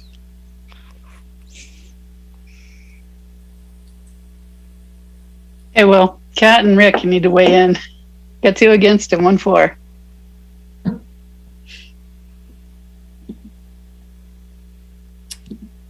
What do you think, Rick? Do you have an opinion? I don't know. I guess if I knew, because you should be able to say how many gallons are being sold to locals or not. Well, are you able to do that? I just did. I don't know for in January, the year but I can give you all the numbers for the last fiscal year of 2021. And 150,427 CAA non-hangar tenants were buying that gas. That's what I'm trying to stop. Got it. Because that was the problem. And then 42,928 gallons were sold to our local tenants that use CAA. Those are the people that would be eligible for that discount out of 630,000 total gallons. That's what I'm trying to say. So I like it. I don't. I think that until we have this whole discussion, the argument is, go ahead. That they're going to tanker it in, or that they're going to make extra trips. The engine hours are much more costly than that effect. I think that's what they're doing now, though. So we're not getting any of these sales because they're tankering it in. If we do this, they'll buy it here, and we'll capture that revenue. Well, right now they're buying it at other places. I'm going with Teresa. And Mary, I also wanted to say, when we had the discussion about raising rates, I was really clear that I wanted a super deep discount for locals. I don't want to hurt our local people. All right, guys.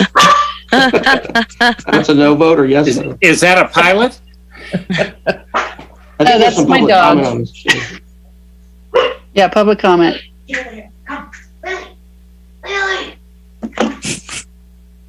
Eric, do you have something to say?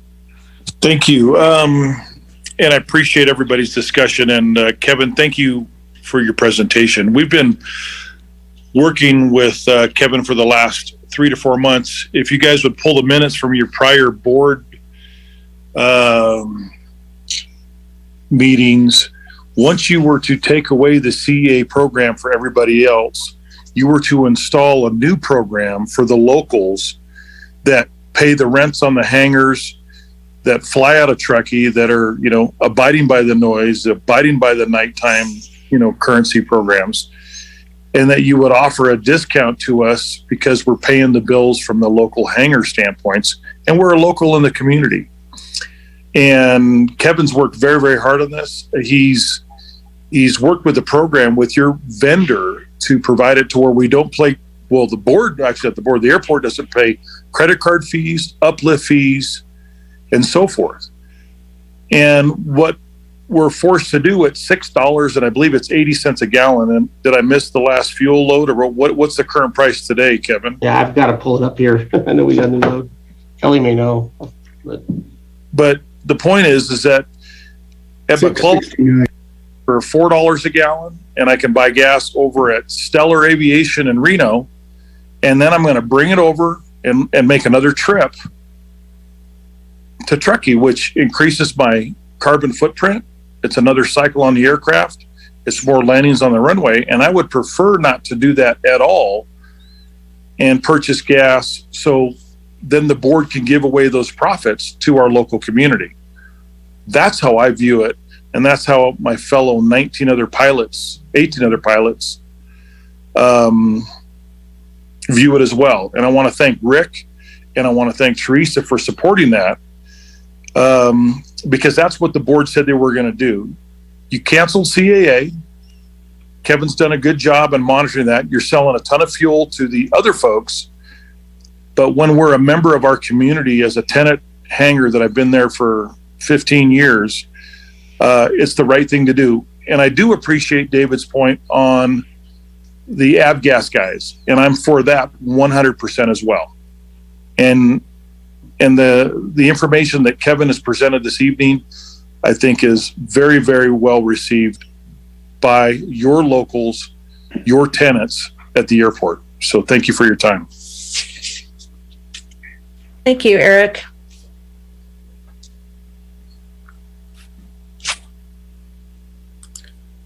I'm also happy if the board would like me to look at reducing the 100 low lead, margin for local tenants. We have that option too if they have a hangar tenant agreement. This is the jet fuel discount is still, 40 cents higher almost than what they're already getting for their margin for 100 low lead. But I could also look at that too. But yeah, the 100 is where the allocation study shows there's a loss. The jet fuel is obviously very profitable and they balance out, but the FBO overall, especially if we put the TU revenue we moved over to the air side back in, the FBO is profitable. And we're going to replace that revenue on the air side with a landing fee that we're going to be bringing forward here within the next, I'm hoping by April that'll be adopted. That'll generate almost everything. If you look at scenario D, which is my favorite, then it'll make up almost all of the airside loss just with that landing fee, along with a possible air traffic control fee that we can put on top of that. That'll all be collected, it'll be automated and collected through Vector. And so I am thinking ahead. I know I wasn't trying to put this ahead of any other discussion, but I think this is important because I think we're losing sales right now because these people are not buying gas that used to. And I would like, and it's a better deal for us. So I'd like to see the other gas, whatever it is. The avgas, the 100 low lead. Yeah. I'd like to see it for sure. I can provide that. The numbers are much smaller, but Yeah, we're losing $4. This is 2020. We're losing $4 a gallon on full serve, and we're losing about 57 cents on self serve on every gallon. That's not what I meant. I'd actually like to see how many are local, and Yeah. I don't care if it's a loss. If we're offering a discount on jets, we should offer it on pistons. Jamie, did you have a comment? I saw your hand up. Yes, I did. I was just going to say that the tankering is absolutely, this is a safety issue. A heavy aircraft has lower performance. It's slower to stop. It doesn't climb as well. It's got a higher stall speed. It's noisier. You're carrying more power on approach. And so, I would think this would be a no-brainer for the group. It's something that empirically addresses safety. There's too high of an economic incentive to tanker. Just for context, that the price at $670 is amongst the highest anywhere in the U.S. It's probably unprecedented for a municipal airport to charge that amount, and in particular to do it without a local incentive. So I would plead for urgency on this because I know it may not matter to you guys when this gets done, but I can tell you for everybody flying in and out of here, it matters deeply, and it doesn't feel right because the reality is that the transients don't care that much what the fuel price is here, and the big guys, they all have contract fuel already, so they're not hit by that big fuel increase. It is squarely borne or disproportionately borne by the locals, and it does really sting. So it's a plea to take action, and just an emphasis that not taking action is specifically a safety issue because planes are much lower performance in a high density mountain environment with common contaminated runways in the winter. I think that would be a really bad policy. Thank you. Because it's for safety, right? It absolutely is. With respect, I mean, a heavy airplane does not perform as well, and that the economics are, in one fill up for these machines that it's worth it. So you're going to have planes landing very heavy in Truckee. You could pull. You talk to Chris Barbera, Mountain Lion, those guys are all tankering. Everybody's now tankering in here as a result of that. So, yeah, I mean, I would say it's the economics are what's motivating the pilots, but it's coming as a cost of safety to the community. So I put this on because, oh, sorry. What do you need from us, Kevin? I just wanted to let you know that I was going to do it. And if there was a board consensus not to, I was going to hold off. But our rates, fees, and charges, our policy allows me to do a 50% discount, if people buy more than 750 gallons. And so that would be one thing that's that's going to be one or two cycles. I mean, they're all going to buy more than that. But and trying to be transparent with the board, I wanted to show you what I was doing, but I've had requests to get this moving. And so I try and honor requests from all board members to, on certain things when they want us to do something. And I think it's a good thing. And as I said, if we're talking about revenue and concern about revenue, we're losing revenue right now by having without a local discount. And so this site will increase revenue.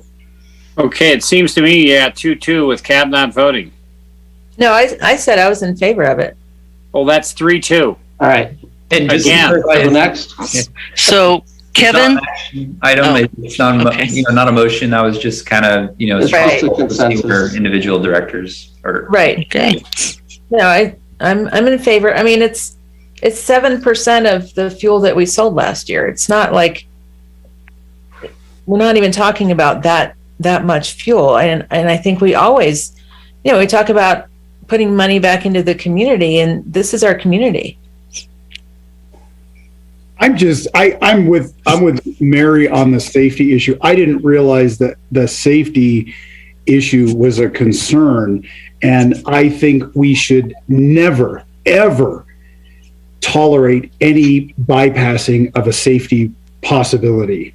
No matter what we do, I think it's imperative that we stay focused on safety and that we demand the same thing from our hangar tenants and from our aviators. I just wanted to go Absolutely. And I think we should treat each other with respect and speak our piece. So when we get to tab 14, I will want some changes made in that table, Kevin. But yeah. Okay. So then the other one on item 5 on the GM report is just an update on that biomass proposal. Looks like there's 4 options that are, that look like, that look very feasible. And so there's just a little bit of extra funding that I propose to put in there as part of our GHG plan, along with the town and the fire district to have them vet those 4 out. And then you'll get a full report on that here in the next couple of months as they come in with these kind of 4 options that we're looking at. So I just put that in there too. Anything else on the GM report? Is there any other public comment on the GM report. Okay. Operations and maintenance department report. I think as Dave Hoffman. Bill read that. Does anyone have specific questions for that, or Dave, do you want to address anything? I don't, we might have Dave. He's had a lot of snow removal work he's been doing the last few days. Okay. So he may The only comment I had on that was, I ran those calculations on Jet A, but it was the old numbers. And in terms of what profit we're actually making, which is, 40, anyway, but we did that already. But in terms of the GPU at 77 GPUs at $106, we made $8,162. Going to the cost allocation of 2020, we lost $474,000 on Lavcart, GPU, water, and tug. And here I just wanted to point out, in 1 month, that $474,000 is $39,500 loss. But we made $8,000 on these GPUs. So I was glad to see that in his report in terms of, I think that would be handy to have GPU, Lavcart, tug. I'd like to see those numbers in here as well. That would be great. Okay, Kevin? Well, does the rest of you want to see all those numbers? I agree. I think that would be great. Does the rest of you want to see all those numbers? Is that direction to staff? I'm fine with it. Sure. That is fine. We'll include that next month. Okay. And we're going to miss Roger. He's been around a long time. He's a great mechanic. And it's I wanted to mention that too. And he's got Bart Simpson in his front yard. As instead of a bear, he's got a wooden Bart Simpson, which is hysterical, and he lights it up every Christmas. That's awesome. All right. Is there any public comment on the O&M report? Yeah, I just wanted to also thank Roger for his years of service, and he's been a great employee for the district and is ready to retire. So, best to him. Great. All right. Number 15, Kelly, Finance and Administration Department report. Hi, good evening. Not a whole lot to report for January. We are ahead of budget, which is great. At the end of the day, we were slotted to lose $358,000. So we're almost $282,000 ahead of budget after 1 month of 2022.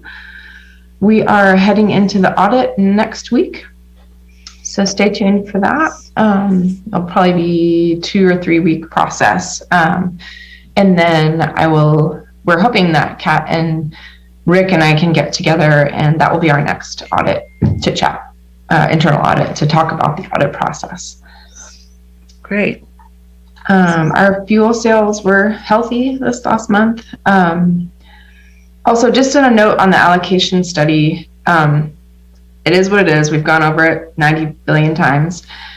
Keep in mind, though, that 2020 was definitely a bit of an anomaly, so it's really hard to look at that and see exact numbers when it was pretty haywire all across the board there. So it's a guideline, but it's not necessarily indicative of what's going to happen down the road. Did anybody have any questions on my report? I have a question for you, Kelly, based on what you just said, but we saw operation numbers in 2020 that weren't so anomalous. So why would everything else be considered an anomaly?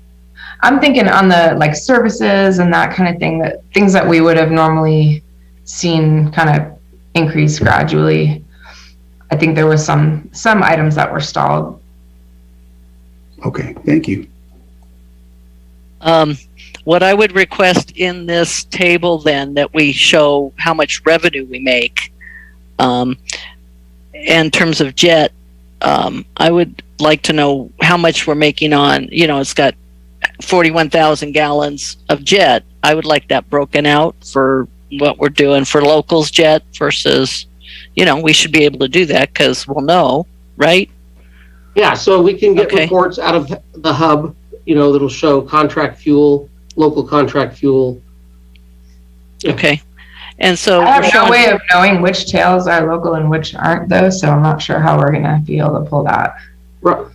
David Middleman said that there's a way to get that will, because those tail numbers, those local tail numbers will have that local discount. So we'll. Okay. yeah, I just, let's see, and if those numbers, it'll be interesting to track over time. I'd like to see it. And we're showing net revenue, but it's not really profit. We always have to consider that because of our expenses associated with it. So we're making money revenue wise. Are we making money? Are we making profit? Thank you. Okay, are there any other questions for Kelly? Or is there any public comment for Kelly in the finance report? Okay, Aviation and Community Services Department. I'll turn that over to Hardy. I'm going to step out just for 1 second, but I'll turn it over to Hardy. Okay. Hi there. The report's in front of you. There's a couple of things to note. We're getting ready to release the website RFP based on the board's direction, and we just want to let the board know we're going to send that to David Diamond. He's been helpful in some of his guidance when it comes to marketing and design. He was also on the ad hoc selected Aviatrix as our communications consultant. So we just want to notify the board, if you're interested in that project, certainly come see me, but we always wanted to include Director Diamond in that just based on his previous role in that realm. And we do, again, want to highlight Mark Covey is leaving us. He's got a different job. So we're talking about rejiggering some of our positions. Kevin and I have some interesting concepts we're bouncing around about trying to rebalance the workload among the AvCom staff. So I think you're going to have an answer to that probably by the end of next week. Gave our monthly flight procedures update, and let's see if I'm missing anything here. I think that's about it for me on the short report. Okay, does anybody have questions for Hardy? I have one question. I apologize, Hardy, because it's probably more of a Kevin question. In wishing Mark Covey well, moving on, I'm just wondering if, again, and it's similar to what I was saying about the fuel discount. We do have this allocation study that shows that we have areas to work in, and we know that in a lot of these cases, a significant contributor to our bottom line is the fact that we have a lot of staff, and the staff is expensive, the loaded costs and all this. In the case of some of these people who are leaving, I just wonder, would it behoove us to just hold off on filling those positions until we can have more discussions about what options there are for some of these bottom line issues? Because we certainly don't want to ever get in a situation where we're laying anybody off. I don't think any of us want to do that. But if we look at a situation like somebody leaving, and that maybe there's the opportunity for a semi-part-time position to be merged with another one with somebody who has shared expertise, we might find that we might be able to do with without some of the full-time positions. Yeah, I certainly understand that. I think that's a bigger discussion maybe with Kevin. I agree with you on that. I think the amount of workload that we have on our plate will not get accomplished by cutting staff members. That's my opinion. I think that if we want to get the mission of the board accomplished, we need people here to do it. That's my opinion, but I know Kevin will have his own concepts. What we're kicking around is maybe combining a position or two and then filling another voided position in the communications, marketing, and outreach category, and trying to shift around our staff a little bit. The other piece that I would bring up again is we are facing some retirements in the near future, probably more near term than we think. So in the next 3 years, we're looking at some people leaving, and they're long-term employees of the district. And we want to be prepared to provide staff members who are trained, who are integrated into our culture, who know how to serve the constituents locally. And my biggest fear is that we come to work one day and we're missing a bunch of key staff members and we can't get that work done for you. So that's essentially what we're trying to position ourselves for is to make sure we're staffed for the future when these people start leaving. I'll say in support of Kevin and Hardy that Kevin is our only employee. He's doing a good job making it all happen. And I personally don't want to be involved in the day-to-day staffing decisions. I missed the little first part, but I know I got thank you for that. And I appreciate, David, your comments too. And we do, when somebody leaves, we don't just automatically refill because, the organization ebbs and flows. The board changes periodically and focuses change. So we need to make sure we've got the right people in the right positions. But we do intend to fill 25 FTEs. Now, that said, if there are ways that an FTE can be filled with contractors or with a different vendor or a different way of doing it, we're going to consider all of those. But those positions that we have we feel are critical. So, and I guess that's tapped into the whole communications person. If we aren't maybe better off using contractability, and we are looking at that. I mean, that's something Hardy and I have talked about. We've got a great consultant with Aviatrix, and we're going to weigh that, but eventually we'll make a decision on that and work with the positions that you've approved in the budget. And I'm talking about the positions that are approved, not the two that we haven't talked about. Those are conversations for later. If we're going to fill the two that we put in the budget but we're not hiring those right now until the board makes a decision. All right, does anybody have questions? Oh, go ahead, Mary. Sorry. Well, just, I agree with David. Is this a time to take a pause and look at the staffing and your reorganization? Like you say, it's on you. But I guess my question to the rest of the board is, given what our payroll costs and overhead are, do we want to continue at 25 FTE plus, the other part-time, We're fine with that, but I'm going to have to find some, there's some things we're going to have to cut that we're not going to be able to do anymore. I mean, just on this list, there's 2 or 3 more things you want added to our monthly staff reports. And, there's going to be work and dialogue. And then when we do get those numbers out, you and I are going to be communicating on them. And that adds workload. We're adding workload. It's small. There's small increments. I'm not saying it's big, but there's 25 employees for a reason. And we try to be very efficient, and everyone's working really hard. And so if we do want to do a reduction to staff, then I'm going to have to also indicate what other things we're not going to be able to do that we're currently doing. We're in that position. And I'm also very open to efficiencies and looking at, are we doing everything efficient? That's what Hardy and I just explained, that we need to go through and really evaluate what those positions are and what the needs of the organization are, and then make those decisions. But my intent is I need the work of 25 FTEs right now. We're getting a little bit outside of the. I thought so. Yeah. On this one. So we can certainly agendize this for a future meeting for a discussion if the board would like. Well, it's in his report that he's planning to fill that position. So. Understood, but now we're discussing, appropriate staffing levels and whether we should revisit the budget, and we can have that discussion. I just, I think we're a little bit outside of what would be permitted in the current agenda. Well, I guess that we should request it to be on March, like it's not busy enough, because if he flies the position and fills it, then it becomes a moot point. So you want on the agenda to reduce our FTE count to 24 from 25? Well, to have that discussion. If I could weigh in on that, have been the person who said this, I actually don't want, I agree with Teresa. I don't want to get into the weeds about whom you have on staff and what you have them doing.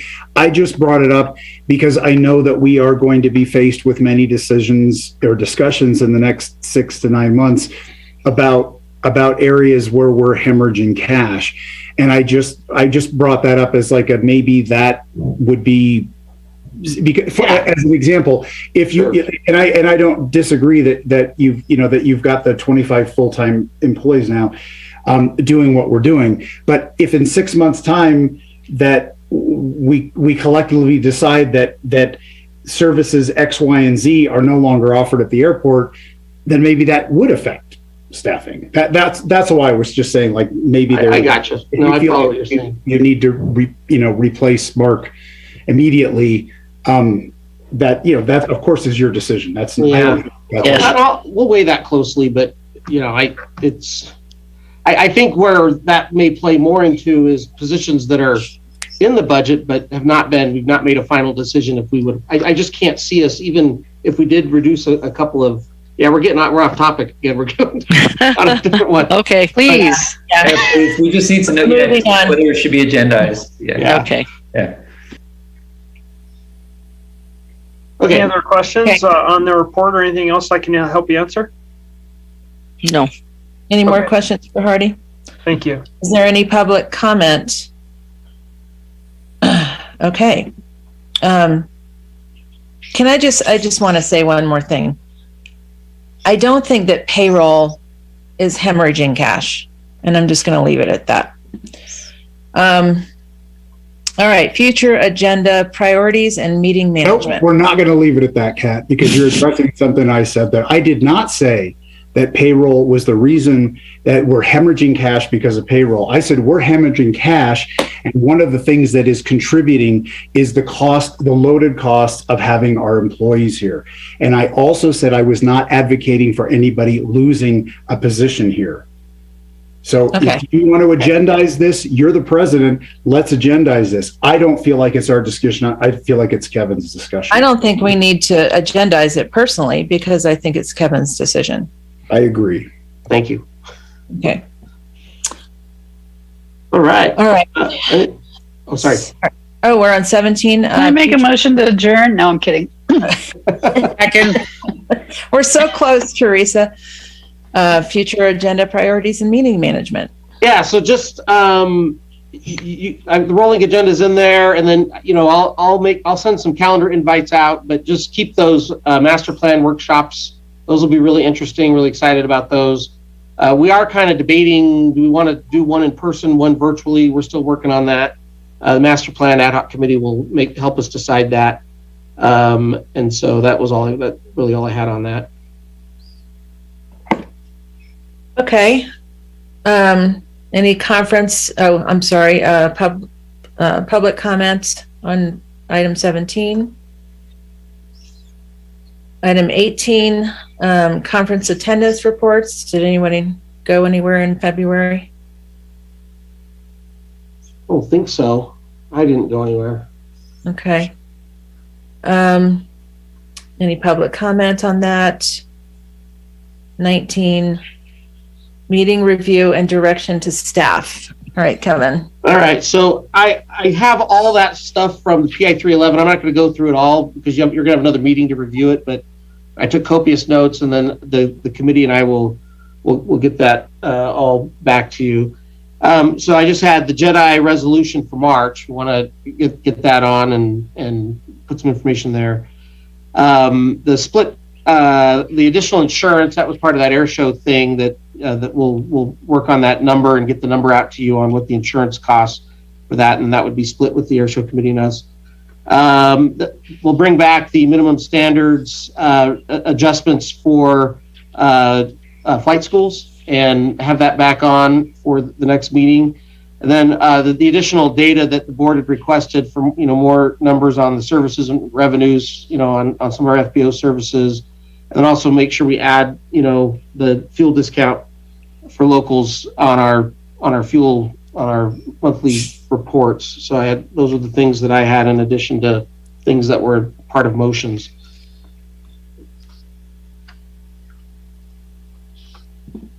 Okay, does anybody have anything to add to that?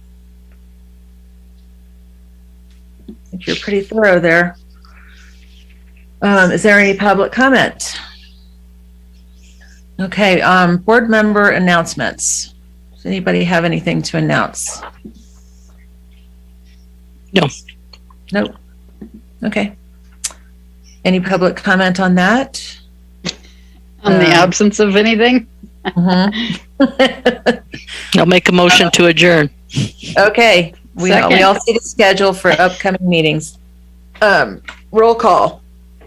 All right. Let's see. I'm trying to stay in order here. Vice President Diamond. Yes. Director Hetherington. Yes. Director Odette. Yes. President Rolfe. Yes. And Director Stevens. Absolutely, yes. Thank you all. Good night. Great meeting, you guys. Some weighty items. Appreciate everybody's help. See you.